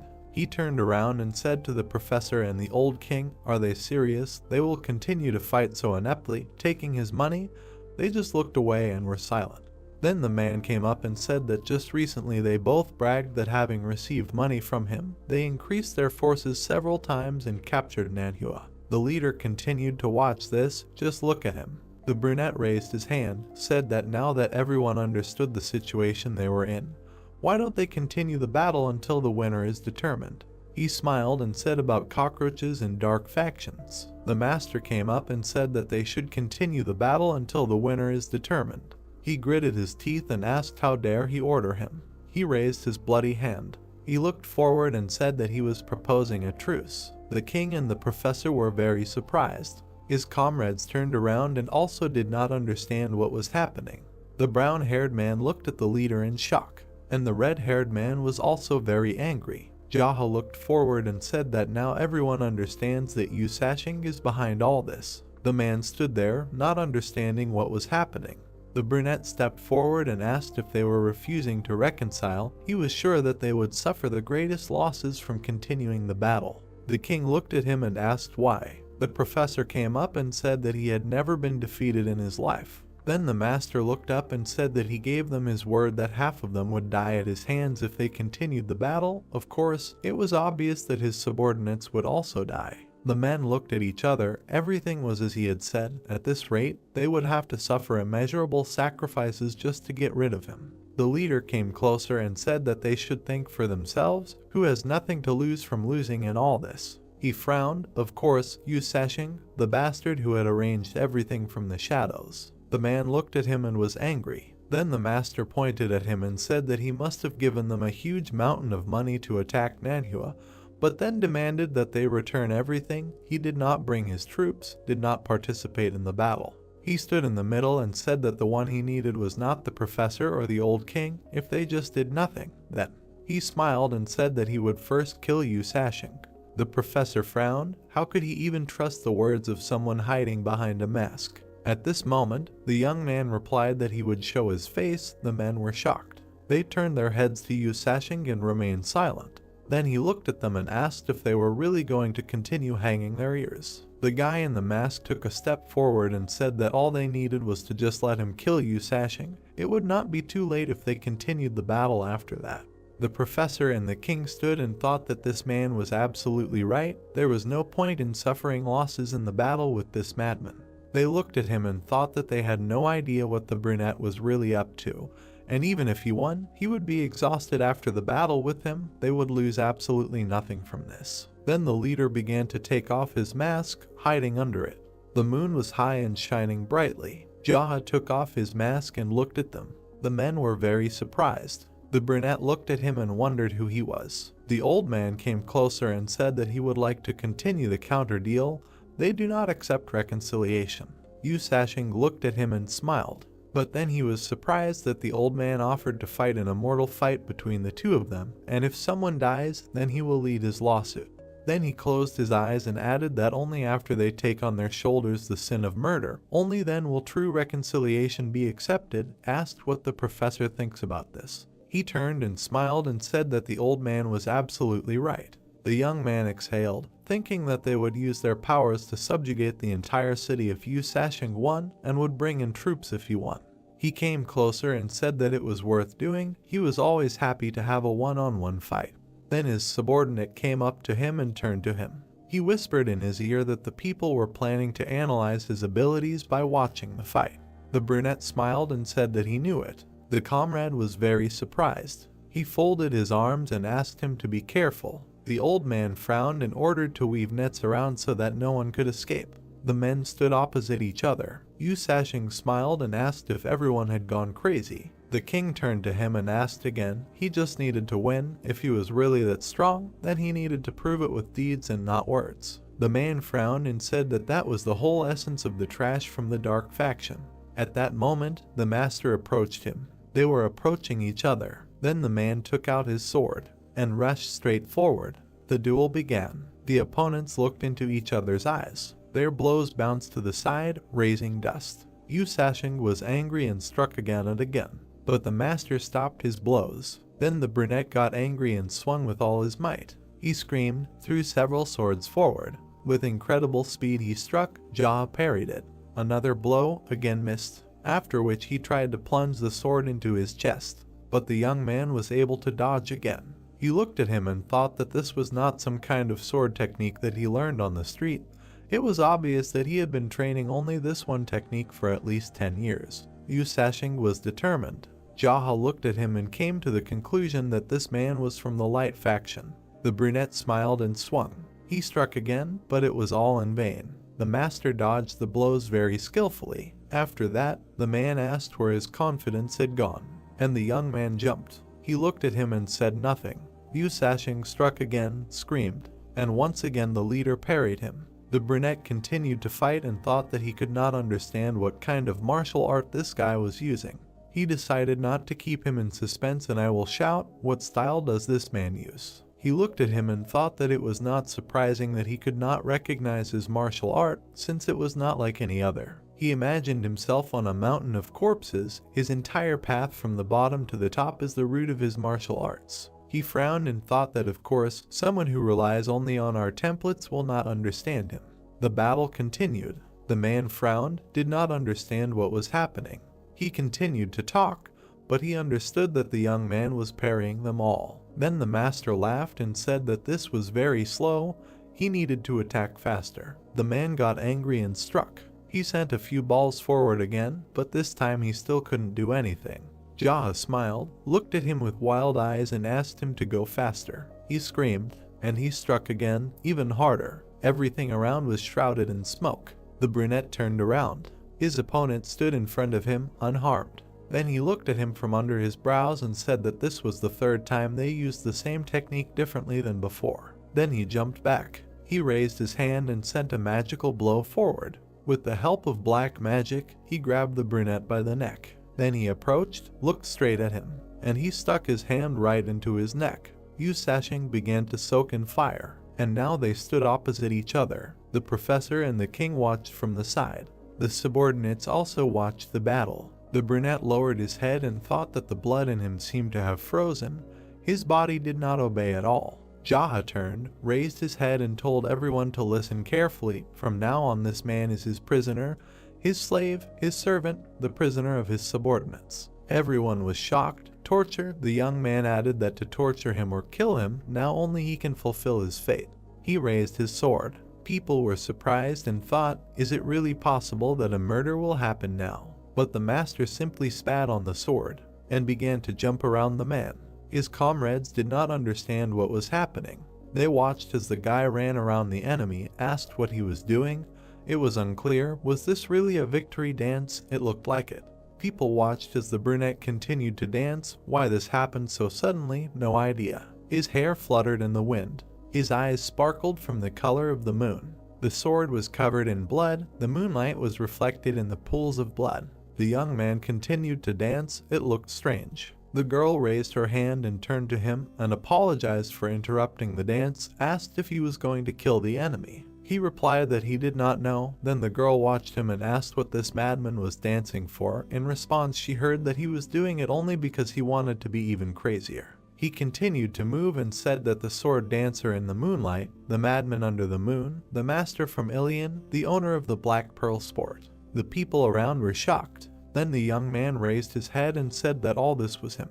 This surprised them even more. Then the general raised his hand, pointed at them and said that these people, apparently, were going to run away. They turned around and tried to leave. The brunette turned and looked at them. He came closer. They were very scared. And the king just continued to look at him. After which the master came closer and asked why the old man was so quiet. Maybe he wanted to tell him something. In response, he heard that this was a temporary truce. The masked man came up and said that the leader should just kill him. The old man got angry, but instead, the master waved his hand and agreed, temporary, so temporary. After that, the men decided to leave, but in the end they said that they would see each other again. Jaha smiled. Was this really the leader? If you can finish it now, then why put it off until later? He watched the people run away. He would only agree to visit those who would come in person and be ready to surrender. He had to think carefully whether they would have another chance to save their lives. They stood and watched them go. Then the master turned and said that they needed to take care of the wounded, and it was already night. It was time to go back. Everything had to be cleaned up, but first they had to replace the people who were on duty. After that, he looked at the brunette. He looked at him with Lin's forehead in his face. The young man raised his hand and slapped him with all his might, so much so that the man flew to the side. Then he came up to him and said that it was not easy to be a prisoner. The night air was very cold. They had to go back. He turned and addressed the general. He raised his hand and asked him to come over. He silently came up to him. The young man put his hand on his shoulder and said that it was time for them to go back. The blonde man answered with a smile that he agreed. After that, they entered the building. Sungti walked and thought with a smile that he was now responsible for the rehabilitation recovery. The master was sitting in his place. People around were enthusiastically discussing something, and the prisoner was sitting on the floor. A man with red hair came up to him, and with all his might he slapped him on the back of the head. Then he stepped aside. The man was sitting and shaking. The master raised his head and asked if anyone was injured. In response, he heard that no, everything was fine. The general raised his head and said that he was also fine. Then the young man looked at him and said that of course he was fine. He was just standing to the side and watching. The blonde man simply decided to remain silent in response to this. The brown-haired man came up and asked what they were planning to do with the old king and professor in the future. The brunette drank his drink and replied that they would simply cross over. The damage to their sides was much greater. After seeing the demonstration of their powers, they would be puzzled, and their subordinates must all be in shock. White Rooster turned around and said that his dance was incredible. He simply had to dance with him. The young man smiled and said that then they would dance together next time. A subordinate came up and addressed him. The sword technique is something that a person cannot learn in the dark faction. At this moment, Yusashin glistened. The leader asked to explain to the others why, because among them there are people like Sancti. The guy was offended by this. The brown-haired man raised his hand and explained that he had the feeling that in his attacks, first of all, there is an emphasis on training his stance, and only after. The sword technique, I remember how consistently and smoothly the movement of his sword began. One can say for sure that his sword technique is clearly spontaneous. Jaha turned and agreed with him. Then the man with the scar got angry and asked if he was a member of the light faction. He walked up to him and hit him with the club with all his might. The girl turned around and said if she understood correctly that they pressed his silence point. He didn't say a word from the very beginning. The brunette turned around and said that it was possible. Then the girl raised her hand and asked if she could restore it, to which she heard that she couldn't, and he couldn't either. Then he raised his hand and said that he had pressed it so many times before, but it was problematic to restore it, so he didn't even try. He didn't put much kai into it, so it would soon restore itself. The girl stood up and said that the silence point was very dangerous. Perhaps a person wouldn't be able to speak for the rest of his days if he didn't return to normal soon. The leader tensed up a little and said that he missed the part where it should be his problem. She smiled and said that everything was correct. Then a soldier entered the room and said that the head of the Muak clan had arrived at the gate. Having laid down all his weapons, what would he order to do? The guy raised his head and said what else, since he had come himself, then let him in. Everyone began to whisper, why did this man come? And the master sat and thought, could it really be the head, who immediately understood what was happening? The door opened. A man entered, followed by his subordinates with some kind of chest. They put it at the feet of the master. After that, the man folded his hands and introduced himself, the head of the Muak clan, Young Yijong. The guy looked at him and greeted him. The man gritted his teeth and said that they came here today to tell him that they would never again consider him their enemy. They made an unforgivable mistake because of their ignorance. The brunette looked at him and agreed. Then the head raised his head and said that he was grateful to him with all his heart for his generosity. He would never dare to listen to the orders of the dragons and the professor again, so he asked him not to worry about it. He opened the chest and asked to accept this token of goodwill. There was gold in it. Everyone around was very surprised. The brunette lowered his head and said that it was not worth bringing such a thing. Now they are friends. Then he raised his glass and said that despite the fact that their first meeting did not work out, everything is fine. Since they are meeting here with each other, they are in no way enemies, because this is how their life is arranged. Agree. The man bowed his head and said that he completely agreed. The master sat in front of him and said that in Jianghu, from time to time, his enemies become allies and vice versa. In the process of all this there will always be victims, so there is no need to bother your heads with this. He replied that he would keep it in mind. Then he raised his head and said that it was probably too late, apologized, asked them to leave. The brunette wished them a good journey. It was not worth dragging all this in the middle of the night, thanked them for fussing. After which the chief said goodbye to him, turned around and left. And at the last moment the young man turned to him. The man tensed up. He smiled and suggested having lunch together sometime. After which the chief turned around and agreed with a smile, said see you later. There was a minute's pause in the room. The man with the scar came up and asked what kind of nonsense. These people were so eager to program their site the other day, and here they are licking their heels. The brunette giggled to the side, hiding behind a fan. The master lowered his head and said that it was funny to hear it from his lips. Everyone around laughed. The prisoner said nothing.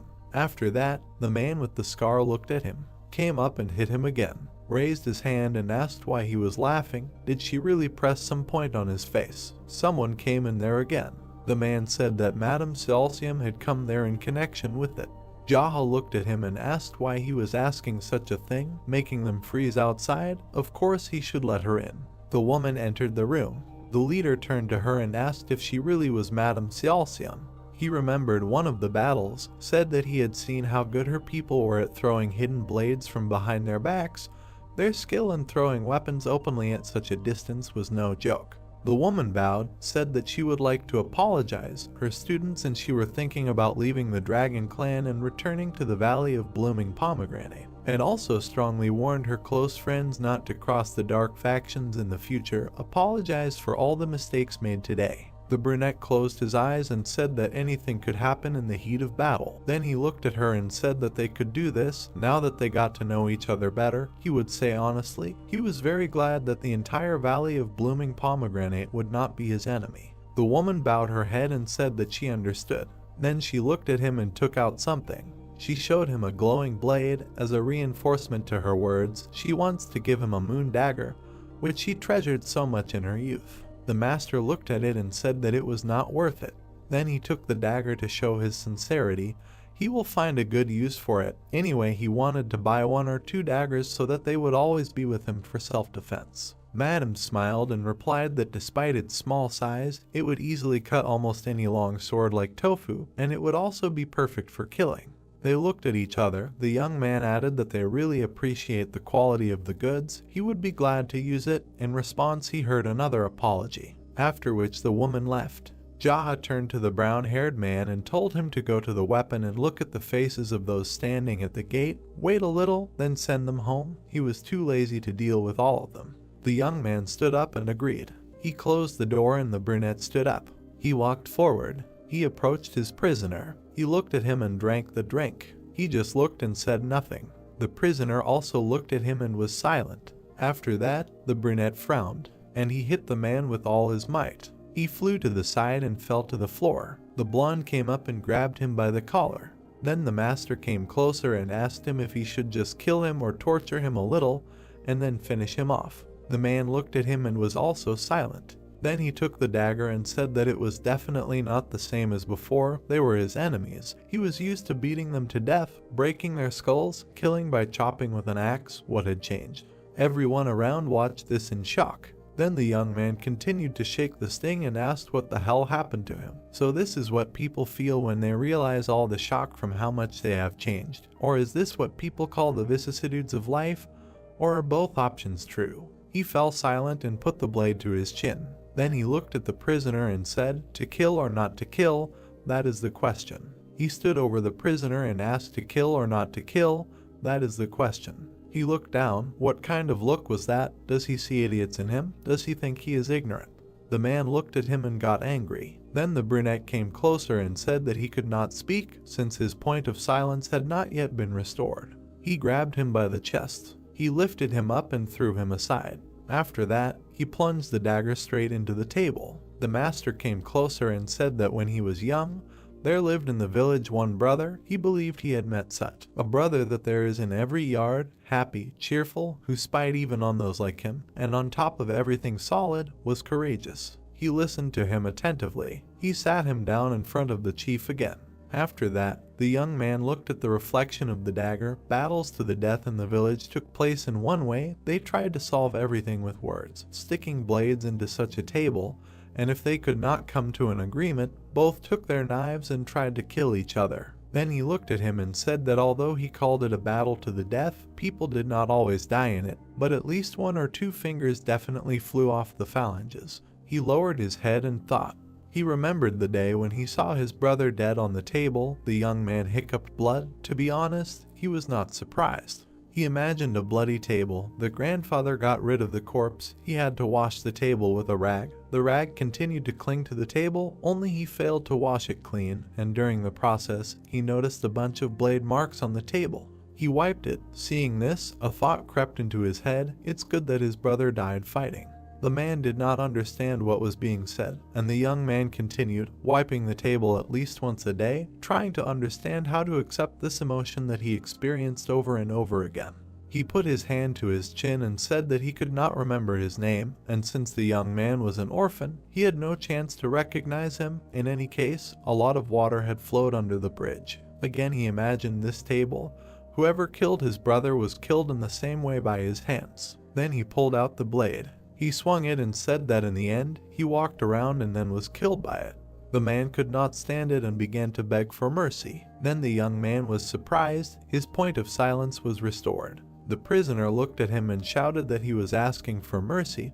He would tell him everything he knew. He would show all possible assistance. He swears. The brunette said that he had no idea what he was going to tell there, but he somehow did not care. He cut his ropes. He took his hand and said that it looked like only the point of silence had returned to normal, and he could no longer control himself. He was experiencing chi reflux. He needed to breathe evenly. The young man smiled and asked why he needed to kill him. He was simply horrified. After that, the guy sent energy down his hand. A bright light enveloped him, even his eyes. Everything around was on fire. The man screamed. He was in pain. Then the master lifted him up and stuck a blade into his hand. The guy looked up and told him to close his mouth. If he woke Dako, he would come and break his spine. Isn't it better to endure the pain than to die? Then he stepped aside. The man was shaking with pain. The master sat back down in his seat and thought that now, Having sucked out his internal energy, he should cultivate. He raised his head and said that if he was confident, he could pull him out and attack him. Have you heard how the battles to the death were fought in the village? The man looked at him and wondered what was wrong with him. He watched as the master meditated. He was now cultivating right in front of his enemy. The leader was meditating. Here more than he thought, he would be able to break through from his current fiery reality if he tried. But since the general rules of martial arts laid down in the principles of the invulnerable golden turtle do not require this, there is no point in rushing.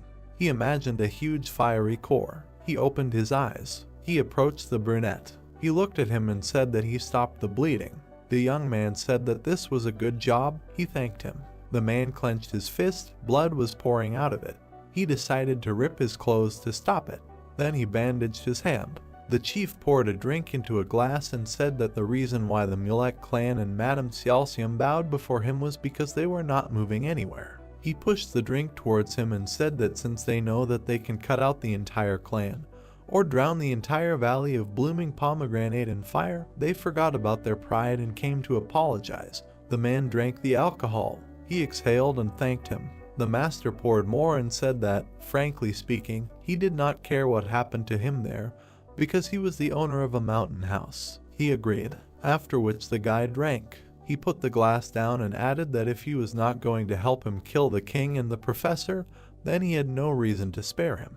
He looked at him and said that his life depended only on how to get rid of them, so how was he going to change his mind? The man gritted his teeth and got angry. He looked straight into his eyes. After that, the shelling hit his head with all his might. The brunette watched this. Then he exhaled and thought, why do people always lose knowledge when talking to him? I wonder if it is worth discussing with the doctor. Dako entered the room and asked if the master killed him. In response, he heard that no, the man had lost consciousness. Then the man raised his hand and said that he should go to bed. His eyes were red. They had some unique shade of purple. And indeed, the guy's eyes were red, and the whites were a shade of purple. The young man turned around and agreed. A house in the village. The boy was wiping the table, looking forward and thinking that it was clean. Wiping it was easy. A young man approached him and asked him to bring him a bowl of soup.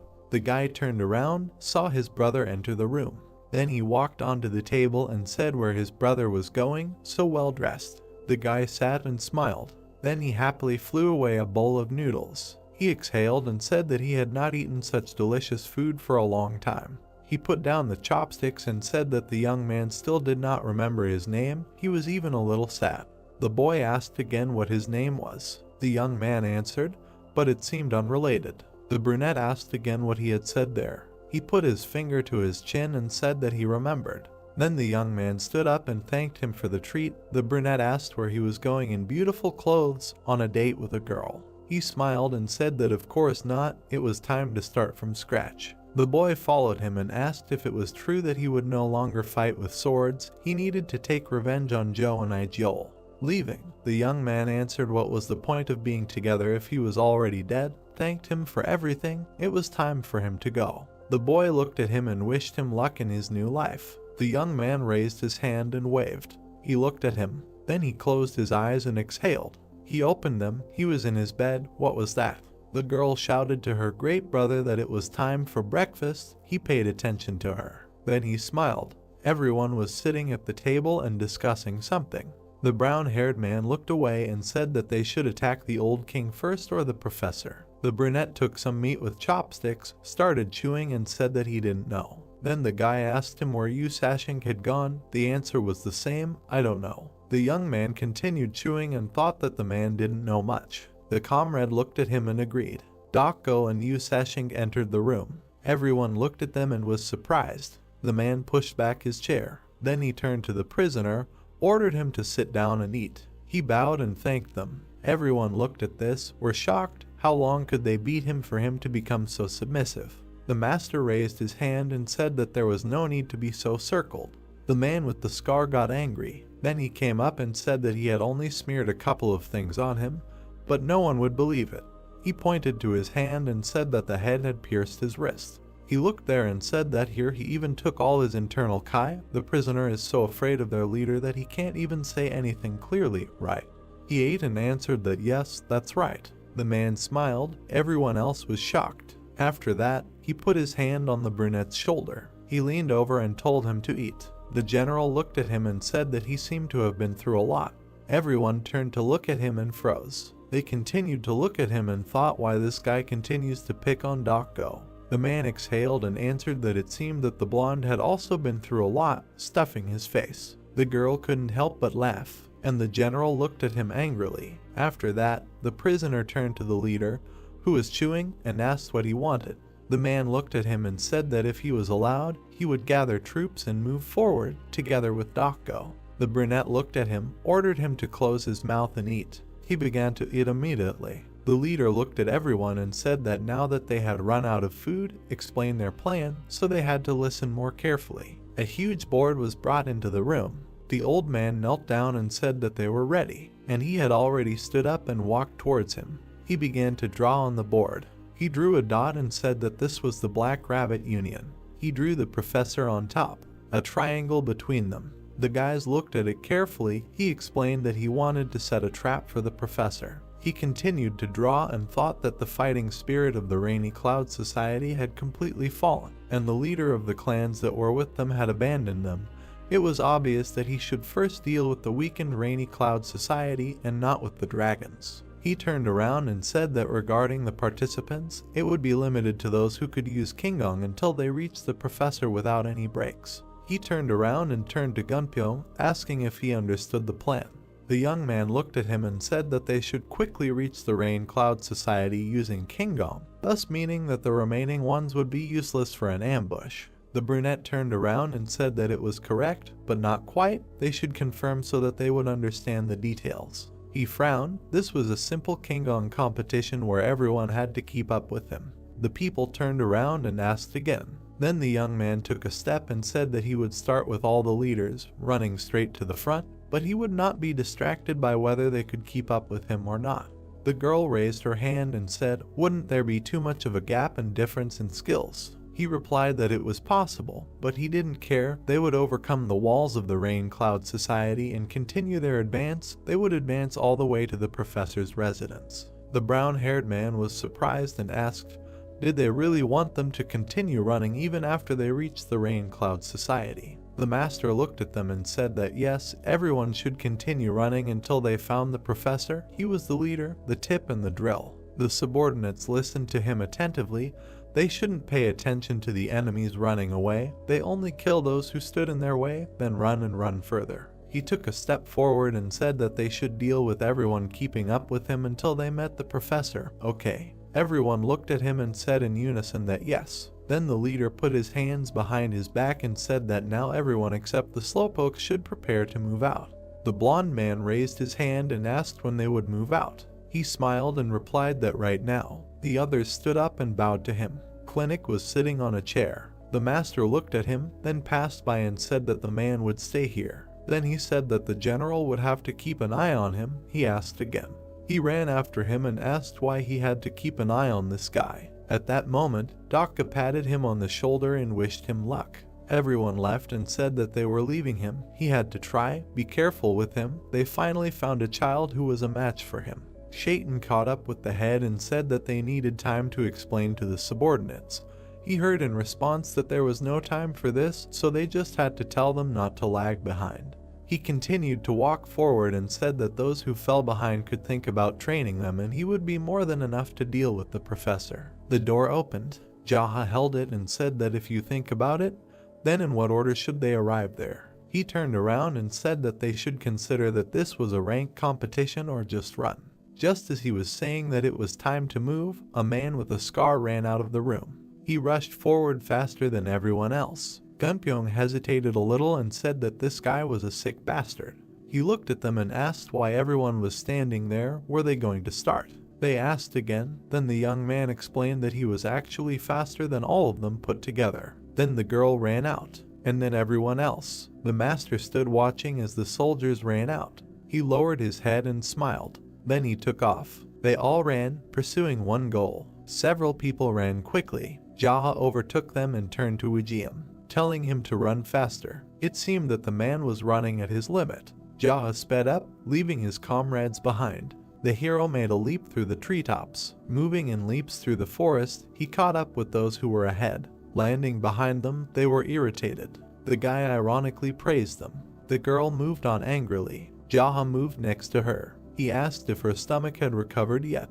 She was quite fast. Red Monkey did not look very good. Jaha moved on par with her. He said that she was the fastest. She should continue in the same spirit and then the others would not catch up with her if she kept up the pace. Having said this, the hero made a jump and continued on his way. Having risen into the air, Jaha moved very quickly. Landing, he saw a house in front of him surrounded by a high fence. His foot touched the ground, and pushing off, he flew over the fence. The soldiers standing inside the yard did not even have time to understand what had happened. The reflection of the running Jaha was visible on the surface of the water. The guards raised the alarm. The hero rushed to the entrance of the house. He kicked the door and got inside. In front of him was an ascent to the stage in the center of the room. The guy quickly got on it and moved on. The soldiers on the stairs blocked his way. Calling him an intruder, Jaha quickly climbed up, striking his opponents. The hero found himself in a bullfight and headed along it. But another warrior appeared on his way. With a blow of his hand, the guy knocked him down, and he stopped, seeing 3 more in front of him. They asked him who he was. Jaha pulled his sword out of its sheath, calling himself Moonlight Executioner. One of them got nervous hearing this name, and he grabbed the sword. Jaha managed to strike first, and he tore their heads off their shoulders. Blood spread across the floor behind him. The hero smiled and looked ahead, asking if Professor Su slept well. In front of him in the room there was a bed on which there were several frightened people. One of them ran to a nearby table and reached out to the sword lying on it. The hero rushed towards him and tried to strike, but the man managed to block it. Professor Su looked.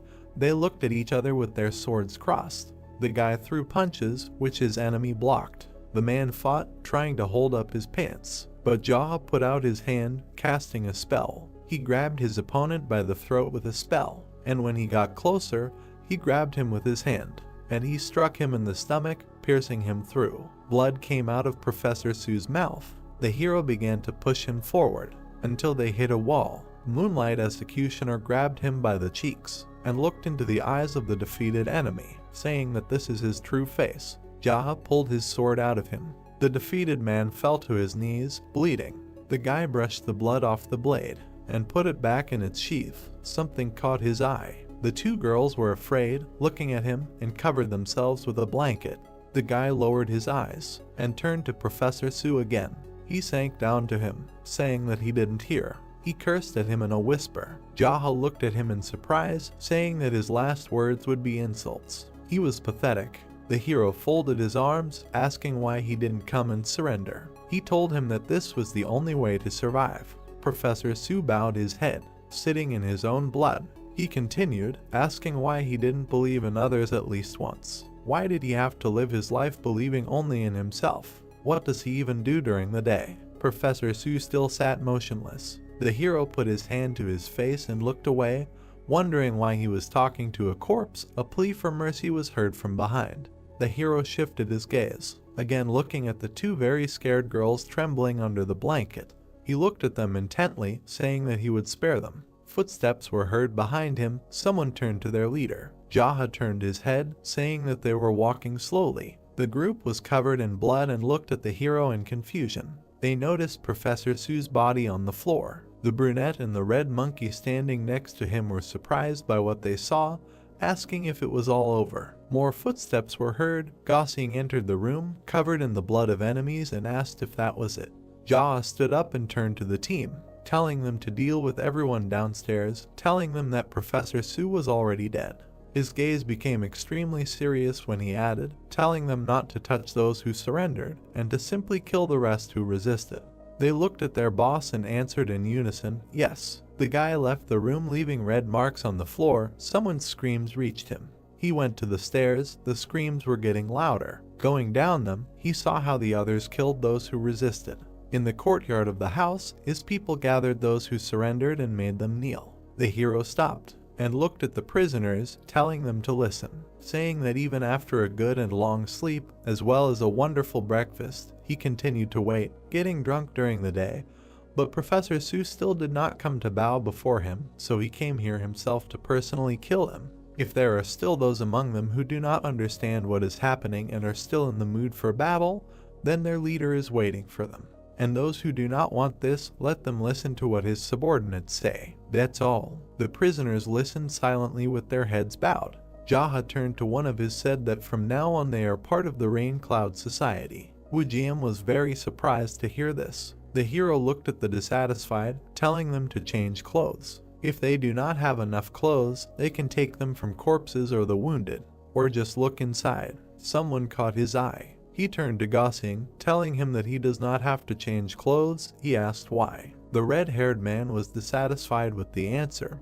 hearing that he already stood out too much and that it was useless for him to change clothes. Turning to Wujiam, he told him to stay here and clean up the area with his subordinates. The hero looked him in the eyes, adding that he should understand about division and power. He nodded, understanding the order. The subordinates took off their clothes, and the leader turned to Red Monkey. She looked at him with a smile. The guy looked her in the eyes, asking if women had discovered the secret of other women's hearts. The girl confirmed. Jaha pointed his thumb at the prisoners, saying that Gosing might not be able to restrain himself and kill someone. Let her stay here and look after the prisoners. He was thinking of sending all the women captured here to Ilion or just freeing them, so she should take care of them. Red Monkey smiled widely upon hearing this and said that she would do it. The male prisoners raised their heads. The hero approached them and dismissively asked who they were. The two looked at each other. They did not understand what he said, but decided that it was clearly something offensive. Jaha looked at them carefully, saying that he could kill them just for being members of the Rain Cloud Society, but since the hero decided to change with every step, he would become their ray of light.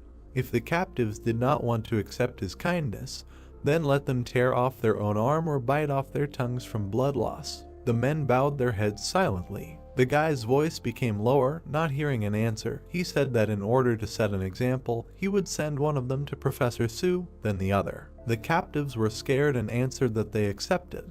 Jaha pointed his finger at them. From that moment they all, together with him, are part of the forces whose goal is to kill the old king of hornless dragons. He stood looking at them, remembering that they were all heralds without for the local women, waving them, forcing themselves to entertain, and then selling them to others. Or was he wrong? One of the captives answered in a trembling voice that it was so. The hero's eyes glowed red. He looked mad and grabbed his sword, noticing that he had gotten out of himself and was thinking about just killing everyone and going to hell after them. Wujiam ran behind him and grabbed him, trying to hold him back. He asked him to calm down, but the angry leader said that he would cut everyone into pieces and send them to burn in hell for eternity. His friend leaned closer to him, suggesting that he could kill them after they served as cannonballs, although that was too many casualties. Since Professor Su was dead, he could show them what it was like to start over like they once did.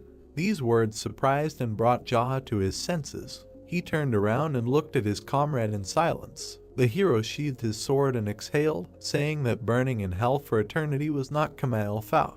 Wujiam looked at him, replying that he would take care of them himself. He bowed to his leader, asking him to continue what he was saying.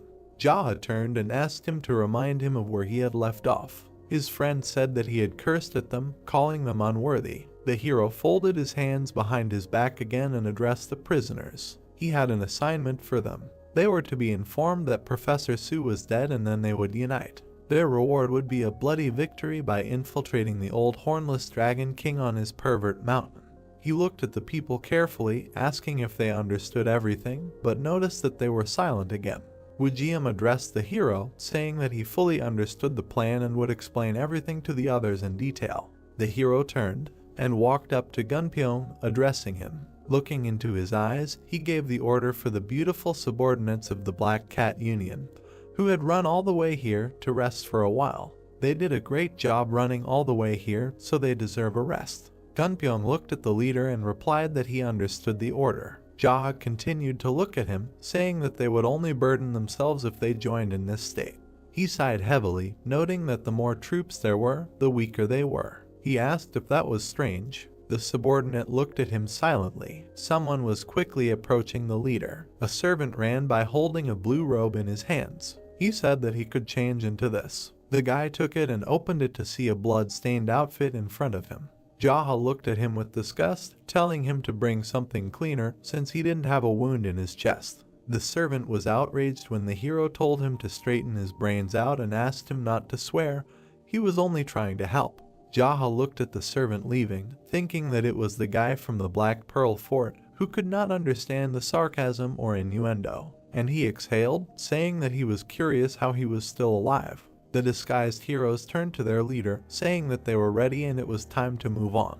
He nodded silently in response. He led them, saying that it was time to go. Someone was walking along the forest path. The beaten warrior was staggering, holding his hand. The heroes were looking at him from behind the bushes. The victim's eyes rolled back and he fell to the ground. Jaha and Wijiem were watching him. The hero noted that he would have made a good actor. The second replied that these were all his subtle instructions. Sitting in the bushes, the subordinate added that he had also stabbed him. The guy was lying on the ground in pain. That was dedication. The warrior somehow reached the door. He went up the steps and knocked on it. The old man looked out and seeing him, opened the door completely and extended his hand. He was from the Rain Cloud Society. What happened? Starkey gestured for him to come inside. The boy replied that they were caught in a war. The Black Cat Alliance attacked and he was here to request reinforcements from the Lord Dragon King. The wounded boy asked to wait, which surprised the old man. The boy looked up and asked to give him some water. Jaha smiled watching what was happening, noting the remark. He leaned against the closed door. He raised his head and thought that the estate should have been alarmed by the news that someone had attacked the Rain Cloud Society, but it was somehow too quiet. He went down the stairs and headed into the forest, saying that the Trojan horse had successfully invaded. Jaha returned to the shelter with the others. The comrade suggested going inside and ending it all, but the leader refused, saying that he had underestimated the old man. He turned towards the entrance, telling the others to stay here. The comrades looked at him in surprise. The boy came out of the forest and waved his hand at them. He approached the steps and thought. He walked away a little and went to the bushes and started doing something. The blue outfit fell to the ground. The hero put on his black clothes, and he found himself in the courtyard. He looked around. Jaha noticed an old man sitting alone at the table. The hero came closer and the old man greeted him, then asked if the truce had ended. The guy looked around, asking him if he had sorted everything out here. The old man with a gray beard nodded, answering that the only one left here was the servant who had opened the doors a minute ago. He let him out through the back entrance. He had not studied martial arts, so his death was meaningless. The two people looked at each other. The guy asked what happened to the old man's subordinates. He said that he sent those who had somewhere to return to their families and gave money to those who did not. He had managed to say goodbye to all of them in these 2 days. The hero smiled, noting that he was thinking very quickly. The old man chuckled. He pointed to a place at the table, noting that he preferred to think that way and offered to sit down. The hero came closer and thought that he was not going to sit down on someone's orders. They looked at each other with a sly smile. The old man asked if he had a minute to drink a cup of tea, but he received the answer that the guy was very busy. The old man put his hand on the mug, saying that news had reached him that the hero had managed to defeat the great Rakshasa in a duel. He had met men like Jaha many times, his actions, his manner of speech. The old man had long nails on his hands. He sees right through him and has long understood that he is some kind of person. The hero did not answer. The guy was still standing near the slot.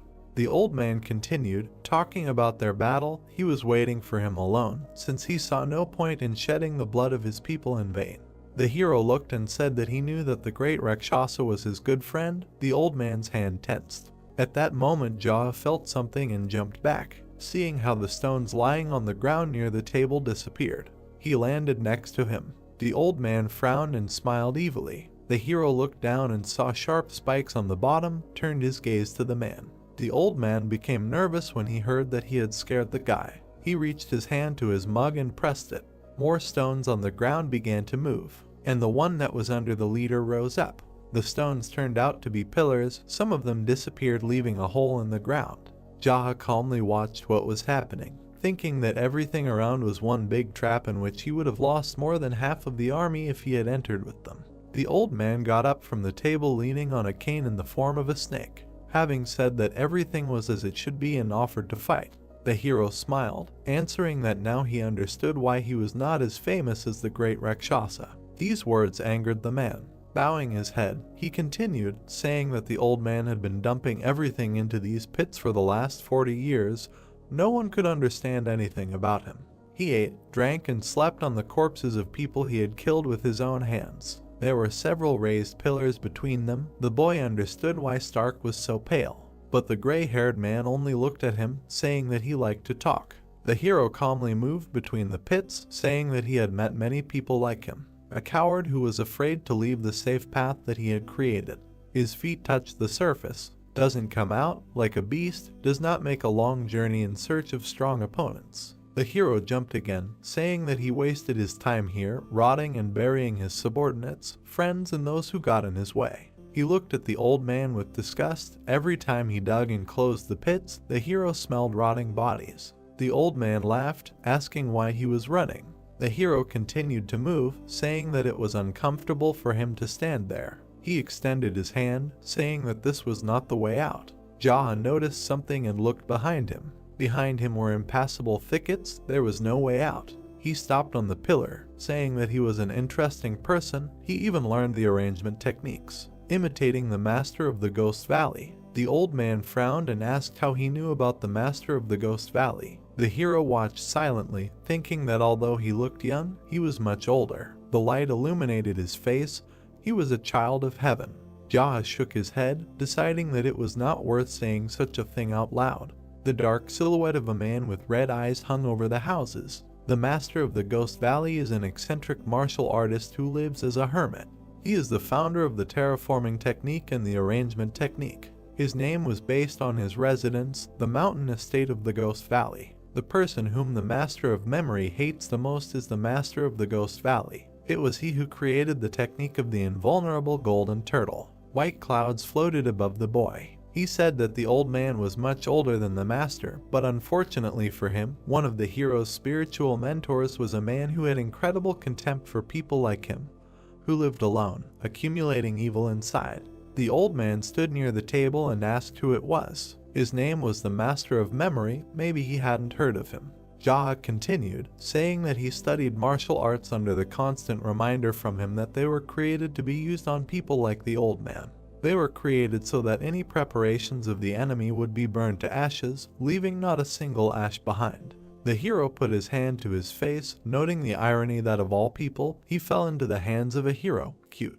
The boy remembered how the master created fire in his hand. Smart rabbits always dig 3 holes, but his mentor said that you just need to burn all 3. The flames became brighter, and so he created the technique of the invulnerable golden turtle, the kingdom of flames. The same fire was in Jaha's hand, which shocked the old man, and he quickly moved through his trap, trying to strike the hero, but he returned. The guy looked at him closely and thought that isn't it customary in the Jianghu to silently wait until the enemy prepares the ultimate technique. White rays appeared from the swift strikes. A blurry trace was left after a sharp jump. The old man swung his sword and struck down. The long-haired man parried his blow, leaving a light beam. 3 metal arrows flew forward. The brunette saw them in surprise. However, he managed to parry them with a swift strike. The gray-haired old man flew in, attacking again. Jaha jumped back, avoiding his attack, and landed behind. His foot touched the ground. The hero's hair and clothes fluttered from the speed of his movement. He jumped out of the dust cloud raised by the explosion. The hornless dragon king threw many daggers. The blades approached, surrounding the hero. Swinging his robe, he managed to parry them.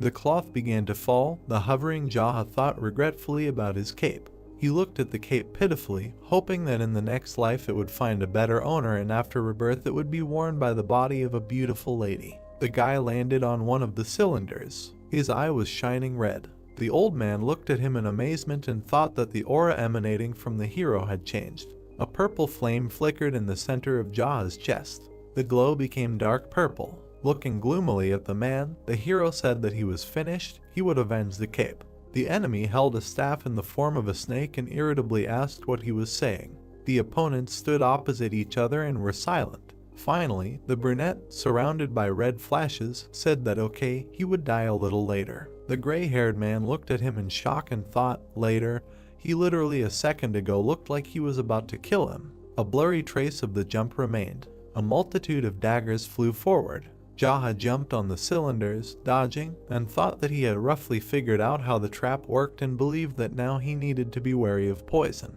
The old man was rapidly approaching, cursing angrily. The brunette swung his sword. The blades crossed, leaving a bright flash. The old man frowned, wondering if he was hiding his true power. Jaha looked at him resolutely. The man's gaze became even more intense. He mentally called him impudent. His hand was clutching a staff in the form of a snake. From the swing of the staff, everything was covered in blue smoke. A blurred trace of a jump. The man jumped back from the smoke to the table. The brunette was surrounded by dark red flashes, using the technique of great absorption. A dark spiral of power twisted from his chest. The power moved, approaching the smoke. The hero threw a red ball of power. Thick white smoke appeared from the explosion. The old man looked ahead in surprise, thinking how easily he got rid of the poison. The wind blew the boy's long hair. He threw the sword over his shoulder and asked mockingly, "Is that all? Will there be more trump cards?" The hornless king raised his staff and said that it was good, let him come quickly. Jaha held out his sword, saying that he did not want to. Based on what he saw, this was the safest place. The man frowned, amazed, thinking that all this time he thought he was just crazy, but he had already figured out the technique.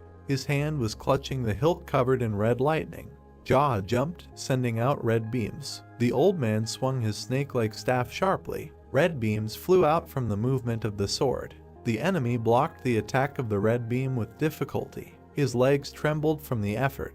The old man stared ahead tensely. The explosion threw up his clothes. Jaha sent red flashes to the white explosion. Semicircular beams flew forward. The gray-haired man gloomily clutched the staff. The hero's eye glowed red. With a sharp movement of the sword, he cut off the hand with the staff. A bright trace cut off the second hand. Bloody limbs fell to the ground. Blood dripped from the old man's shoulders. Jaha stood with a sword in his hands. A shimmering red ball appeared in the hero's palm. It hovered above his index finger. The old man looked at him in fear and asked him to stop. The hero raised his index finger with the ball up, and then with a slight movement he pointed it at the enemy. The flaming ball flew forward rapidly. The old man looked at it in horror. A loud scream was heard behind the bright burning ball. It became even brighter, hitting the platform. The hero stood at a distance, looking at the flaming ball that broke through the platform. Flashes of fire flickered around the guy. Looking with a red eye, he wished him to burn to ashes. The fire burned brightly. Jaha stood with his sword and looked at the flames and smoke. He bowed his head, and then, with a crazy look, he laughed loudly. The hero raised the flaming sword, and then he began to move, swinging the flaming sword as if dancing. With a wild look, the hero wished to burn. The fire was reflected in the boy's eye. He thought that this was the flame, a gift from the errand boy to the people of Jianghu. Behind the hero, a fire was blazing. He thought that the Zaha had recently been burned to the ground, and this was just a simple and fair punishment for the old hornless dragon king for the sin he committed in front of the errand boy while in Jianghu. Jaha swung the flaming sword, hearing himself being called Great Brother. The hero looked ahead and wondered if he had someone like a younger brother. The brunette swung the sword again. He was calling himself the leader. Looking with a burning gaze, he wondered if he was the leader. Standing in the middle of the fire, the hero lowered his sword. There was thick smoke behind the guy. He said that he was just an errand boy from Liang Prefecture, a gravedigger, a master of the sickle, a loser who lost in the martial arts game. A third-rate martial artist, Reflex Kai. Looking blankly with burning eyes, he continued that he was a fish in Zhejiang. A shout was heard that it was Gunpyeong. Jaha turned around abruptly and asked, "Gunpyeong, the one from the Golden Dragon Pavilion?" Behind him stood a group of tired men.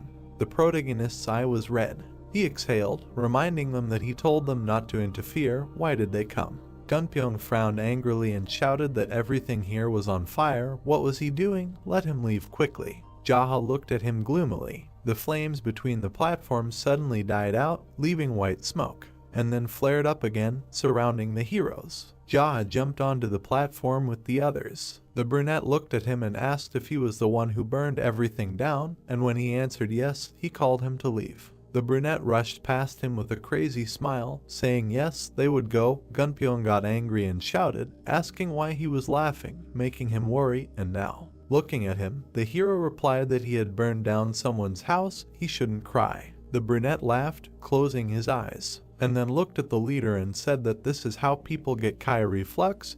He thinks he understands this feeling now. Without turning around, the hero told Gunpyeong to be careful, there is nothing more terrifying than Kai reflux. He ran ahead of the group among the bright fire. The guys ran out of the burning house, and then turned around, looking at the bright fire. Gunpyeong turned to the great brother and asked what happened to the ancient hornless dragon king. Jaha replied that before the mansion burned to the ground, it happened to him. The brown-haired man closed his eyes and said that it was very good. The brunette smiled and confirmed. The guys in dark clothes stood nearby, and then everyone laughed together with the leader. Jaha turned his head and asked what happened to the actor who entered there first. He was a great actor. The beaten man raised his hand and said that he was here. Gunpyeong turned his gaze and said that he came out through the back with a servant, who let him out, and then said that a big massacre was planned inside. Standing in front of a group of guys, the hero said that it was wonderful, the great actor was almost killed, there was a confirmation. Looking forward, the brunette said that there were many mechanical devices inside. With his hands clasped behind his back, the hero looked at the others. He continued to stand silently. Gunpyeong was discouraged and asked, and that was it? He would not tell anyone anything more about it, the hero indifferently confirmed. Then he turned his head, saying that he was not as good as the great Rakshasa. With a frown, the boy replied that he understood. Standing in front of the boys, Jaha said that the great Rakshasa, Professor Su, and the Hornless King had all fallen by his hands. Gunpyeong smiled, saying that was good. The boys nodded, confirming. With a determined look, the leader said that the Rainy Cloud Society was no more. If anyone wanted to leave, they could go. He would not hold them back. Those who remained would be listed as the Ignoble Clan. The Black Rabbit Alliance, Black Pearl Port, and the Rainy Cloud Society were all under the Ignoble Clan. One of the men raised his hand and asked, what kind of clan was this? Turning around, the long-haired man replied that it was a clan full of trash like him. This lousy clan would take over all of Jianghu, killing bad people like Professor Su along the way. The man was stunned into silence. The narrow-eyed man looked at him and asked, who was the clan leader? Looking at them confidently, Jaha said it was him. The inquirer frowned excitedly, asking, who was the leader of the Black Rabbit Union then? With the same indifferent look, the hero replied that of course it was him. Who else? The boys were silent after hearing this. Standing in front of him, the leader said that their strength had suddenly increased, but it was not particularly important. He would leave all the organizational details to the seniors and their juniors. He was not very good at detailed management of the organization. The guy's hair fluttered. He said that they should all do what they do to the best of their ability. He was going to become even stronger. Becoming stronger was the most important task of the clan leader. The brown-haired man looked at him and said decisively that they, the younger ones, would stay for a while in the company of the Rainy Clouds. They had some suspicions about the guests who were going to visit this place. They would kill them or spare them and send them back, depending on the situation. Looking at him, Jaha said that it was fine, let them try, and he would go ahead. He turned away, leaving, and his subordinates responded with agreement. The clouds floated above the house with a dark roof. A trace remained from the hero's quick movement. Jaha entered the room. Sungti with Sashing sitting on his lap looked at him. Jaha sat down in a chair, asking, was everything okay? The fair-haired man answered with a smile that it was. Turning to Sashing, the brunette asked if Sungti was kind to him, and heard that it was. Looking at the leader, the blonde man asked, how did everything go? Jaha looked at him blankly, asking again, and Sungti explained with displeasure he wanted to kill Professor Su. The brunette touched his chin, saying that yes, Professor Su was stabbed to death, and the ancient king was burned alive. In general, he sent a couple of enemies and friends of the great Rakshasa to the next world, so he will definitely not be bored there. If you think about it, you can say that they died because of Sashing. Shifting his gaze, the hero said that Sashing played an important role in all this. The dark-haired man looked at him with fear, saying that he understood. The hero leaned on his hand and looked at the interlocutors. Yu Sashing actually turned out to be Huyanqing from a family that has long studied swordsmanship. Opposite him sat men. They both confirmed the new information. The guy pulled out a drawing with an image and said that he was looking for this person. Qing frowned and said that he would find him no matter what it cost him. The hero bowed his head and realized that he did not know him. The man looked at the leader with fear, asked for mercy, and exclaimed that he would definitely find him. He added that the guy could even poison him if he wanted. Then he would have no choice but to return for the antidote. The brunette looked at him calmly and replied that he had already killed a huge number of people today. His usual day should not end with someone's death when it already began with someone's murder. Ching lowered his head and thanked him. The young man sat in a chair. He noted that such a relationship was also good. Not everything can be decided by force. The blonde got up from the table. Jaha turned to him and asked him to bring some booze and 3 glasses. The man put the bottle down and sat back down. The interlocutors looked at each other. The hero told Huyanqing to listen carefully. The brunette leaned forward slightly and said that right now he didn't really care who he was, Huyanqing or Yu Sashing. He also didn't care whether he was a martial artist from the Huyan family of swordsmen, or a martial artist from some clan in Jianghu. The guy narrowed his eyes and said that for him, he was just a loser who had the misfortune of running into a hero, and from now on, the man would have to do whatever he told him. The swordsman looked at the young man carefully and answered in the affirmative. Jaha stuck his hand into his kimono. He abruptly thrust the dagger into the table. The others shuddered in fear. The guy held the handle and said that this was how fights to the death were conducted in his village. If they disagreed, they would simply take this dagger and kill each other with it. The men began to sweat. The manager didn't understand what had come over the chief. Jaha looked at Ching menacingly and gave him 108 days to pass on every single technique he knew, including the sword technique, walking technique, Kai art, and cultivation technique to Sung Ti's head. The guest and the blonde shuddered in surprise. The man nodded, puzzled. The manager frowned and asked the boss how he could learn all the fighting techniques in just 108 days. The young man narrowed his eyes and turned to his subordinate. The latter tensed up. The brunette's eyes flashed. He asked if the blonde wanted to die, since the hero had just said that this was a fight to the death. Sung Ti sweated and tried to say something. The guy looked at him gloomily. The man turned pale and found nothing to say in response. Jaha looked at the two and told them both to get up at the rabbit's hour, then breakfast, training, lunch, training, dinner, and some rest. The men looked at the leader. He continued that if they tried to go out or run away during the break, he would consider it a challenge to a mortal battle and kill them both with his own hands. A red aura surrounded the young man. The hero suggested that they pull out this dagger and stab him with it if they disagreed on something. The subordinates sweated heavily, but remained silent. The brunette looked at Huyanqing and said that since his Kai was stolen by him, he could slowly restore it during the breaks, or just rest. Jaha looked closely at the swordsman and reminded him of the 108-day period. It was a lot and at the same time not that much time. The guy did not ask to teach his subject literally everything, but they had to become at least 108 days stronger than before. The blonde turned to the leader and asked how he was going to evaluate whether they had become exactly 108 days stronger. The leader looked at him menacingly and said that if he had any complaints, the blade was still on the table. Let him take it out and cut. The man frowned and explained that it was just a question. The blonde thought that the master was asking to cut him for everything he said. Huyanqing raised his head and turned to the main character. He noted that such a period was too short even to learn just one sword technique. Sung Ti glared at the owner with irritation.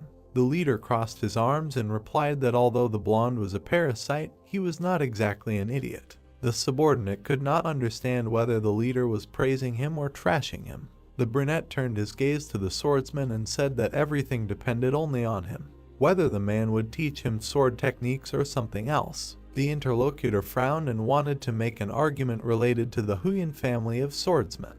The hero looked away and interrupted the man. The guy said that he didn't care about his family. If he didn't want to teach, the knife on the table was waiting for its time. Or he could lie down and the guy would stab him. The swordsman nodded silently. Jaha turned to Sung Ti and advised him to die and not hang around his neck if he didn't want to learn.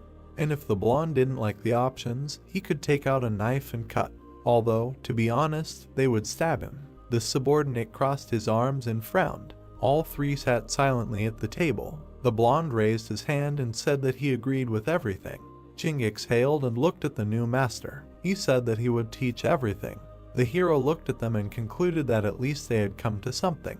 The guy pulled out a dagger and made a small cut on his finger. The young man dripped blood into a bottle. Then he handed the knife to the subordinate. Sungti narrowed his eyes and asked why he was shoving a dagger at him. The hero stared at his interlocutor in silence. The blonde obediently cut his finger and dripped blood into the bottle. The swordsman did the same. The hero poured the drink into glasses and said that it contained the blood of 3 men who had survived a fight to the death. The interlocutors looked at him in silence. The guy announced that, according to the pact, teacher Huyanqing would teach his student Sungti, devoting himself with all his soul and body to this for the next 108 days. And also, student Cha Sungti would study the techniques of his teacher, filling himself with respect in the following period.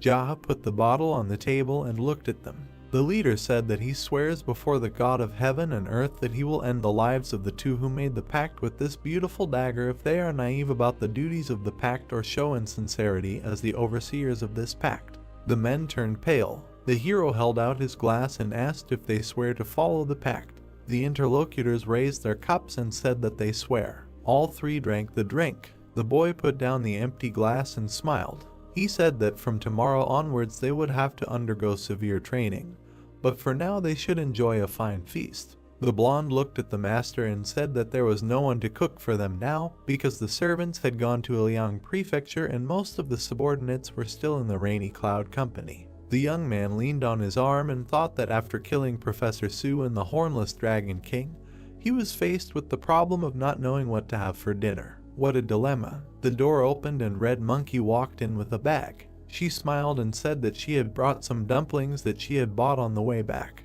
The hero stared at her in surprise. The girl showed him what she had bought and muttered that she didn't know which ones the leaders liked better, so they had both the meat and vegetable ones. She had also brought some sweet and sour chicken fillet, which would go well with the drink. Huyanqing and Sungti applauded her. Everyone looked happily at the newcomer. Jaha spread his arms and announced that from now on, the 4 heavenly generals would be White Tiger, Green Dragon, White Rooster, and Red Monkey. The girl narrowed her eyes and asked if this was really out of the blue. The hero nodded decisively. The 4 of them sat at the table and ate. Jaha looked at Red Monkey and asked if she knew how to make noodles. The girl smiled and replied that she would have some for the master when she finished. The hero looked at her contentedly and replied that it was excellent.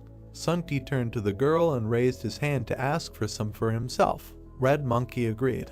Huyanqing shuddered and noticed the looks on him. He began to sweat and wondered if, even though he was a prisoner, everyone wanted him to ask too. The people present continued to look at him. The man lowered his head and said that he was full. The hero frowned and noted that this was a lie. The guy asked Red Monkey to make 3 servings. The girl stood up from the table and obediently agreed. The brunette looked ahead thoughtfully and thought that Jianghu, filled to the brim with men, was nothing more than hell. The young man looked questioningly at the swordsman. He was eating and crying.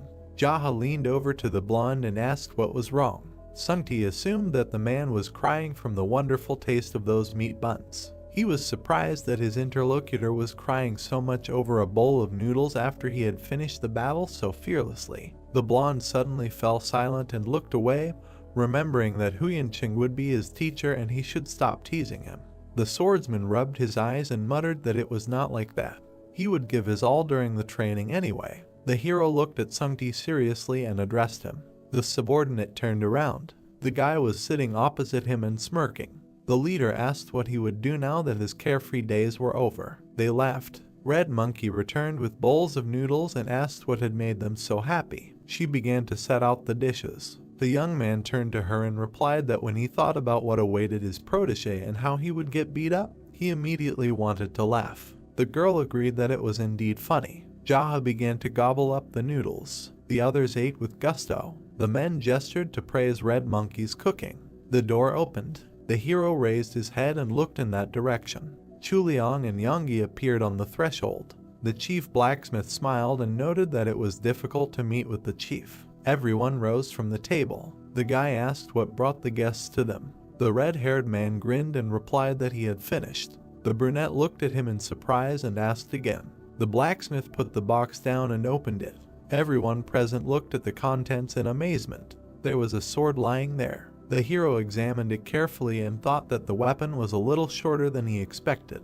It turned out that the man could not get enough metal that he wanted. The young man smiled and thought that he hadn't received such a gift for a long time. The unfinished nature of this sword could be felt in the heart of their forge. Chuliang gestured with his hand and offered to bear the blade. The boy took the weapon and took it out of its sheath. He looked closely at the blade. The blacksmith watched the boy swing the sword and asked if he liked it. Jaha answered in the affirmative. The master came closer. The hero turned his head to Huyanqing, who shuddered. The red-haired man asked if there was anything the leader could use to test the sharpness of the sword. The swordsman jumped back and abruptly hit his head on the floor, begging for mercy. Everyone looked at him in surprise. The brunette asked why he would kill him at all. He took out an old blade and said that this was the only way to test it.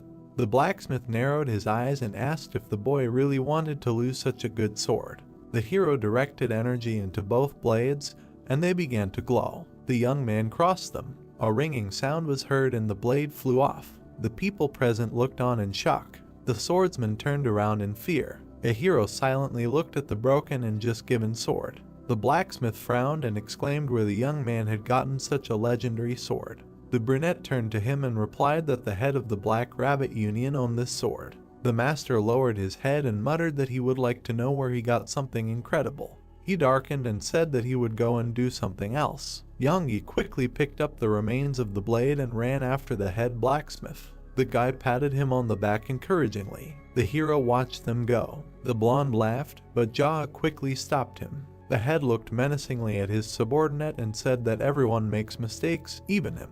The young man asked if Sungti had never made mistakes before. The man smiled and touched his chin. He replied that he understood the concept of mistakes and that only those who do nothing make no mistakes. The hero emphasized that this was exactly about him. The blonde closed his eyes in irritation. Red Monkey looked at him with a smirk. The leader turned around and went to bed. The others wished him a good night. Sungti frowned and asked where the leader was going. The young man left the building and replied that he was going to bed. The ward exclaimed why he needed to go outside. The brunette said that he wanted to and went into the garden. He raised his head and looked at the dying sunset. The young man lay down under a tree. The first stars were already lit up above him, and the moon was shining. A crazy monk, an abbot who practices esoteric Buddhism. If we consider the hero's past life, we can say that he was a crazy demon. One of the so-called disaster people with whom Jianghu is better off never messing. The mad monk dragged him across the central plains to Tibet so that he could taste some white fire herbs. Every person from the dark faction and the heretics of the demonic cult that they met along the way died at his hands. If the monk had not achieved enlightenment and left the central plains for Tibet, half of the masters there would have died at his hands. Although the hero never called him teacher while he was around, the monk always called him his disciple. Looking back on it all, after he became a mad demon, the hero thought that he was his teacher after all. The boy remembered the monk handing him a staff and saying that he was leaving it to him because the teacher no longer needed it. The boy looked at him and asked how he could use something like that when he was not even a monk. The monk held a cane and a separate tip in the shape of a moon. The teacher explained that the student's thirst for blood was too great, so he removed the sharp tip. And the staff itself is already a great weapon. You could say that it is something like unshakable faith. They stood opposite each other. The hero clarified whether it would definitely not break. The monk replied that the student would be dead if faith faded, so there was nothing to worry about. The guy asked how to understand this. The man said that this is exactly how to understand it. The young man took the staff and asked where the teacher was going. The monk turned around and said that he was returning. The brunette narrowed his eyes and muttered, was he really just going to leave? The teacher said that a journey is called a journey because there is a place to return to. He was filled with many things, it was time to empty them again. Jaha asked what to do if someone like him had nowhere to return to. The interlocutor smiled and grabbed the youth by the head. He replied that he was ready to shave that awful hair clean at any time if he decided to visit him. The teacher asked the student not to die hanging around here and there and to find him if he was depressed. Then he left, and the hero watched him go. Eventually, the youth was left alone and wandered in the other direction. The brunette opened his eyes. Petals were falling from the flowering trees. The hero was lying on the ground. Huyanqing and Sungti began their training. The others in the dojo were also training. Jaha was sitting on the roof of the house in the lotus position, meditating. Then he took a bath. and then he meditated again in different places on the property. His servants and wards wandered around, attracting attention, but he did not react. The blonde diligently swung his sword under Qing's guidance. It began to rain, but no one stopped training. The youth sat under a tree and meditated. The sun came out. Scarlet energy was blazing in the hero's palms. He gradually extinguished it and opened his eyes. The flames were reflected in his pupils. He had reached the pinnacle of mastery in the Flame Rooster stage and had entered the Fighting Rooster stage. The warriors were doing exercises. They noticed the leader approaching them. The guy butted into the ranks of the men and demanded to train, ignoring him. Gunpyeong looked at him nervously and wondered what he was trying to do. The hero took a fighting stance and began to train with everyone. Then he sat down to cultivate again. This was repeated several times. The young man was sitting under a tree in meditation. Sungti approached him and said that 108 days had passed. The blonde had noticeably matured and had a stubble. Jaha looked at him carefully and asked if he felt that he had become stronger. The man smiled and said that he had become incomparably stronger compared to his past self. Hu Yinqing approached them. The hero looked at him and asked if his protege had really become stronger. The swordsman looked at the gentleman seriously and replied that he had at least become a master of the sword. Although not much time had passed, he had learned the basic principles and stances of the agile ghost sword. Qing had also passed on the cultivation technique to him, and in the evenings they would accumulate internal energy together. Sungti's internal storage had formed itself, and he had learned how to use the internal energy from it. The guy thoughtfully touched his chin and asked what kind of swordsman it was to be a teacher. The man hesitated, then resolutely looked at the leader and asked to be allowed to continue teaching. The hero looked at his interlocutor in surprise. He was confident in his words. The brunette narrowed his eyes and thought that even Hu Yinqing had changed. Had he really achieved some kind of enlightenment while teaching the blonde? Jia turned his gaze to Sungti and asked if he wanted to continue teaching. The man answered affirmatively. The leader looked at them silently. He nodded and said that the pact they had made had been fully fulfilled, so they could do as they saw fit. The others thanked him. Jaha looked at the blonde and asked how it felt to step into the depths of the Jianghu. He smiled and said that it was quite good. The hero looked serious. He said that if the man had continued to eat and drink in the brothels as usual, he would not have had any risk of dying, since he was too weak. But now his life had become much more difficult because of martial arts. The boy sat on the ground in front of them. The hero concluded that this was how the Jianghu worked. Sungti grinned and said that he had just started, so he had nothing to regret. The feeling of becoming stronger was unfamiliar to him from the past, and this was wonderful. Jaha chuckled and thought that this was how martial artists thought. Most of them did not regret their past lives. Regret came only at the moment when the blade plunged into their hearts. There is a great charm in becoming stronger. The brunette looked at the swordsman and praised him for his excellent work. Hu Yinqing bowed and thanked him. With these events, the first season ended. Sunny weather. Sungti noticed the main character leaving. The blonde looked after the leader and asked where he was going. The brunette replied that he would warm up a bit in gambling duels, and on the way he would drop by the Yihua district. The ward turned to Qing and asked what gambling duels were. The swordsman replied that you just bet money and fight there. The interlocutor was surprised why the gentleman went there. The men looked towards the exit. Qing frowned and said that he did not know. It would be much stranger if someone knew about the hero's thoughts. The guy left his territory. The guards bowed to him at the end. The young man frowned and remembered that in the past his face looked terrible precisely because of gambling duels. After beatings, the expression on the face changes, and he was beaten pretty badly. He learned a lot in that place. Even after his first defeat, the hero realized that he could learn a lot.